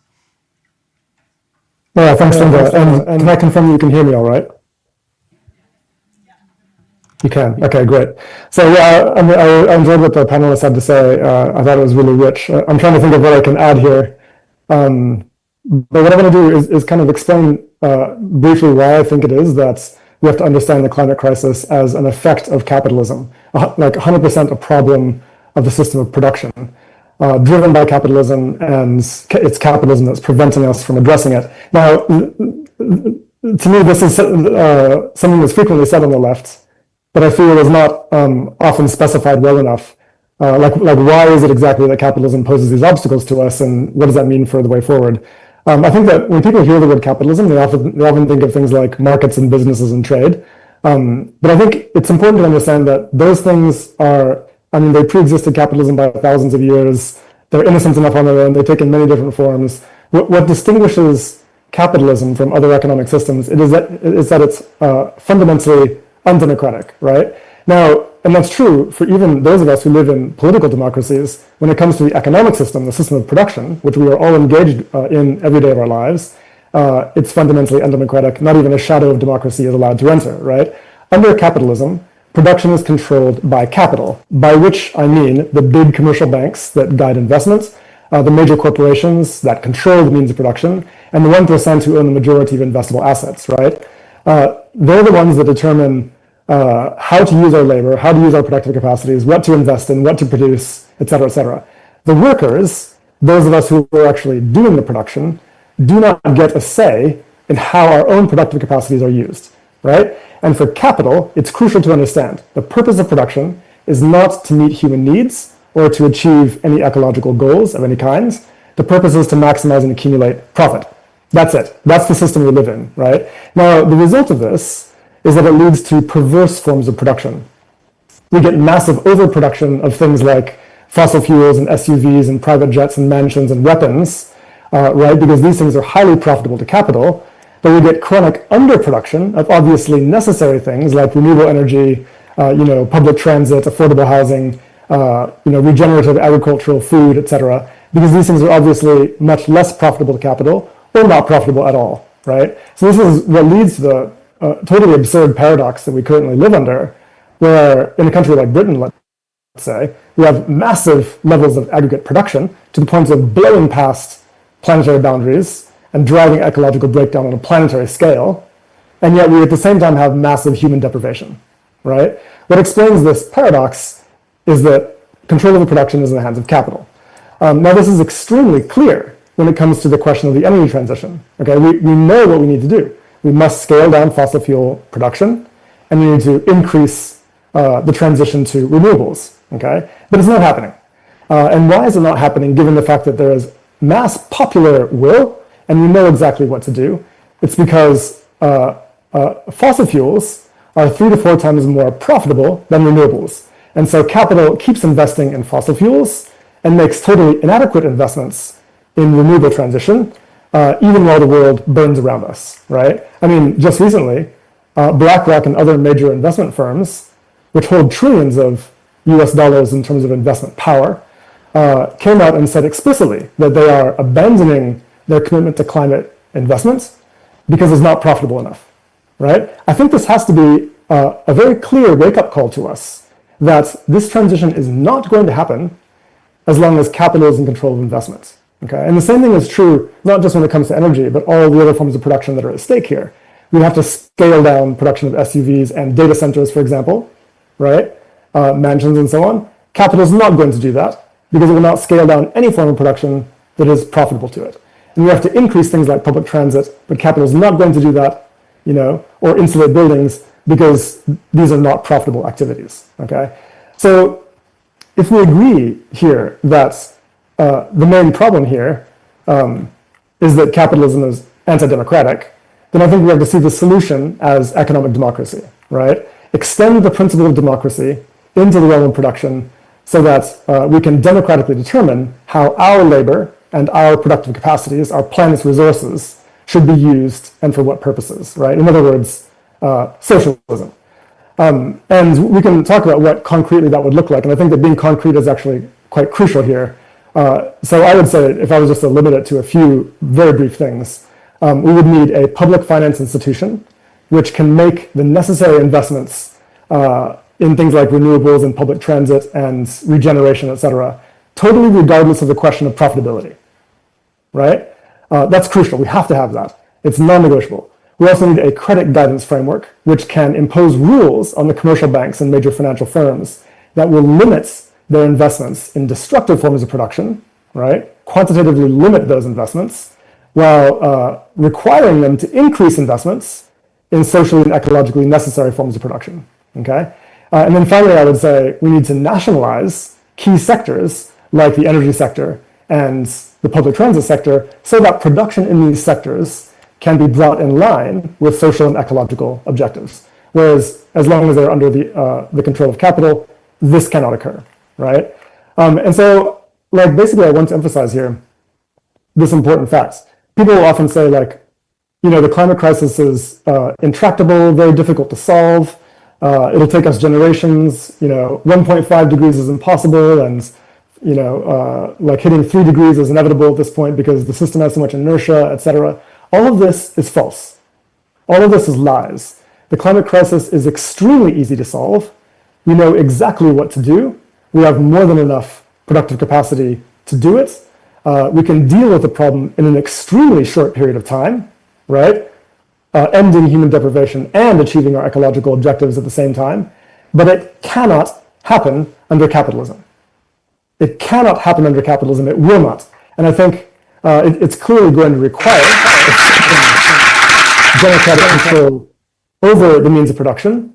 And the sooner we recognize that that is a precondition for successful green transition, the better off we will be. And I will add briefly here, for the Global South, this is going to require, as somebody mentioned earlier, a struggle for national liberation so that they can control their own resources and policy trajectory. Now, once we understand this fact, I think it becomes clear that, you know, the kind of movement that we're going to need is more than just a movement that can mobilize protests, albeit these are extremely important, but rather one that can actually succeed in uniting a mass of the population together, bridging the climate movement with working class communities, addressing their concerns, building a political party that can win elections and implement the necessary transformations, right? I think that has to be the core of our agenda, because without that, I seriously believe that we cannot do it. And so I think for this, you know, we need a completely different narrative than the one that the green movement has so far, the dominance, let's say, the mainstream green movement has so far given us.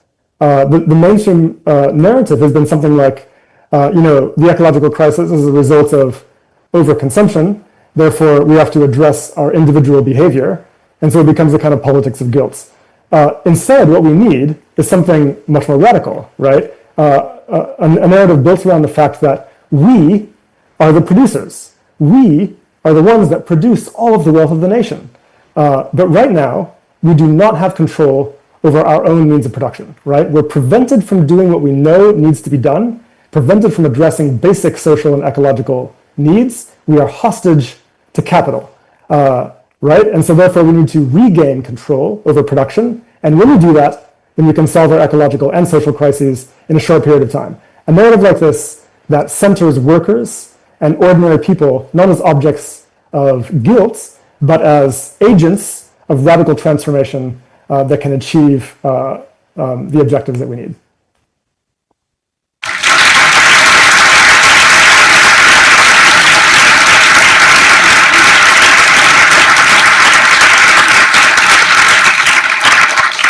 So we're going to go to questions now. I know we started a bit late, so I'm looking around to see if I can get the nod to overrun a little bit, so we use all of our time. But we'll do what we did before, which is we always start on the left. That's probably good. My left. We'll start over here with a couple of, let's try just 2 questions from each section first to see how we do, because we are a bit low on time. So we'll take 2 questions. I do urge you 2 things, one of which is to make it a question.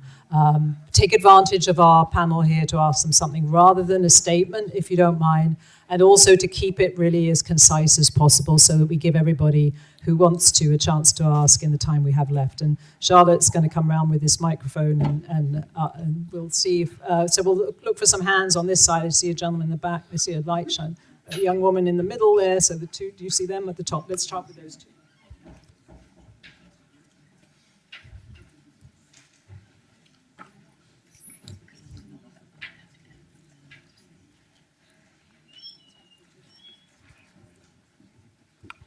Thank you so much. Can you hear me? Yeah. I'm part of France Insoumise as well. So thank you, Daniel, for coming. And I believe we're a left populist movement. And my broader question is, how do we make environmentalism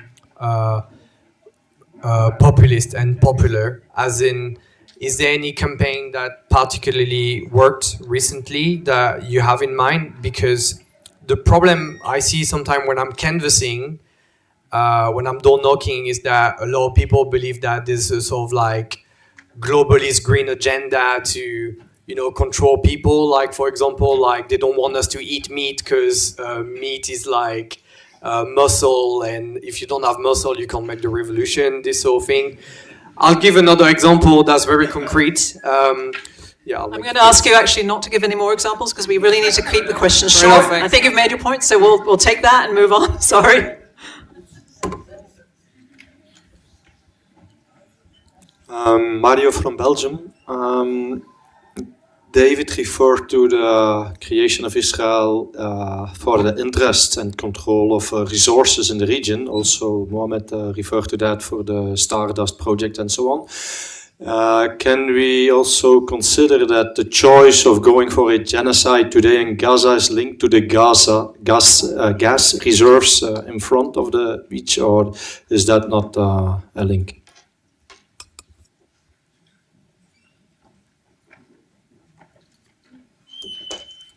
There was a young woman up in the middle there. Yeah.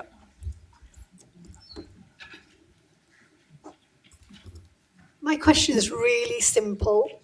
But before I go into that, can I just say I found the whole thing about 2048 really disheartening. We need change to happen real quick. So my question is, what 3 tips can the panel offer this audience that we can start exercising individually, collectively from tomorrow? 3 tips, please, that we can all do beginning tomorrow. Okay, thank you. So I don't know, Daniéle, if you want to address the populism, how to make have you had any success with something that's made climate popular and populist?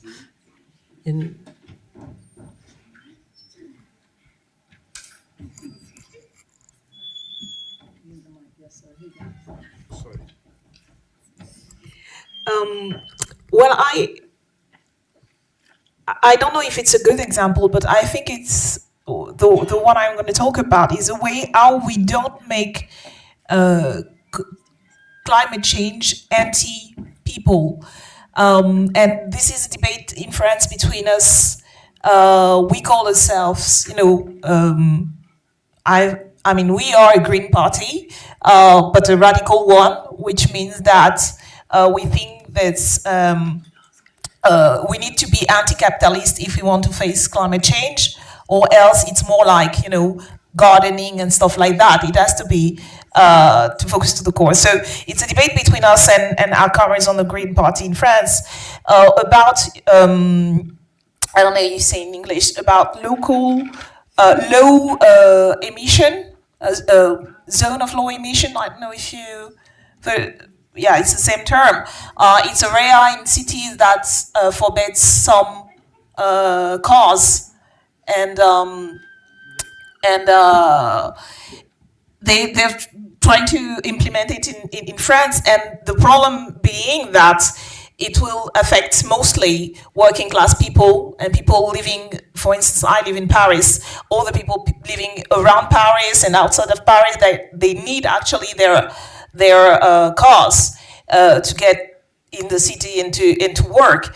And we've said that the idea of low level emission zone are good ideas, that because we have to lower emissions, but it has to be implemented at the same time we provide public transport.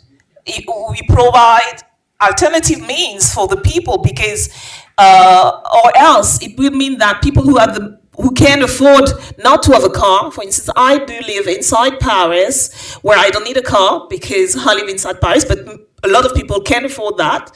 And so we said we need to make,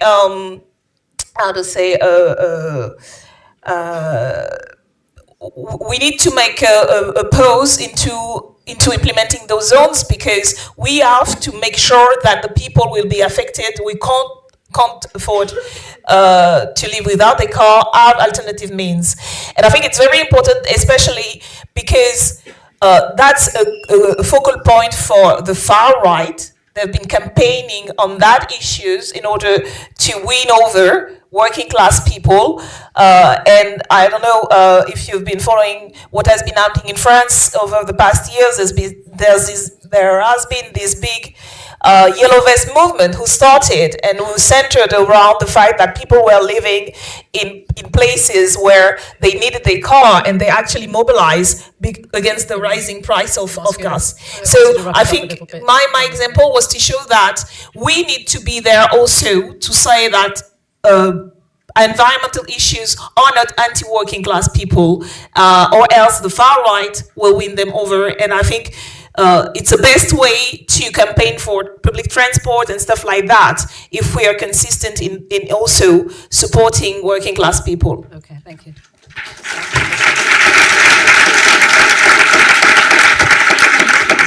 Can you hear me? Yeah, okay. Wasn't sure if this is on. So I'm going to just ask which of you would like to answer maybe a couple of the other questions. Please keep your answers concise so we can get to the next questions, though.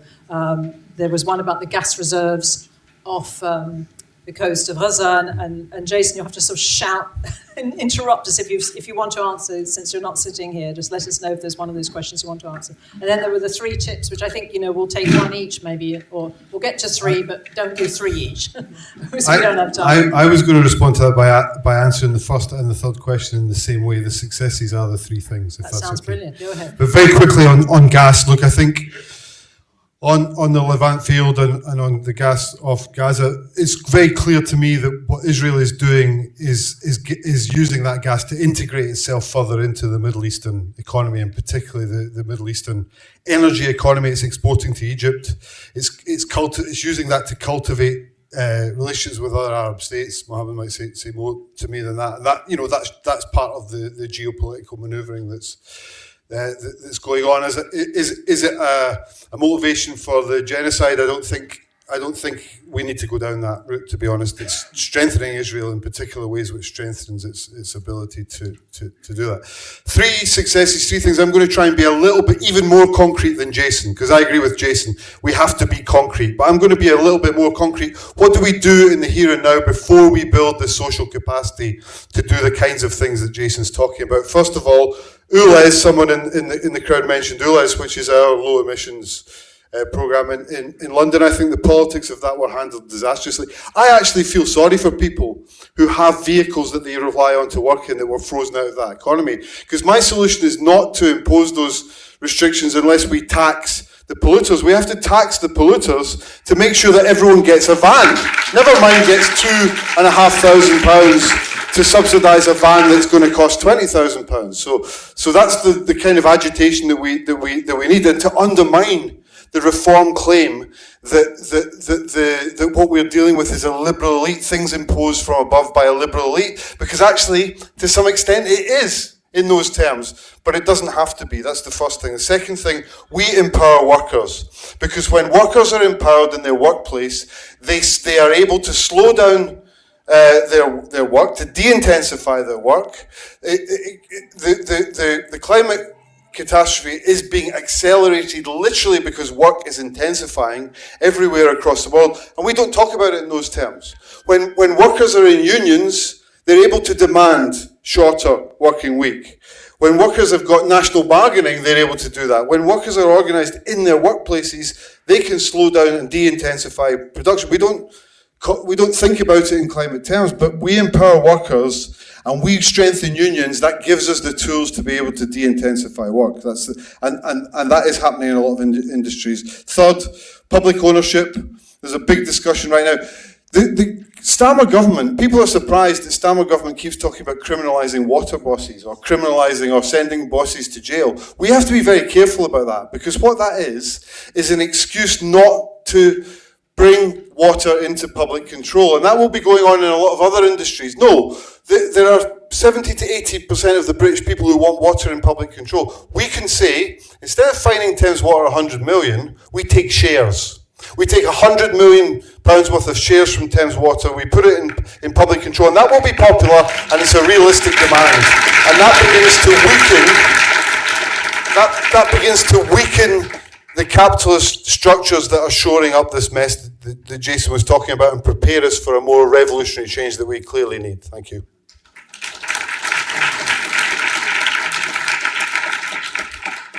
I just wish to add on the point that is Israel's intent towards having the genocide in Gaza committed and still ongoing for the gas fields. I wish to say that that's just a minimization of the conflict and the genocide and the war. It all really started hundreds of years ago. I mean, I think we have to call the companies and the countries complicit out. It is British Petroleum who, when we talk about integrating the economy in the Middle East, that started in Iran initially in 1901, then sort of pressured and urged by Churchill to invest into these oil companies and the Anglo-Persian Oil Company, which then later on expanded into the Kirkuk sort of region in Iraq, and then Haifa, creating the Kirkuk-Haifa pipeline. Now, this all manifests today into what I referred to earlier as the sort of techno-capitalist point. The accumulation of both capital in the region is part of, the same way we've seen not only capital accumulation, but also technological accumulation, or just simply this displacement of emissions, displacement of technology, pushing away what sort of innovation comes from the global north to the global majority as a way to let the harm reside in the Middle East. That's what we're seeing now, where, for example, Tel Aviv has most sort of surveillance companies in the military-industrial complex manifesting there in a way that it has to be protected by national interest of the British, of the US, and so on. And this is not just now. We've seen it in 1950s, where the Anglo-Persian Oil Company, when there were attempts to have it be nationalized by the Iranian leaders at the time were just simply moved out. So that there were attempts of resistance of these, forms of self-determination and nationhood and sovereignty by people in the region, by the Iranians, by the Palestinians, by the Iraqis. But at the moment, we've seen how conflict is created and manufactured, how consent is manufactured to genocide people. So this is part of the issue we see today. And this is all a climate justice issue, by the way, just to let you all know that this is what we need to recognize and resist in the imperial core as people who live in the West. And Wael Dahdouh said something just very recently about how the West and the Western media has completely neglected Palestinians and allowed Palestinians to be the only people who are currently resisting these systems and resisting the fire in Gaza. So this is really a call to action for everybody to first politically educate your communities and yourselves as well, to think about how is it that you're complicit, and just keep this in mind as to how it's all really connected. And as Jason really mentioned, capitalism is really the curse of the world at the moment. We can solve most problems if we do rid ourselves of these capitalist societies and capitalist forms of petroculture and culture. Thank you.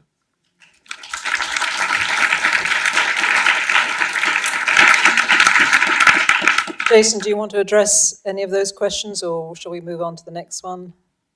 I'm happy to move on, yeah. Those are nice responses. All right, so we're going to take probably at this point one question. I see a hand up there, and then one question up there. So there's only one here, I think. It's right there. Oh, there's one here. Oh, there's one down here. You asked a question. You asked a question earlier. I remember you. So we'll take the. Thank you. We'll take the one in the front. She's got a red scarf, and then there was one up there. Yeah, right at the back with his hand up.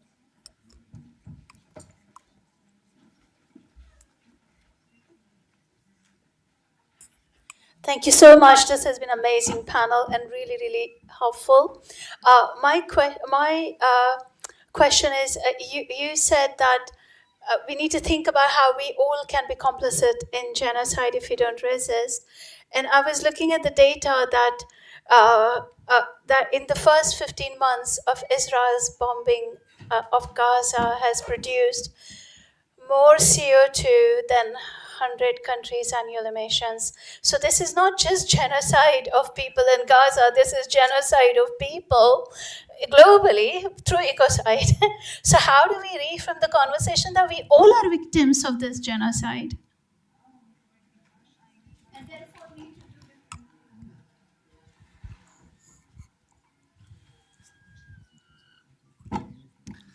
Hello, everyone. There are many similarities in criminalization of activism. In France, there is l'écoterrorisme, les gilets jaunes, and it ends up first by targeting them as terrorists, and then you send the police and la gendarmerie, and sometimes they kill people. We have an example of Rémi Fraisse, a young activist in the barrage de Sivens, who was killed by la gendarmerie nationale. And how can we protect activism in general? Because I see this also shifting in the UK. We see how we criminalize, I don't know if I can say it, but Palestine action, and then it will move to all sorts of things. We criminalize, and then we unleash the police, and they go rock and roll and activism.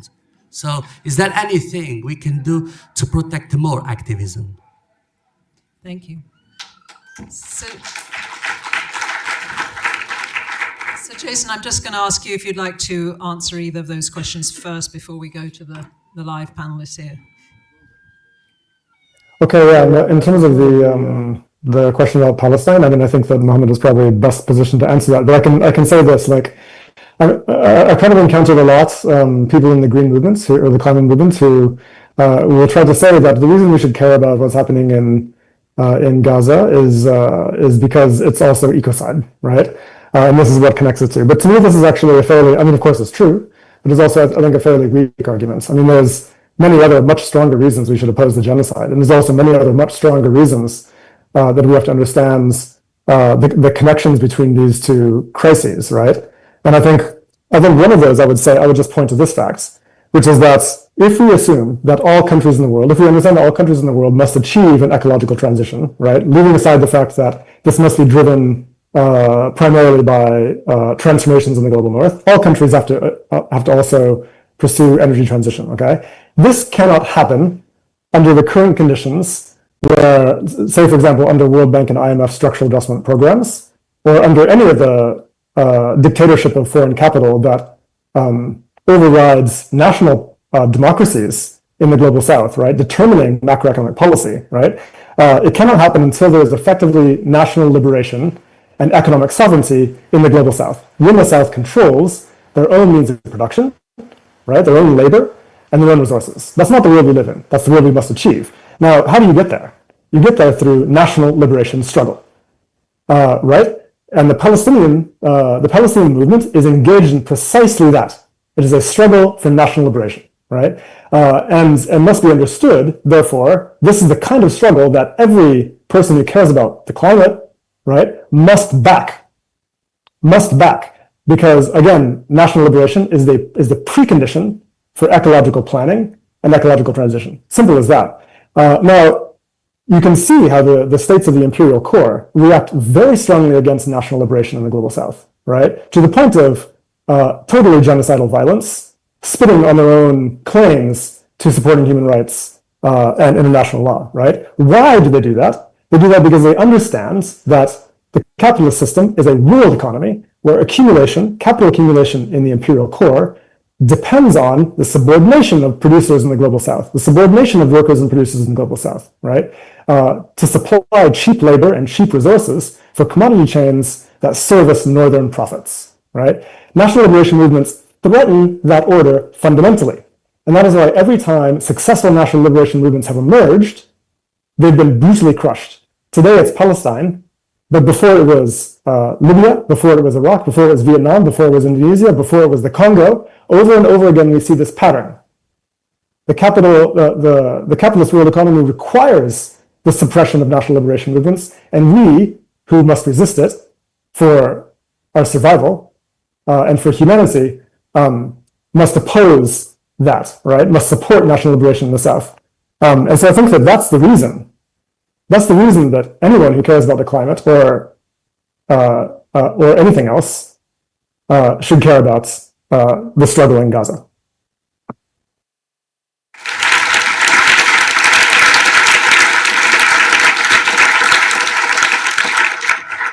So would any of you like to just answer those last couple of questions real quickly, and then we'll wrap up? I want to give some points about the question about how do we protect the movements from state violence and state repression. I think we built big and massive movements. I think our number is the key. The more we are, the less, and the more organized we are, the less they are able to fight us as big we are. And the second thing I would say is to speak out, even if we are not the one targeted at the time. To give an example, before les soulèvements de la terre were the attempt to ban on this soulèvements de la terre a couple of years ago, it happened to an organization against Islamophobia in France, the CCIF, who was banned. And at the time, the left didn't say anything because of Islamophobia, even on the left, and all this propaganda that has been happening in France especially, but I think it's happening here also. And the left didn't say and didn't side with them because of the stigma of, being Muslim and stuff. So they were emboldened to do that to other people. So I think, we are stronger and less vulnerable to state repression when we speak out, whenever one of us, even if it's not directly connected to our struggle, but one of the people fighting back are targeted. And the more we are to stand up and speak up and be organized, the better protected we all are, I would say. Thank you. So just real quick, last couple of comments on the questions. No, absolutely. I mean, just to address your question in regards to the Guardian article that talks about how in the first 15 months of the genocide, the greenhouse gas emissions amount to those of 100 countries in 1 year. That's a universal crime. I mean, that should be something that matters to everybody in this room. When we said that $150 billion of climate, of reparations coming from military climate sort of conflict emissions, related emissions, is sort of owed to Palestinians and is an issue that Palestinians should care about. That's also how much harm has been caused, not just to Palestinian land, but to the climate crisis or global warming, etc. So there needs to be a narrative rupture. I mean, we've seen how the narrative has changed on climate, especially with Greta Thunberg talking about Palestine, really shifting the whole narrative. But I think there needs to be a attempt to redefine and also politicize the climate justice issue and climate change as a whole. As someone who has been to the sort of UNFCCC multilateral negotiations, it's really a load of rubbish just because of the fact that we continue speaking about the technical, completely neglecting stories, lived experiences, the qualitative data. And even when we talk about quantitative data, it's very much greenwashed. So I hope, since we don't have much time, we're coming out with an ecological justice manifesto under the Palestinian Institute for Climate Strategy, which has a huge campaign coming the next few weeks, months, and hopefully the next few years as well. So please stay tuned, read the manifesto. We're going to have a webinar in a week. We're going to do a lot of work to socialize it and redefine what climate justice means and redefine the movement slowly and surely so that we can also have, again, the imperial core resisting from within and hopefully support the Palestinian cause and the struggle against Israeli militarism, genocide, imperialism, and capitalism. Thank you very much.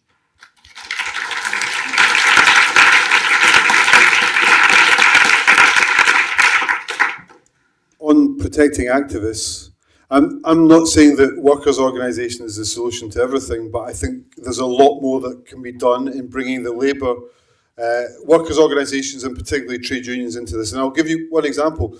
The current criminalisation of climate protesters, less so of Palestine solidarity protesters, but of climate protesters, is largely based upon the disruption to national infrastructure, which was a new offence, which was introduced by the Tories and is supported by the Starmer government, and in fact things have intensified. Now, when there was a dispute over minimum service provision, I don't know if people remember this, but it was going to severely restrict the rights of trade unions to take action. It was on exactly the same basis, the disruption to national infrastructure. So that's one example of where that common ground is actually there between workers' organisations and protesters on the streets. And I think that the Unite motion, if anyone's a member of Unite here or knows about this, there was a motion in the trade union Unite. Unite organises workers in some of the arms factories that have been blockaded.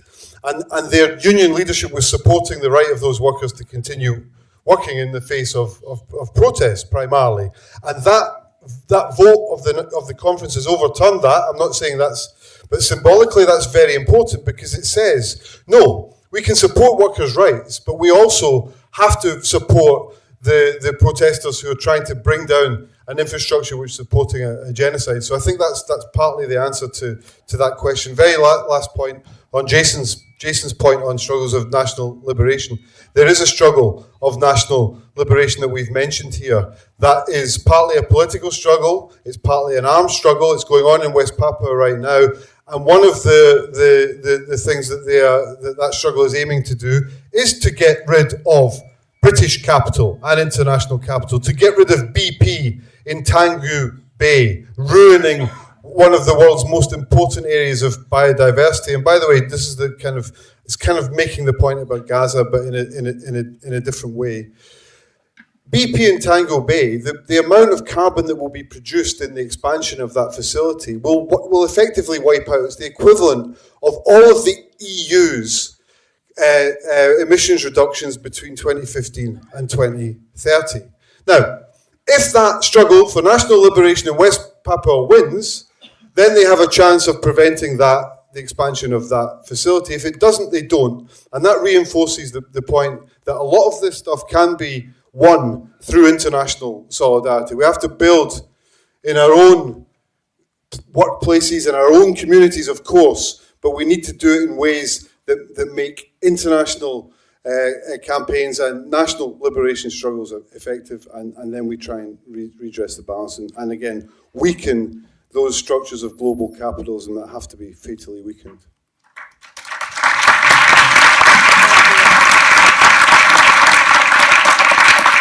a big thank you to our wonderful panel this afternoon and for all of you for sticking around. Let's give them a quick round of applause.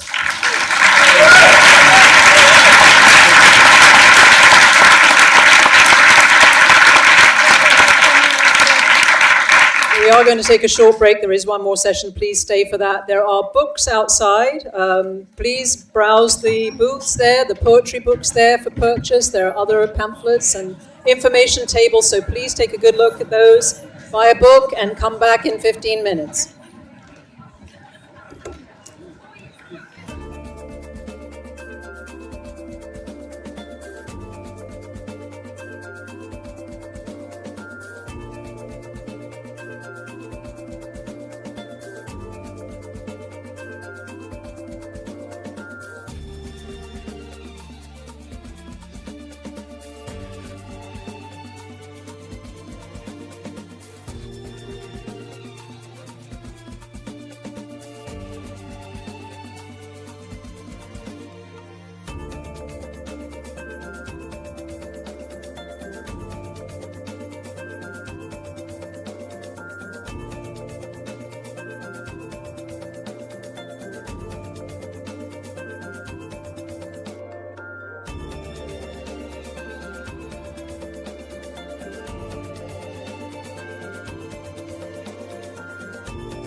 Okay, everybody, welcome for the final panel, but not the final session of the day, because afterwards we'll have a video conversation between two of our speakers that weren't able to come in conversation with Jeremy, and a few more words from him.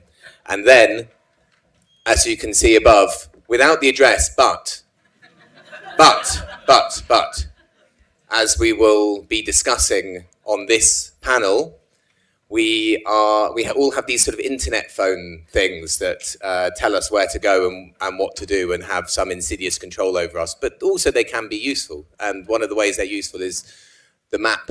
So the George, which is very close by, I can't remember what road it is on, I think it's on Commercial Road or Commercial Street.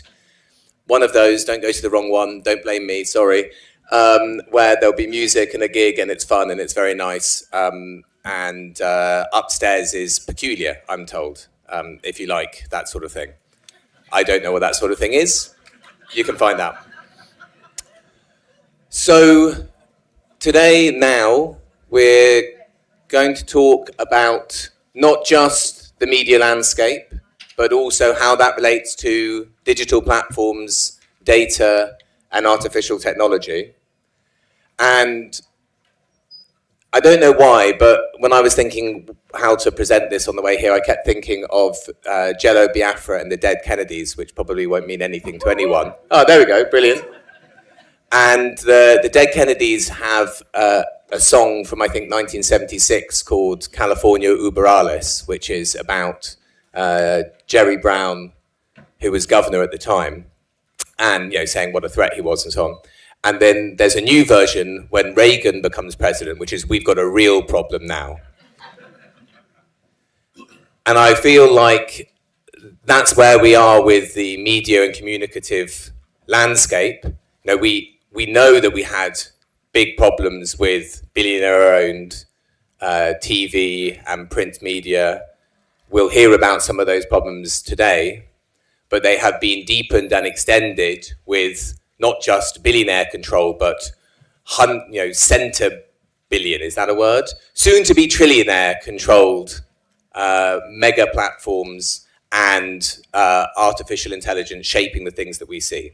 So we've got a wonderful and varied platform for you of speakers, not platform in the things that make us scroll to death, for you today to not only talk about the problems, but to talk about some hope, some solutions. And the format that we're going to have is each of the speakers, who don't need any introduction, but I will introduce them because I'm contractually obliged to, will each speak. I'll ask them all a question and they'll all speak for a bit.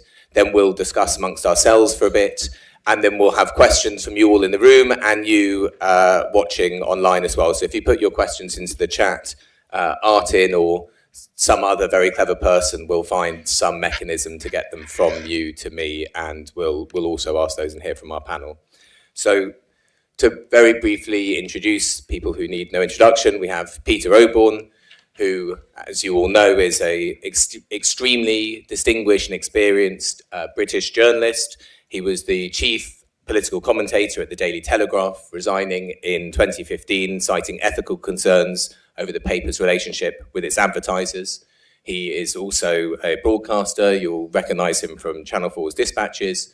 He writes wonderful cricket books and does very much more. We have joining us online, Amy Goodman, very familiar face from Democracy Now!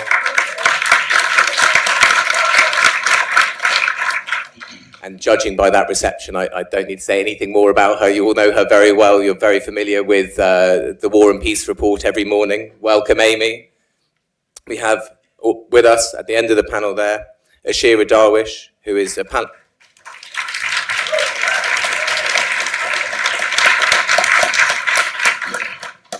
a Palestinian trauma therapist, journalist, and creator of Ashira Active Meditation. She leads healing workshops worldwide, blending indigenous somatic therapy, Sufi wisdom, and resistance. Her work centers on collective liberation, ancestral resilience, and decolonizing trauma healing. And I think a lot of us could do with some of your help. Maybe only speaking for myself.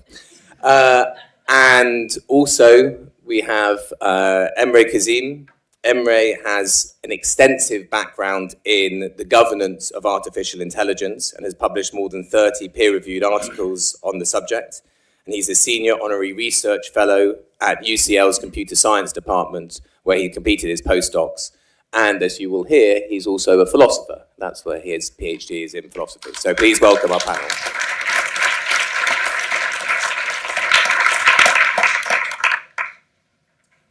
And we were just chatting a little bit before in the green room, and we've kind of got a meta question for overall. This is not the question I'm asking all of the panel, but it's what we are trying to think about together, which is how can democracy win? How can the people win out in the context of the media, and data and platform information environment that we live in? So, without further ado, I'm going to hand over to Peter and ask you if you could reflect for us on the changes that have happened both within the media and with the integrity of public life within your career, and perhaps how that the changes have accelerated since you left the Telegraph 10 years ago. Thank you. Well, thank you very much. And everybody can hear. This seems to work. I'm a complete imposter here. I started life in Fleet Street in my career in the 1980s. There was, we used typewriters.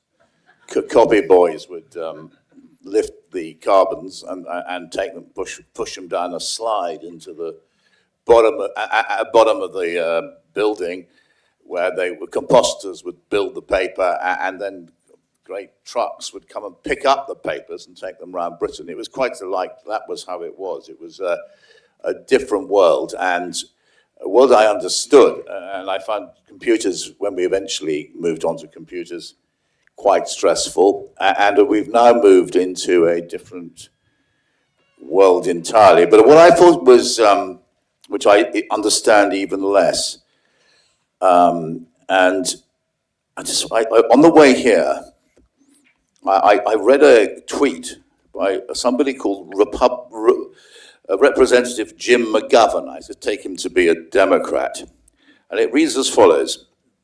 He put it up this afternoon. Let's review.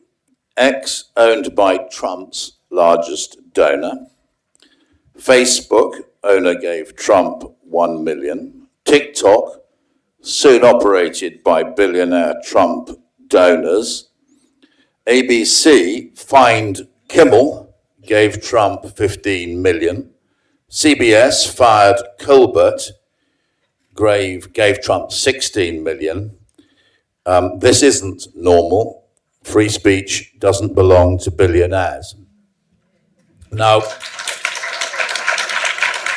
that I thought was really about what it opens up the conversation today, because we live in a world where freedom of speech is owned by billionaires now, and that's what's been going on in the States. And if you look at the reception to Trump coming to this country last week, and you saw the front pages of national newspapers owned again by billionaires, saying that that Starmer has to learn the lessons which Trump is teaching him about the borders and about military action against migrants, etc.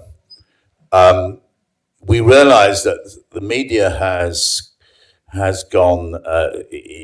What the world we're in is in a very horrible place, and actually, the freedoms it's very easy to see that what is happening in America is coming across to our country, and will come across. And what occasionally you have conversations, you cheer me up, and because I was, before coming in to speak here, I sat next to Emery, who absolutely, he works at Queen Mary's here, knows about AI and this sort of thing. And I found it absolutely mind-boggling to have the new kind of, how should one say, information environment explained to me. I found it very exciting to have it explained. And I think the question, which leads me really to my final point, which is to respond to James's invitation to explain what is the meta question we might want to discuss this afternoon. And the meta question is, going back again to my idyllic younger career in Fleet Street, there were great writers on the left. Paul Foote, still lived in the ghosts of George Orwell. The Mirror was a great paper. The Guardian was still left wing, and so on. And there was you could express there was an element of free speech. The billionaire owners were still there. Now this is gone. And the question is how we can reclaim. I started off by thinking, left-wing discussions, because they're not possible. Really, there's very little places for them except in certain, certain fringe counter organizations. But really, it's how to reclaim democracy. The media is owned, not just the mainstream media. I used to work for the Telegraph, the Evening Standard, or the Spectator, etc. But also, as I read out there, the electronic media, the internet-based media, they are now owned by billionaires who control that discourse. And I think we have to work out, for the sake of the left, for the sake of democracy, and to head off a very dark future, how we reclaim freedom of speech. Thank you.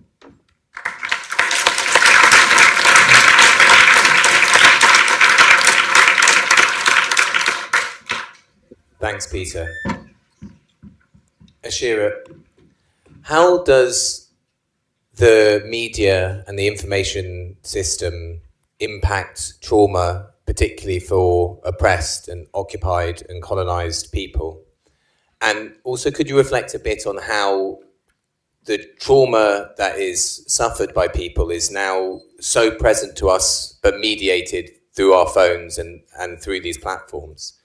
And perhaps discuss, is there a way that media, in the broadest sense, can contribute to collective healing or processing of trauma in a way which is productive? Thank you. Assalamu alaikum. Peace to your kind hearts. First, before I talk about anything, I have to... Can you hear me? Okay. I have to say that when there's anything to talk about journalism, we have to start by saying that what kind of journalism in the world where we live in right now, where we have 245 Palestinian journalists being killed in Gaza. We have, only last week, Israel bombed Yemen, and no one has been talking about 31 Yemeni journalists who were killed and media workers in their offices for no reason. The situation that we live in is, since the genocide when it started in 1948, and the continuation and the escalation of the genocide that we have been seeing in the last 2 years, I think we have seen the true side of what journalism means for the West. And what it means is that journalism is something that I studied, and I believed wholeheartedly in the fact that when we do media so that we can serve the people and we can hold the authorities to account.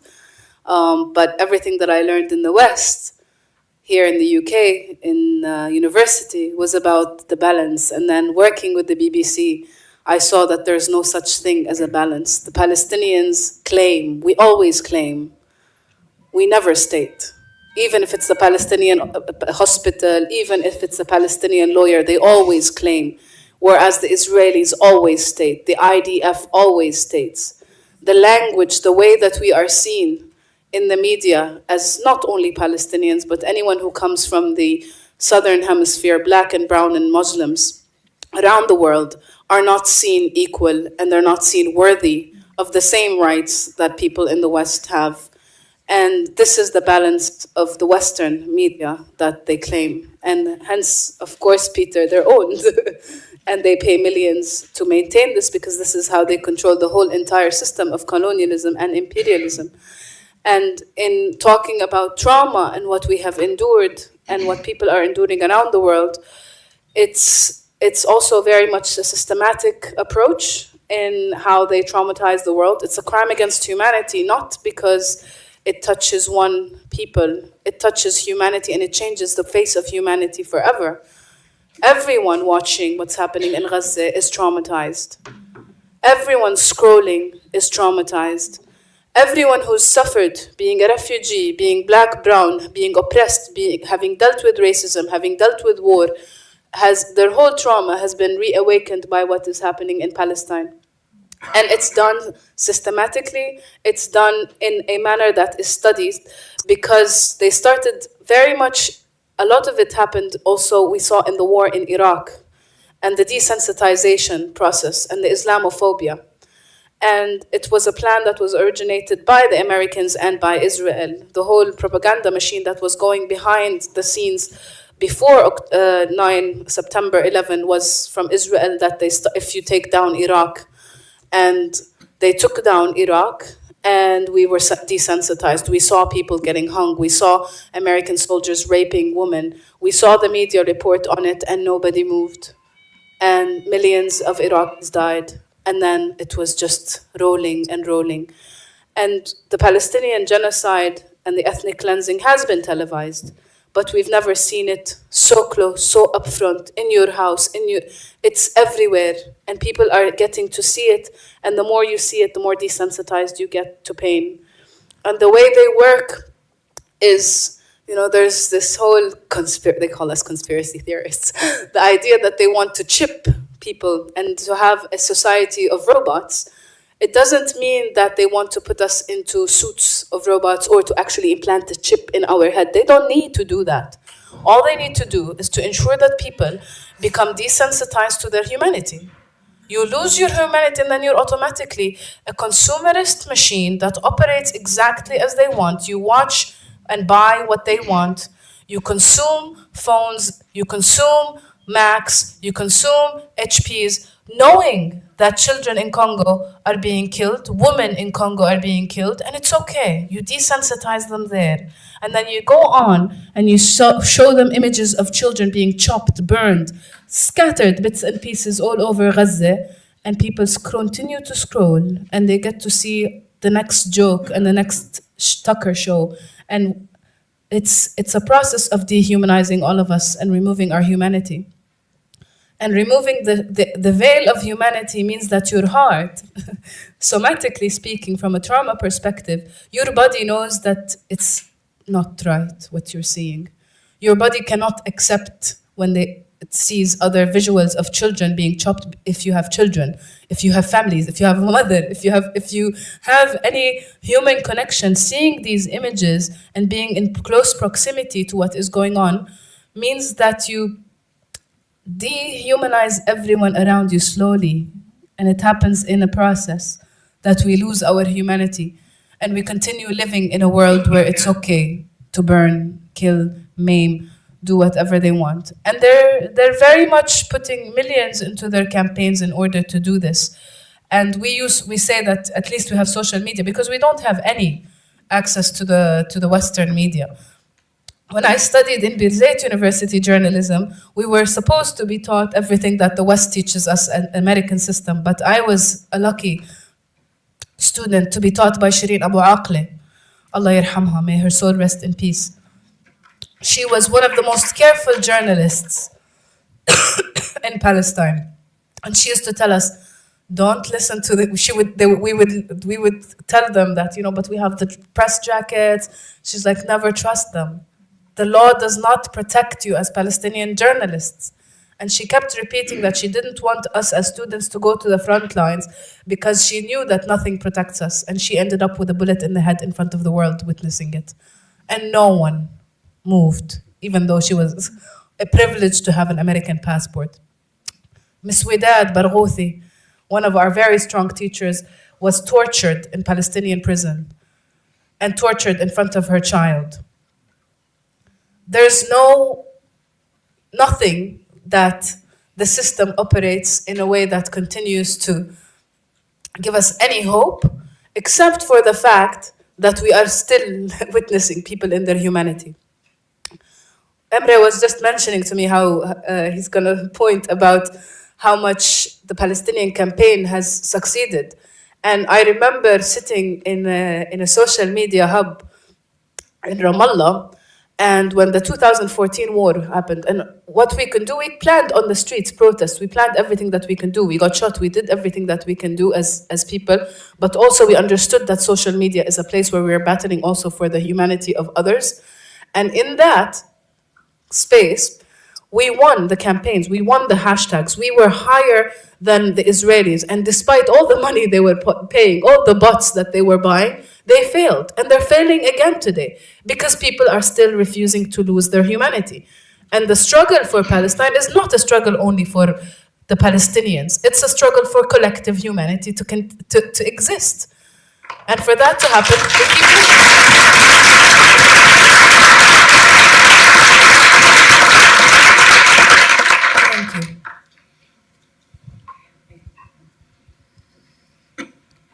Ashura, thank you so much.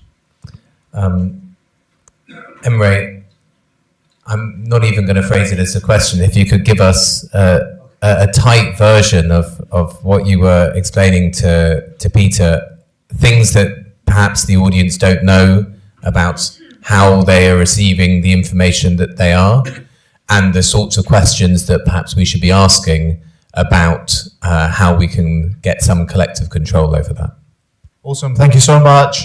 Hi everyone, I just want to say thanks also to Laura and yourself for organizing this event as well. I know how difficult it is to organize events and how, the amount of effort that's taken. So thank you very much for this invitation.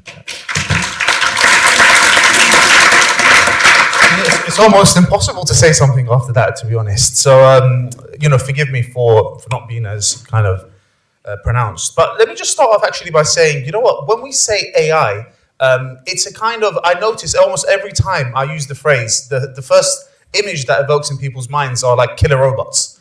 And it's like, what the hell is AI?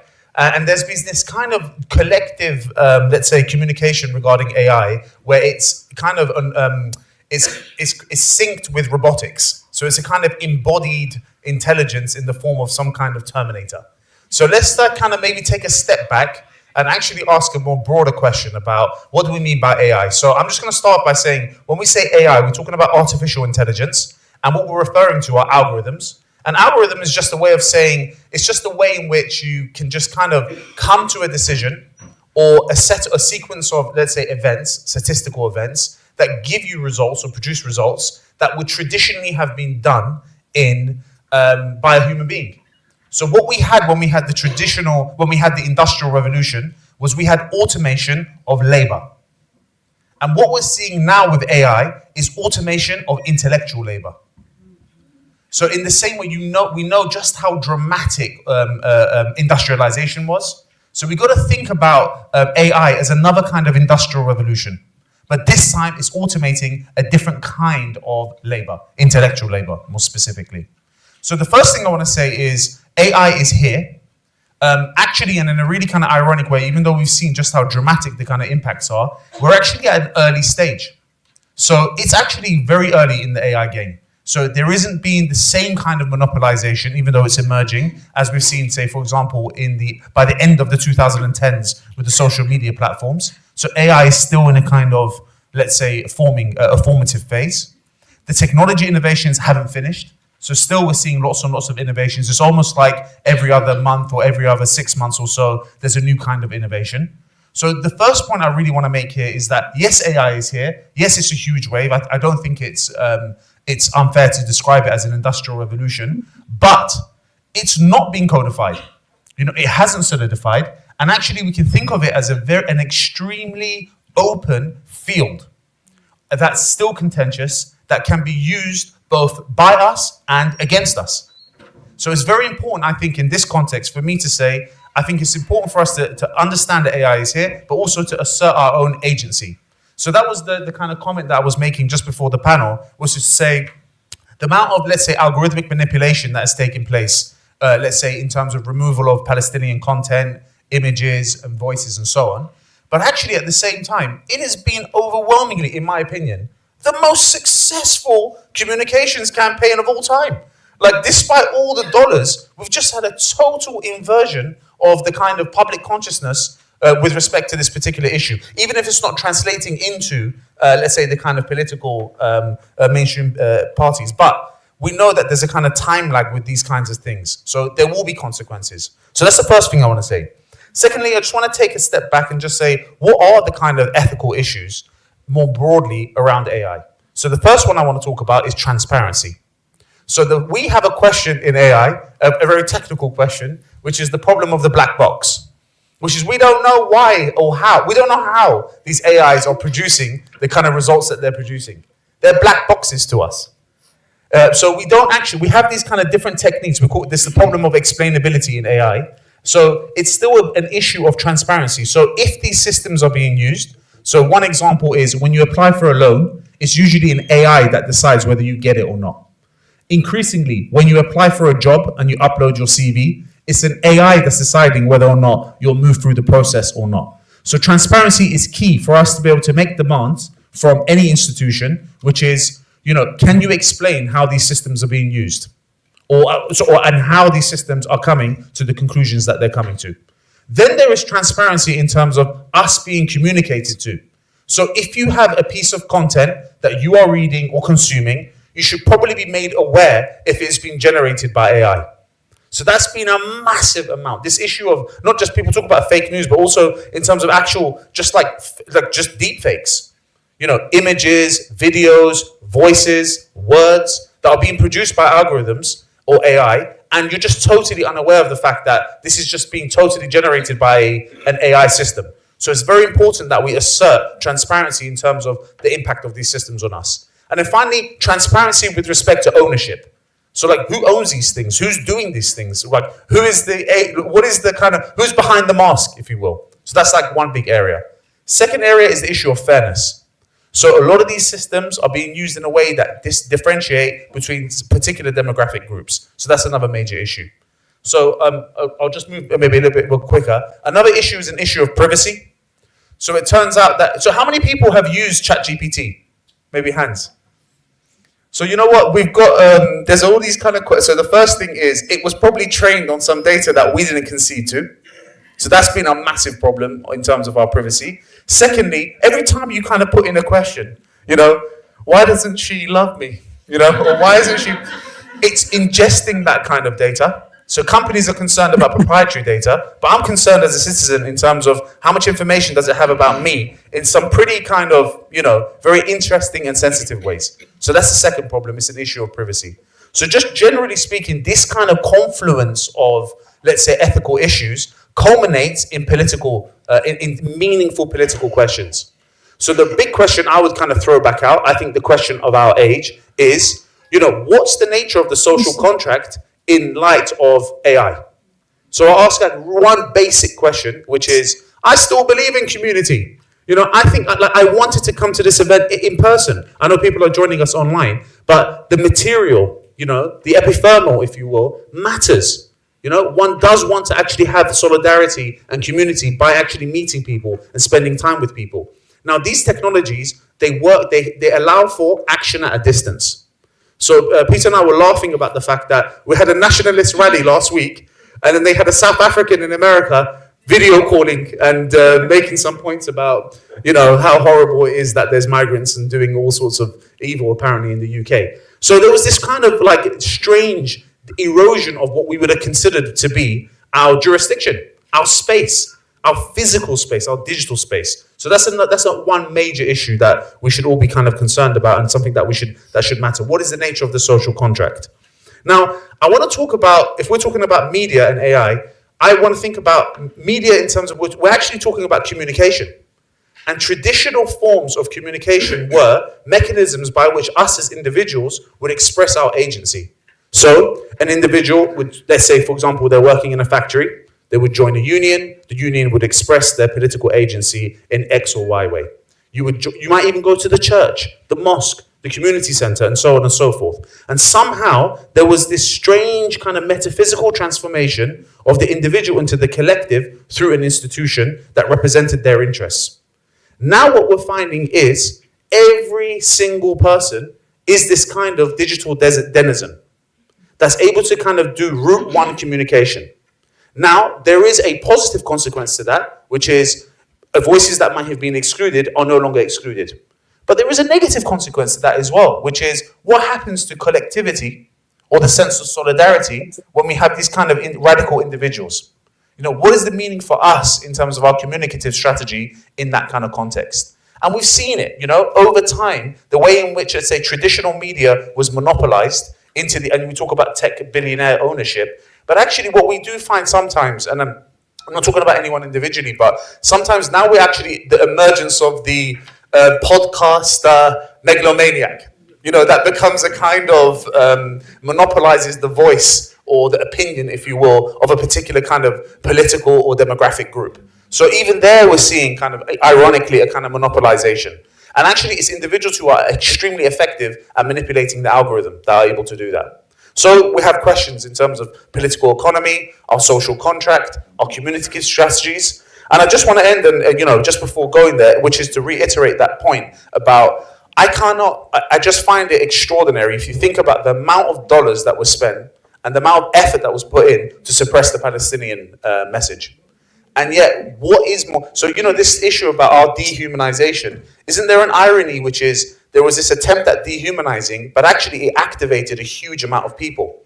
People that when we see Miss Rachel suddenly become some kind of political activist, you know, like just some, you know, middle of America auntie that's just like, hang on a minute, I feel so uncomfortable with this. Simply a Palestinian uploading an image has had this kind of consequence. So it's a contested space, it's an information war, but actually we have the ability as agents ourselves to kind of assert our will, if you will, and it's an open space. Awesome, thank you.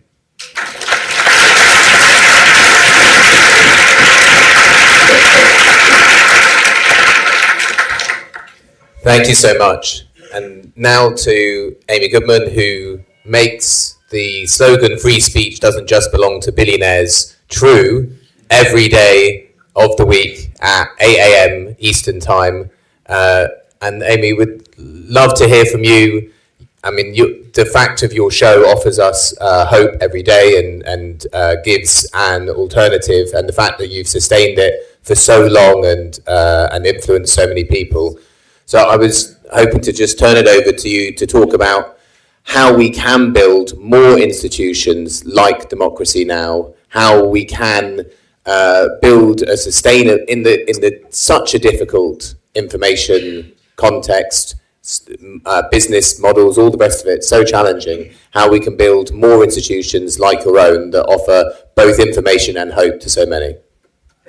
Thank you, James, and what an honor it is to be on the panel with all of you. And I promise, folks, I am not a hologram. I'm so sorry I couldn't be with you in the room. There is so much to do. I've just returned from North Dakota, from the Turtle Mountain Reservation, home of the Chippewa Nation, where I sat with Leonard Peltier, meeting him for the first time, though I interviewed him for years, for decades, on the phone, whether he was in Leavenworth or whether he was in the prison in Coleman. He's a Native American leader who was imprisoned by the United States for a crime he says he did not commit during the shootout at Pine Ridge Reservation in South Dakota in 1975. He was imprisoned, held for more than 49 years until in the last hours, in the last minutes of President Biden's presidency, he commuted Leonard's sentence to home confinement. And so he returned to the reservation in northern North Dakota on the Canadian border. And for the first time in half a century, he celebrated his birthday, not quite as a free man, since he is still he is under the Bureau of Prisons control, but outside of prison. And what a moment it was. And I highlight this because we need a media that is independent, that is not brought to us by corporations, that is not brought to us by the government, but by the listeners, the viewers, the readers, so that we are free to bring you the voices of people at the grassroots. I really do believe that those who care about equality, about issues of war and peace, about environmental and racial justice, about LGBTQ issues, those who care about these issues are not a fringe minority, not even a silent majority, but the silenced majority, silenced by the corporate media, which is why we have to take the media back. James talked about Democracy Now! For a moment at the beginning, but I really see this as a model. You know, we came out of an independent radio network, the We're Radio and TV, in the United States, the oldest independent radio network in our country. In 1949, Lou Hill, who was a war resister, put into a detention camp, came out of those camps after World War II and said, there's got to be a media outlet that's not run by corporations that profit from war, but run by journalists and artists. And that's how Pacifica was born. The first station in Berkeley, KPFK, 1949, then KPFA in 49, 59, KPFK in Los Angeles. My station in New York, WBAI, went on the air in 1960. It was where James Baldwin debated Malcolm X over the effectiveness of nonviolent civil disobedience, among other things. WPFW in Washington and KPFT in the Petro Metro in Houston, Texas, went on the air in 1970. Within a few weeks of that Houston station going on the air, the Ku Klux Klan strapped dynamite to the base of the transmitter and blew it up. A few weeks later, when they rebuilt the transmitter, the Klan strapped 15 times the dynamite to the base of the transmitter and blew it to smithereens. I think it was in the middle of Arlo Guthrie singing Alice's Restaurant, which I actually think is a great song. But anyway, then it took months. And in January of 71, they rebuilt the transmitter and went on the air. I can't remember if it was the Grand Dragon or the Exalted Cyclops of the Ku Klux Klan, because I often confuse their titles. But he said it was his proudest act. Why? Because he understood how dangerous Pacifica is, how dangerous independent media is. Dangerous because it allows people to speak for themselves. And when you hear someone speaking from their own experience, whether it is a Palestinian child, whether it is an Israeli grandmother who's protesting outside of Netanyahu's house, whether it is an uncle in Afghanistan, whether it is an aunt in Iraq, you may not agree with everything you hear, but it makes it much less likely that you'll want to destroy them. Because when you hear someone speaking from their own experience, it breaks down the caricatures, it breaks down the stereotypes that people have. I think the media can be the greatest force for peace on earth. Instead, all too often, it is wielded as a weapon of war. And that's why we have to take the media back. I think about the networks, not only Fox News in the United States, NBC, CBS, CNN, all of them bring you this small circle of pundits who know so little about so much, explaining the world to us and getting it so wrong. There is nothing more powerful than hearing someone speak for themselves or telling their stories until they can tell their own. Just 2 days ago on Democracy Now! We highlighted the latest Al Jazeera documentary on the disappearance of Dr. Abu Safia, the head of the Kamel Adwan hospital in Gaza, who was taken by the Israeli military, that incredibly famous photograph of him walking through the rubble in his white coat, climbing through it as he was called by the Israeli soldiers, and now disappeared, now imprisoned. In that case, though we can play clips of Dr. Abu Safiya when he was sending out messages, please, to the world. At this point, we have to talk to directors and doctors that knew him and the patients that were treated by him. But it is critical that we have a media that is free to do this. And we mourn the hundreds of Palestinian journalists that have been killed over the last almost 2 years. And the networks do not say often enough, if ever, that international journalists are not allowed into Gaza, and the hundreds of Palestinian journalists that have been killed trying to tell their own stories, the stories of their people. Not to mention the hundreds of healthcare workers, etc. It is absolutely critical we continue to highlight this absolute horrific assault and bring out the voices. One human rights group, Amnesty International, we were just speaking with the Secretary General, Agnès Calamard, who came out many months ago talking about Israel's assault on Gaza as a genocide, something Palestinians have been saying from the beginning. The hunger of the population, the starvation of the children, the grandpas and grandmothers and the parents right now. This has to be front and center every day, especially in our countries, in the US, in Britain, in the countries that are providing the weapons to allow this to continue, and to highlight this every day.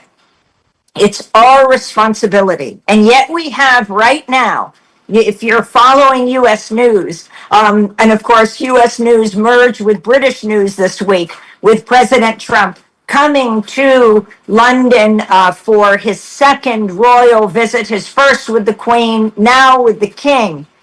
And what is essential for media is to bring out the voices of people on the ground. The mass protests in London and around Britain, the mass protests in the United States. It's our job to make dissent commonplace, because that makes people safe. As President Trump just said yesterday, that criticism of the Trump administration is illegal, is breaking the law. Now, how does that affect the media? You may have heard in the last few days about Jimmy Kimmel being offed by ABC. How is this an example of the concentration, the corporatization of the media? You know, the newsrooms are a tiny part after Reagan deregulated the media, and it continued through Democratic and Republican administrations. Fewer and fewer corporations owning more and more of the media. Now we see the absolute results, the fruits of this. You have Jimmy Kimmel on ABC. ABC had already paid Donald Trump something like $15 million to settle a lawsuit that almost all experts, legal experts, said, of course ABC would have won. It had to do with one of the news hosts, George Stephanopoulos, saying that President Trump was found civilly liable for rape. In fact, he was found civilly liable for sexual abuse, sexual assault, and the judge said, in common parlance, that is known as rape. So that was first, ABC paying off Donald Trump to the tune of millions of dollars. And then you have the FCC threatening ABC for Jimmy Kimmel's comments. President Trump has long said after CBS said they were ending their contract with Stephen Colbert, another comic, President Trump cannot stand being mocked. CBS had paid off the Trump administration something like $15 million. because Trump said he didn't like the way CBS's leading news show, 60 Minutes, had edited an interview with Kamala Harris. Again, the legal expert said he couldn't win this, but instead CBS paid off Trump. Why? Because CBS, which is owned by Paramount, was making a deal with Skydance, which was owned by Trump allies Larry Ellison and run by David Ellison, his son. And they didn't want the merger that had to be approved by the Trump administration to be denied. And so it was a small price to pay. Of course, the larger price is free speech, because when the largest corporations are taken down, it is much easier to go after all of us. But ultimately, I think independent media is the only answer, not brought to us by governments and corporations, but by the people. Thank you.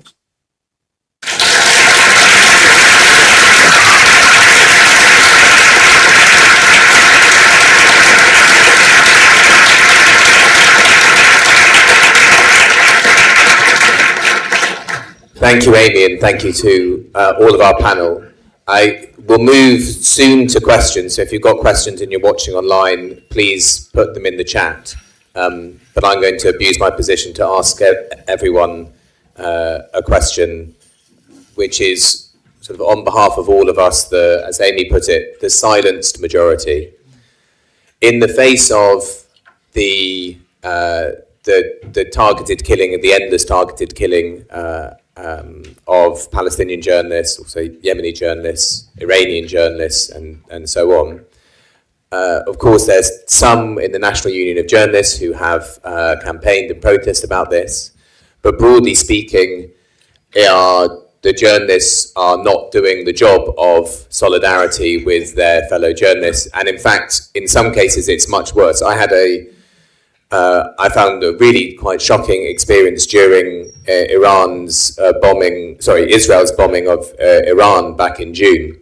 I was on a breakfast TV show, and I had gone on in order to challenge the newsreader to say, not the newsreader, the news presenter, what did you feel when you saw the footage of the Iranian newsreader as their offices were bombed while they were live on air?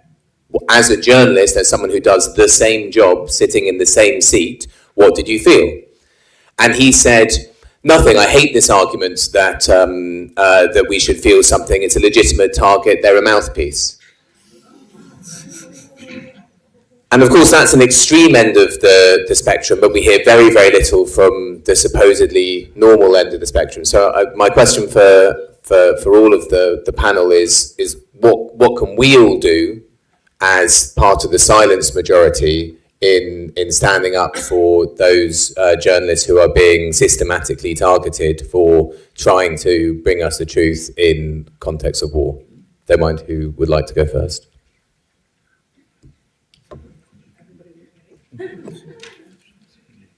Thank you.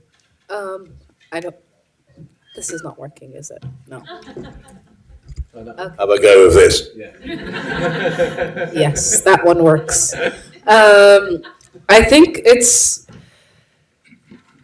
the journalists in the West have failed us completely. I was talking to a friend of mine about the situation and what we can do, because we still have journalists on the ground and we need to find ways to protect them in the West Bank and in Gaza. And also, it's not only journalists.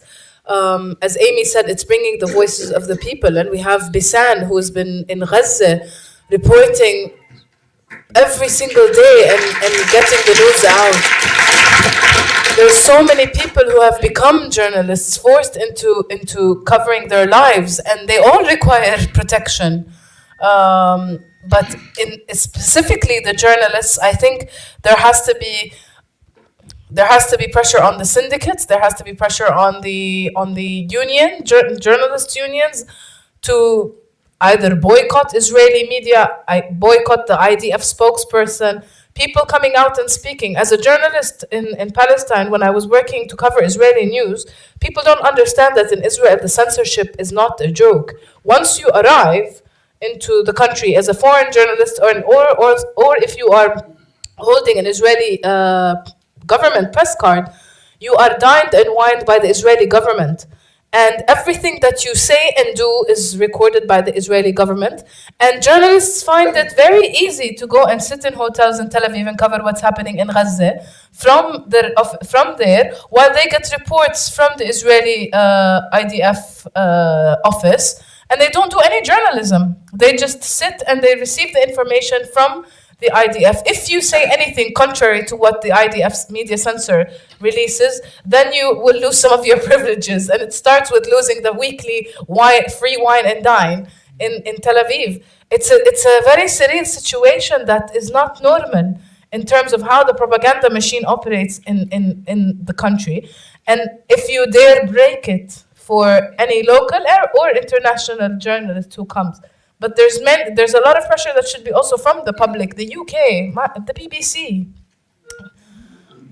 I don't know what can be done. Protests. I know that there's hundreds of protests for years in front of the BBC. There has to be a way to push them in a way to move, to stop covering the IDF. For example, to stop receiving any reporting on IDF spokesperson statements as a punishment to the Israeli government for killing their colleagues. There has to be a way.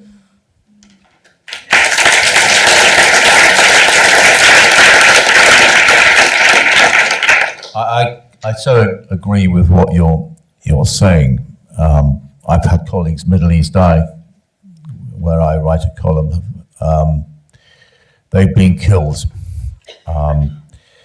Lubna Masawar, our bureau chief, the last words with Aziz was, almost her last words. He said, she was talking to him, please write about a Palestinian journalist who's been killed, he'd been killed. And he said, what are you going to write about me when I'm killed? And she changed the subject, and then he was killed. And he was targeted in the double tap.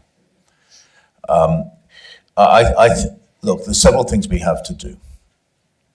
One is, we have to cover the deaths of the journalists. There's absolutely shocking statistic produced by the Centre for Media Monitoring that the BBC has covered 6%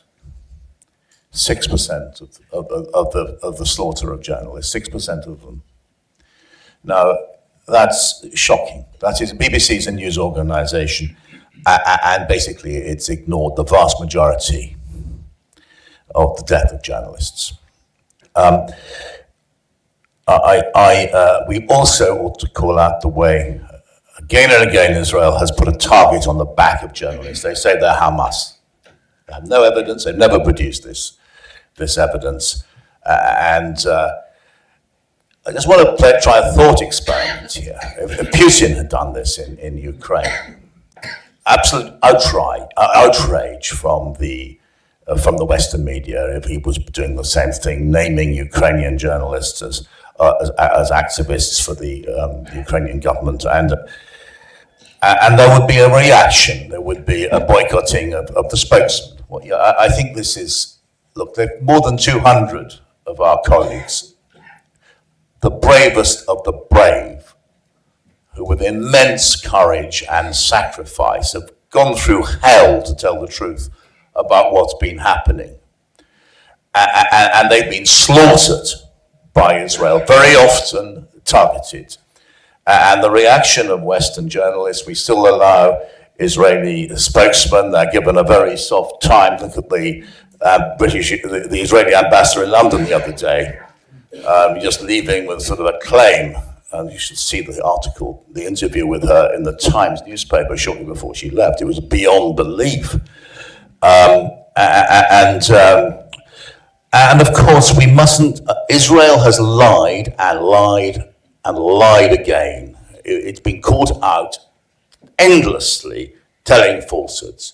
And yet still the BBC will say about the Gaza Health Authority, this is Hamas run, but they never challenge same point. The Israeli spokesman has lied. This chap is completely untrustworthy. They fabricate. And I think that's one other thing. And I think you have to look at boycotting. I am afraid this is the stage we've reduced. We must now enter. There's been a complete double-sidedness, unfortunately, about the way this the slaughter of Gaza has been reported.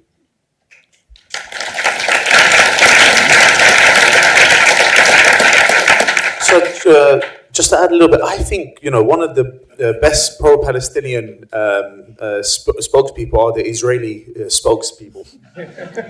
They just so badly undermine themselves. So I remember right at the start of the war, when I think it was Shifa, the hospital got bombed, and then there was like BBC Verify, and then it was saying, maybe they bombed themselves. And I remember having this conversation with a friend of mine who's not political. And I said, do you believe they bombed themselves?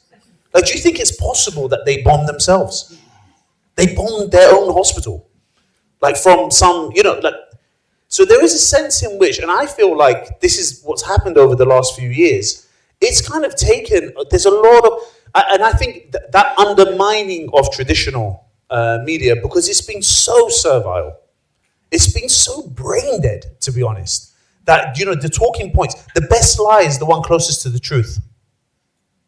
And these things are so outrageous that, and it works both ways, the left and the right. So it's undermined, the media, the central media has been so undermined by the Palestinian coverage that it has undermined it in some sense. So, not to add anything more, but other than to say, actually what's happened is there has been a significant undermining of traditional media because of this.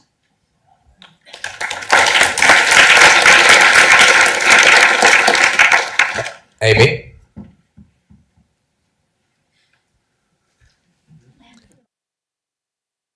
Tech sorts out that while the principle of boycotting the spokespeople I like a lot, having had a run-in with myself with David Mensa and seen his work, I think every moment he's on television, the better, because he is so incredibly ludicrous. But that doesn't change the fundamental point that the Israeli official position is presented as if it's factual and everything else is a claim. Amy, do we have you?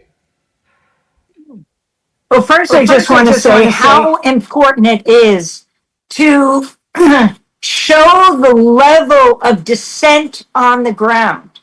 I mean, in the United States, as the Trump administration tries to, they're attacking every major institution in the United States, the universities, the law firms, taking billions of dollars away from scientific research, saying that universities like Harvard and Columbia are anti-Semitic.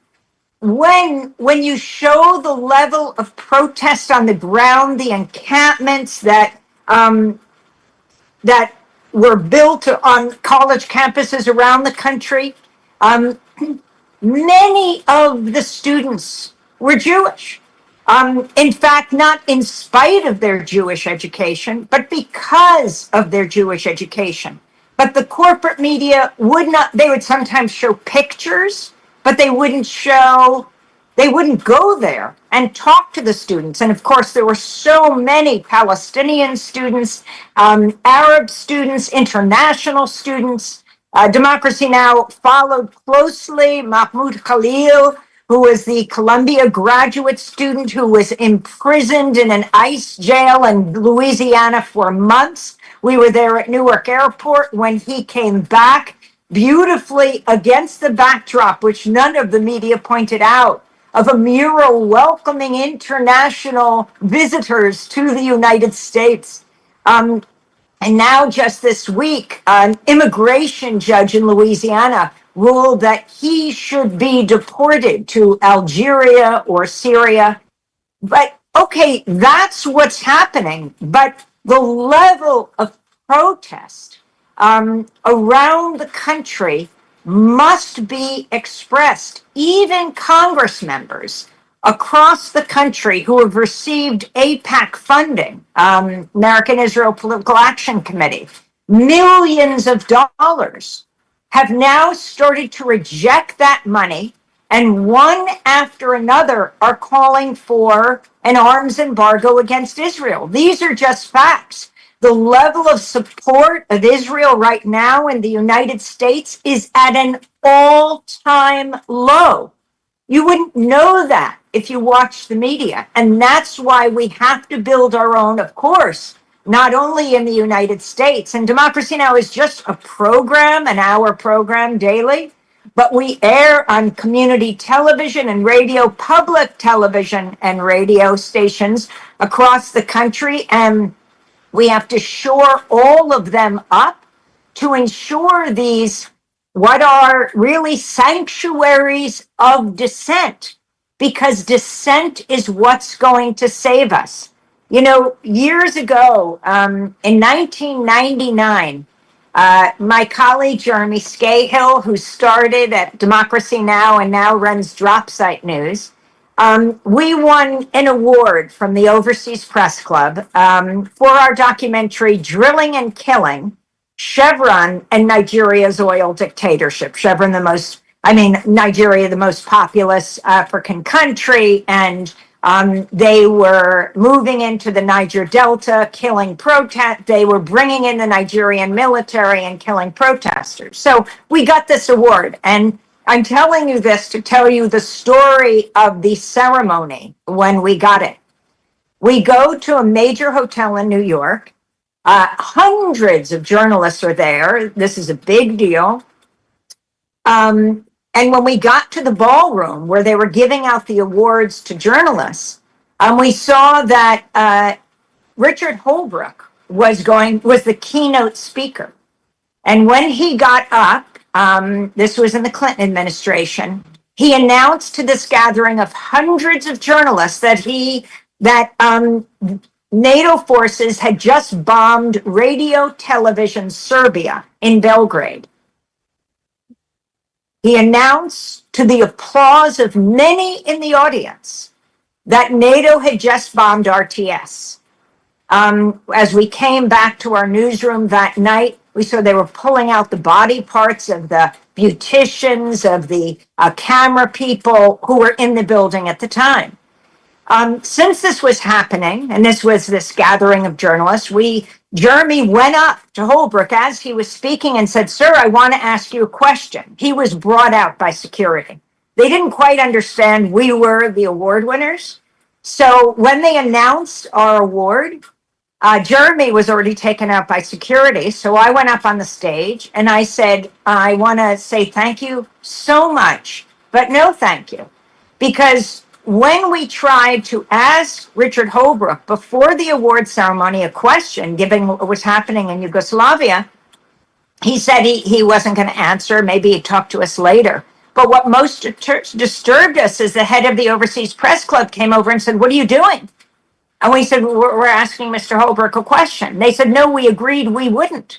So I got up and I said, here we are. We can't accept this award because Jeremy's just been taken out by security. And the audience applauded when Richard Holbrooke announced that the journalists' building in Serbia had just been bombed, and that this organization made a deal with the speaker, who is the key player in the war in Yugoslavia, not to ask him questions. So thank you, but no thank you.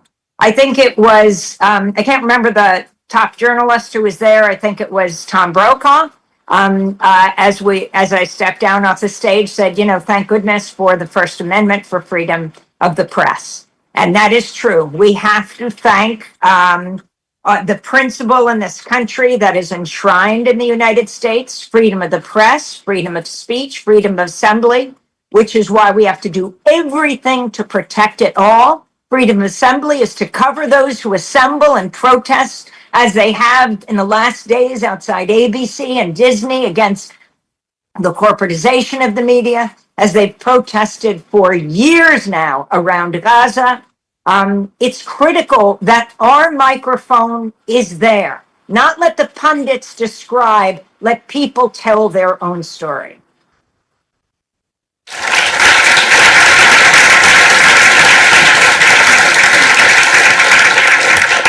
Okay, now we're going to open it up for questions. Can I see some hands? We'll take groups of 3 questions together.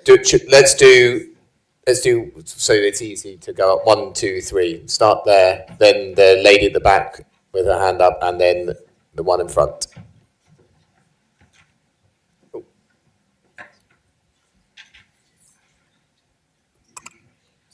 Hi.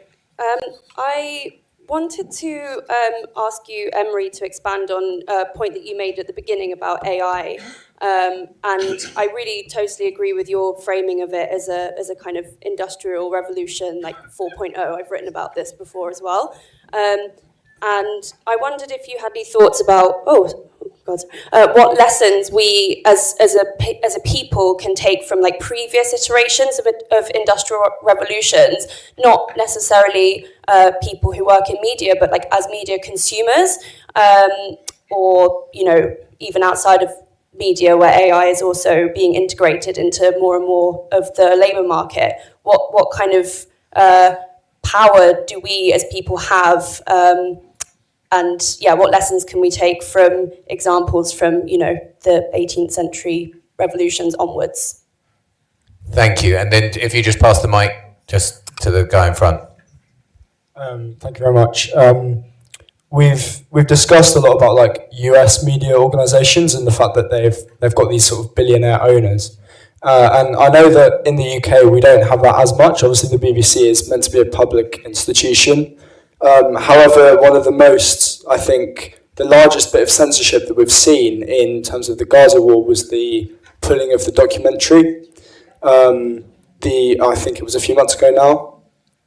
But a lot of that came from a lot of very, very powerful voices that pressured the BBC into doing this. Now, I would hope that public opinion would be very much forcing this, because it's one of the first times that we'd seen a lot of the images in Gaza and some of the, awful stuff live on our big screens on the BBC. And the fact that this was pulled really indicates that there's a lot of pressure that we can't see from very powerful voices in the UK. And I suppose what I'm trying to ask is, what can we do as communities in the UK specifically to make sure that there isn't this kind of this kind of malignant control over our media, a media that is meant to be publicly owned? Okay, thanks. Thank you. And then this gentleman here. Thanks. Thank you. Can you hear me? I can hear you. Amazing. Okay. Now, okay. Thank you. When I think of the how the media runs here in the UK and the influence, I think of the duels between the BBC and Reform, for example, and how the unbalanced coverage compared to other political parties, and also you have Tommy Robinson and the relation with Elon Musk, that it's also giving a very powerful message and influence over everyone in the country. However, you see also what Zohran Mamdani did in New York, while Elon was on the opposite side and everyone was mobilizing, but he was able to succeed. However, here, the left is still not able to follow the lesson learned from the history and even Zohran Mamdani's campaign in order to play to our strengths and somehow be able to influence people from the right, the working class of the right, in order to bring them over. So do you think, I think maybe the question to James, but do you think the current political party will be able to move in that direction? Thank you. Emery, do you want to start with the one that was for you? Thanks, it's a great question. It's a really good question, actually, in terms of what do we learn from the previous industrial revolutions. So the first thing I'd say is that there are we talk about that in terms of there's a symmetry between this and that. Then we can also talk about the asymmetries and why it makes a big difference. So the first one is that traditionally when you had general purpose technologies, they say electricity or steam engine or whatever, the internet even. Actually, a lot of these things, they came from quite centralized places. Then it kind of bled into, so let's say the internet, it started with its military, went to industry, then it came to citizens. So one of the big asymmetries that we're seeing now with AI is that actually the biggest users of AI are citizens.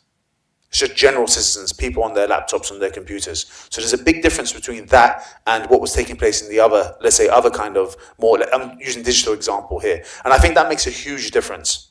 So what was interesting in traditional industrialization is that there was something called the Engels pause. So it took about 50 years of industrialization before we started to see kind of, let's say, capital that was being transferred from, capital that was being invested into knowledge rather than production. Whereas what we're seeing now with AI is it's going straight into production. So it means basically that there's a very, very low barrier to entry for people to actually get involved in AI. So I think what we should think very seriously, is about actually owning this space.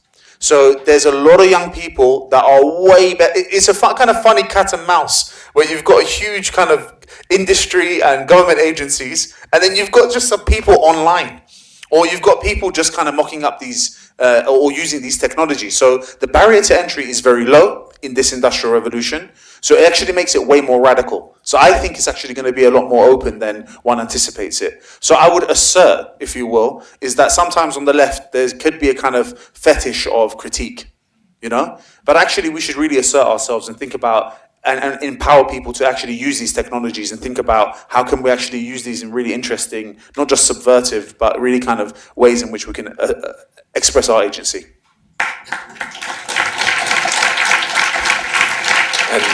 Peter, can I ask you to respond to the question about how we can more effectively challenge the BBC from the outside?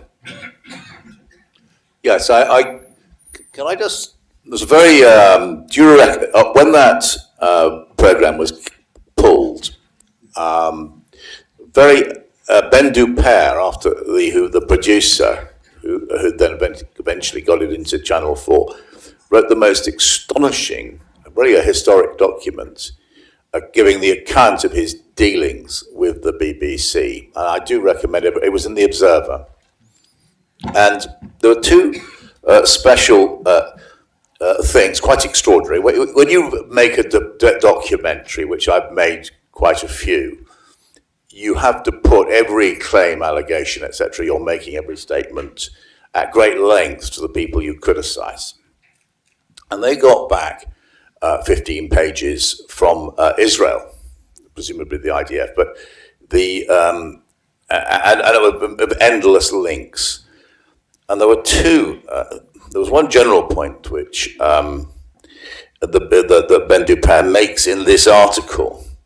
The one was that the BBC didn't regard Amnesty International or the United Nations as a sort of respectable organizations.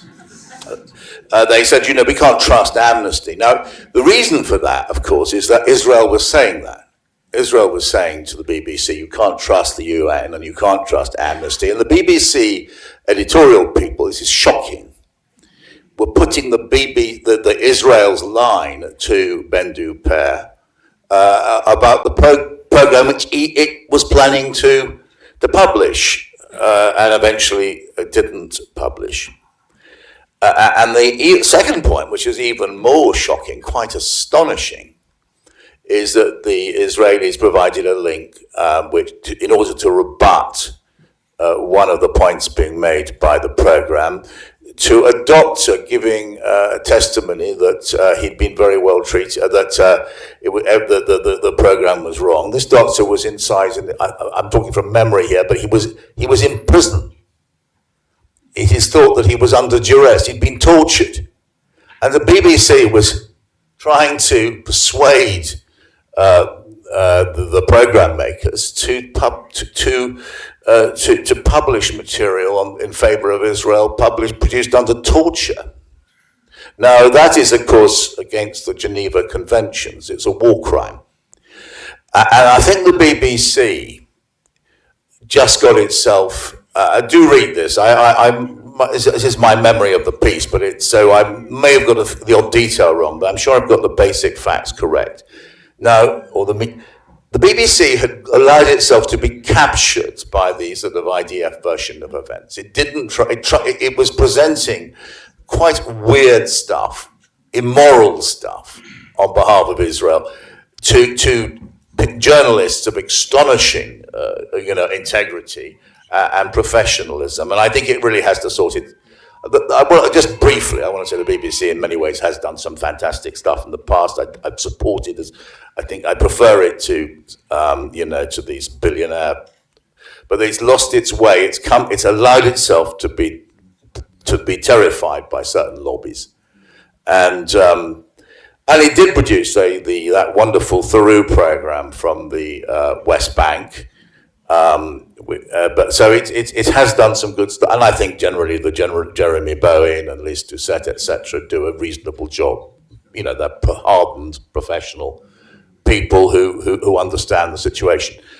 But some of it, the rest of its reporting, particularly in London, has been frightful.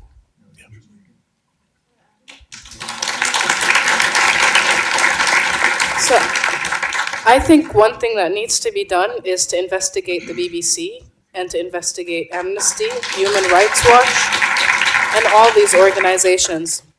At the head of the editorial team in the BBC, each and every single one of them supports and defends Israel, not because they're convinced of or scared, but because they have interests. And I think somebody needs to get into this. I've been to the meeting. As a journalist, I followed somebody and I went into one of the meetings and I understood why all of our stories were blocked from Palestine. And there's amount of scrutiny and the amount of patriarchy and the amount of white supremacy that sits on the big editorial table is horrific. One way to battle them, I think, is to expose each and every single one, their personal interest. It's a public broadcaster. Their names are out there. It takes one journalist to go in and do the work and to show exactly what there is. And even within Amnesty, as somebody who worked within Amnesty, we suffered because at any of these international organizations, you have Israeli intelligence working within the institutions. You have them operating. Myanmar were sitting next to me in one desk, and we were crying dying in the procedures of how we as researchers would get to call Israel an apartheid state and to get the research on apartheid accepted, whereas next to us, the Myanmar team took them about 1 week to get genocide in Myanmar.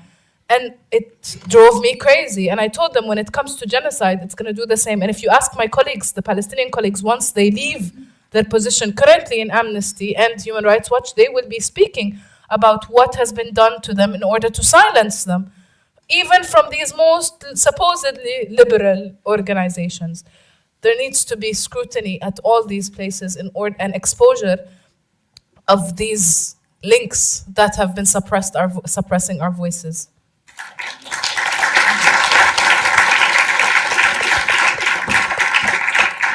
There's been one investigative piece I know by Owen Jones for Dropsite about the BBC's Middle East desk, which I think would be worth people having a look at.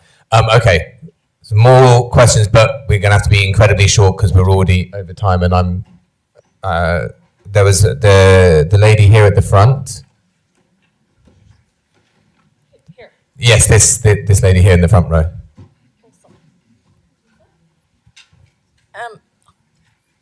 Thank you very much. I think together with the film last night, which was raised so many other questions, and I'm so glad to have you here today as well. That's fantastic. I just think it's been a fantastic afternoon, but I think one of the things we're not looking at is the historic failure of the media, both the visual and the written media, against state violence, challenging state violence against legitimate protest. And those of us who are active, it is a real problem now about how to be active and how to actually work. And I just want to mention the miners' strike. I know that makes me feel very ancient, but it was hugely important. The Battle of Orgreave, at which the BBC turned the whole question round, and they misled with the image of it, and they called it a camera error. It was not a camera error about Orgreave. And the Organisation for Orgreave is still trying to get justice for people. We've got Hillsborough, but now what we've got is we've got a failure of the media on protest against legitimate protests and against Palestine action, and also it's going to be against the flotilla as well. So I just want us to sort of look at how we can really challenge state violence and the use of police by our government against people who are protesting legitimately and properly. Thank you very much. The gentleman here with the bucket hat. Oh.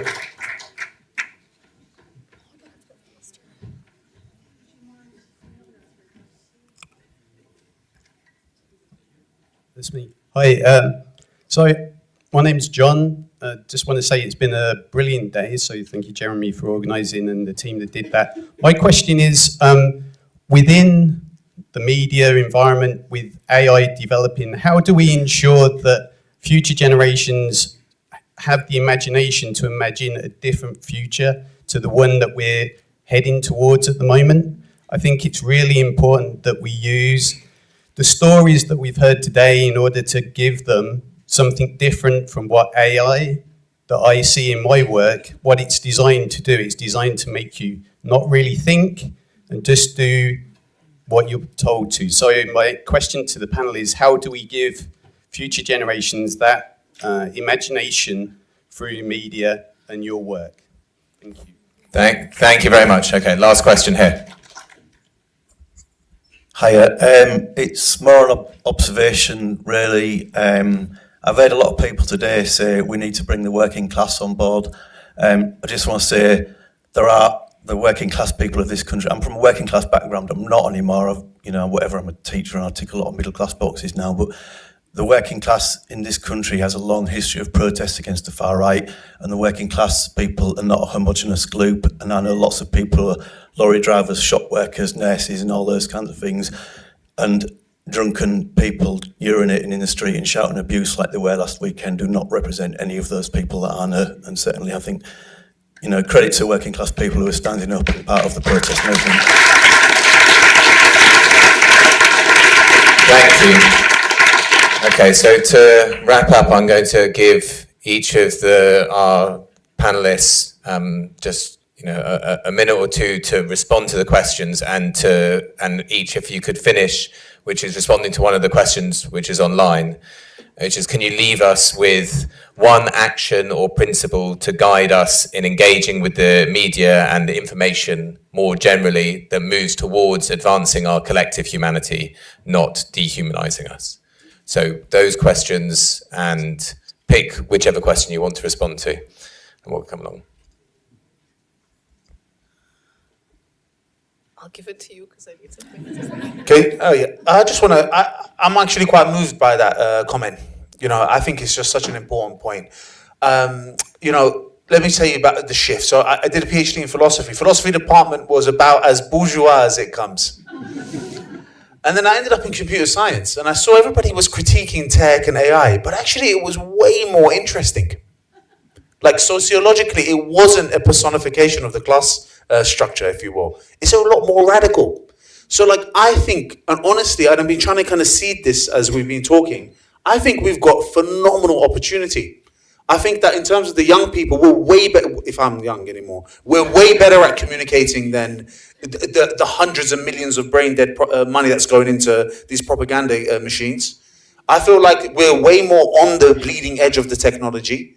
And actually, there's a huge amount of opportunity here. This isn't the end of the Industrial Revolution, it's the beginning. So I'm super confident. The country is teeming with talent, up and down. There's a low barrier to entry with these digital technologies. So I'm actually extremely optimistic and hopeful.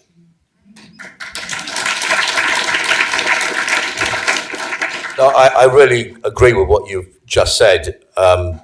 It's partly, when I do meet, I'm quite old now, younger people, they're very exciting. And what you were saying about the working class, I mean, there are decent voices, and I think the majority of people are decent. But what we are being taught to hate each other. There's a project to make us hate each other. And one thing, I think it should be a great campaigning thing for the left, for anybody actually, anyone who can. We cannot have foreign owners of media, British media. We cannot have owners of British media who don't pay their taxes. And we've got to have proper monopoly. That takes out Murdoch. It takes out Rothermere. You know, you've got to have a stake in this country. You can't just have to live it. And I think if you can just do those simple things, as well as your very encouraging point, actually, that the new media which will emerge is much more easy to access, and maybe these old, broken, foul, oligarchical media instruments which sell their papers by making us hate each other and hate other people. The sooner they go, the better.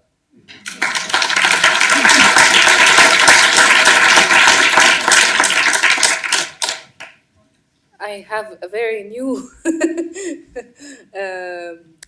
a child who's 4 years old, Lyra, who's been jumping around here. And she's been jumping at me when I talk to ChatGPT because she thinks it's there's somebody inside. And then when I explained to her, she was like, okay, so I can just talk to him and ask him questions. And she's been expanding ChatGPT's creativity and asking about the fairies and where they come from and if they were real and what happens to them, and then if they're not from there, then where do they come? And I've seen how ChatGPT hits walls. And then and she's so smart that when they don't know how to answer, she asks another question to make it think again. And the same girl who's following the flotilla at every single step and making sure that every day she wakes up and she's like, did they get there? Did they get there? Did they get the food to Gaza? Is the food coming to Gaza or not? I think the generation that's coming is a very strong and powerful generation. And I think with the tools that we have, with the AI versus traditional media, I think is, I don't believe too much. I have zero faith in the switch until there is I think people are waking up even in the conservative parties in the US to dominance and the dehumanization that's happening to them. And I think they will be flushing out the old media and it will be pushed out of the way. And yeah, we just need to keep moving and to keep in action and if you want to support Palestinian journalists, elevate their voices, tell their stories. Follow Mariam Barghouti from the West Bank. She's the only journalist who's still able to go around into Jenin and speak about what's happening because they've terrorized the rest of the Palestinian journalists. Sending and sharing the stories of Palestinian journalists and raising their voices, talking to them, pushing the media to have conversations with them. Also showing films, project the film on the screen, on the building of the BBC. If the BBC doesn't want to screen the film, take action and do things individually, and every action makes a difference.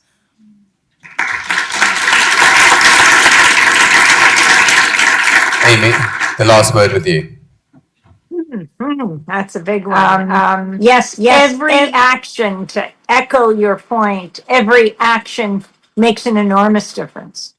February, Democracy Now! Celebrates its 30th anniversary. 30 years. We started to be just a 9-month project, and then people asked for more. 9 stations ran us, radio stations, and now we're at 1,500 public television radio stations around the world, headlines in Spanish, and this week we passed, 3 million subscribers on YouTube. It's really important that people support their local independent media. By the way, a shout out to Resonance FM in London, and also build your own media as we connect all over the world. And I hope people will send story ideas to stories@democracynow.org or through social media. It's critical. When you talk about Mariam Barghouti, we have her Democracy Now! Sitting in that studio in Ramallah. She is telling us, she shares her narrative, how important it is for her to frame the story. But I wanted to end by remembering the White Rose Collective, because I think it's a message to all of us, especially in the media. That group of German students, Hans and Sophie Scholl. Hans was a medical student at the University of Munich, and his sister Sophie was an undergrad. And with their professors and other students, they realized, I mean, they weren't Jewish, they were German Christians. They thought it is critical that Germany never be able to say the German population we didn't know. And so they made thousands of pamphlets. They would release them in alleyways, at marketplaces. They dropped them over the atrium of their school so that everyone would see. I think on the fourth of the 6 pamphlets, it said, "We will not be silent." So Hans and Sophie and their professor were caught by the Germans. They were charged, tried, convicted, and beheaded. But that philosophy, that motto, should be the Hippocratic Oath of the media today, the Hippocratic Oath of us all today. We will not be silent.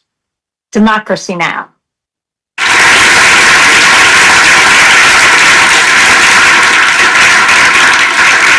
With that, thank you very much to our panel, our fantastic panel who heard from today. Let's have another round of applause for them, please.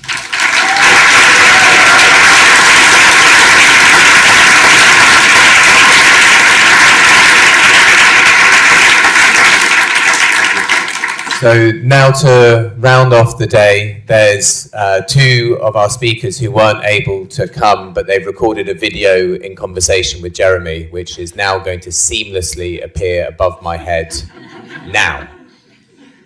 That was pretty good.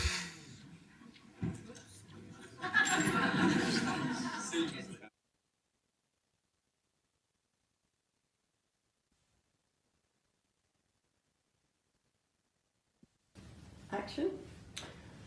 Thanks so much for being here. I know you can't be at our conference tomorrow. We're here at the PJP offices. We're going through austerity 2.0. Once again, cuts. Once again, closures. Once again, job losses. And we're told it's all for the good of the national economy. We were told that last time. We were told that the time before. We were told that the time before that as well. What's the alternative? Well, job losses and cuts are never the answer, because really the economy is built by the many, not by one. And a lot of the things that we need to do to help people, they say, but where do you find the money? And that's why it was so important to me as a labor leader doing this work and fighting against austerity and all the hurt that that created, when I met Stephanie and learned about her work and about the question of where does money come from. So it's really a freeing notion. And so Stephanie, give your elevator pitch. My elevator pitch on where does money come from. You know, it's ironic in so many ways, because there are so many problems that need to be solved, and the easiest thing in the world to do is to create the money to make everything else move forward, to mobilize the resources, to put people to work, to rebuild the NHS, to take care of our communities, to repair the damage we've done to our planet. Austerity is a suicide pact. And the people who think that the thing that you have to come up with first is the money to start solving the problems have the horse and the cart completely backwards. You have to figure out where it is you want to go, set the missions, be bold and aspirational, and understand that we're not on a gold standard anymore. Nobody has to go dig things out of the ground in order to find the money that we need to pay to start solving the problems. Finding the money is the easiest part of the whole problem. The challenges we face are big, and it takes a lot of work to think about how to start solving them, how to use our people and our technology.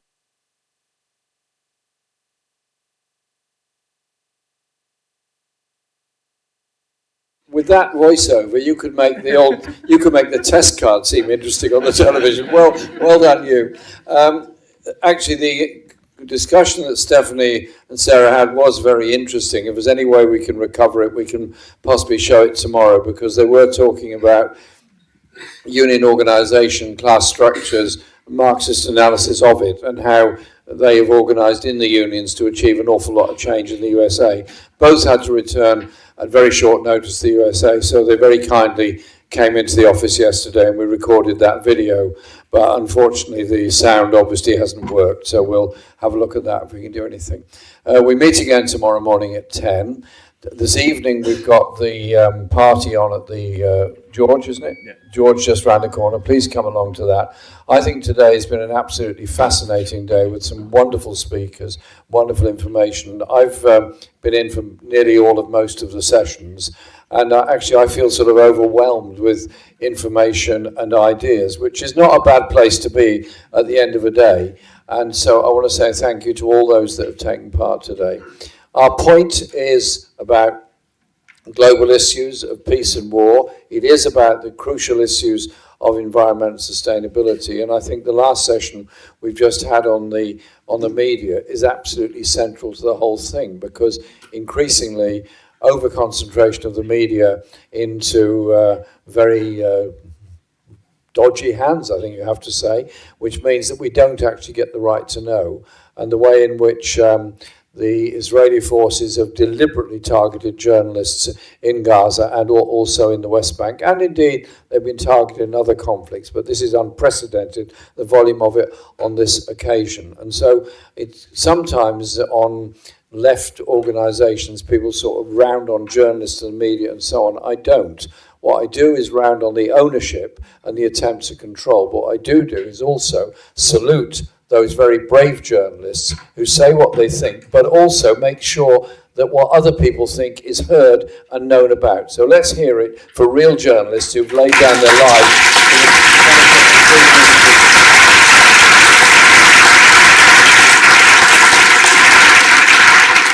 So again, as I said earlier, I was very keen on the Peace and Justice Project doing something big and special next year, or over the next year, on education, schools, competition, and with that, of course, comes teaching of history and the way young people's opinions are formed. I think we can do a good job on that. So any ideas people have got, please bring them forward.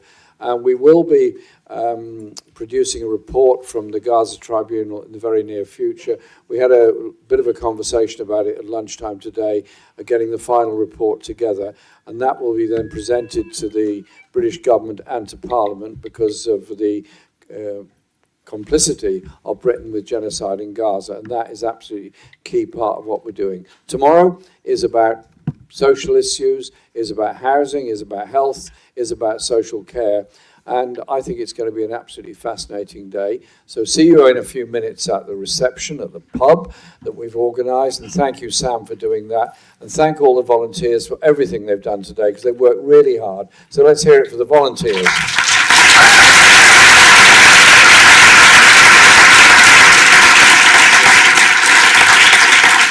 And see you all for coffee at 9:30 in the morning. Thank you very much.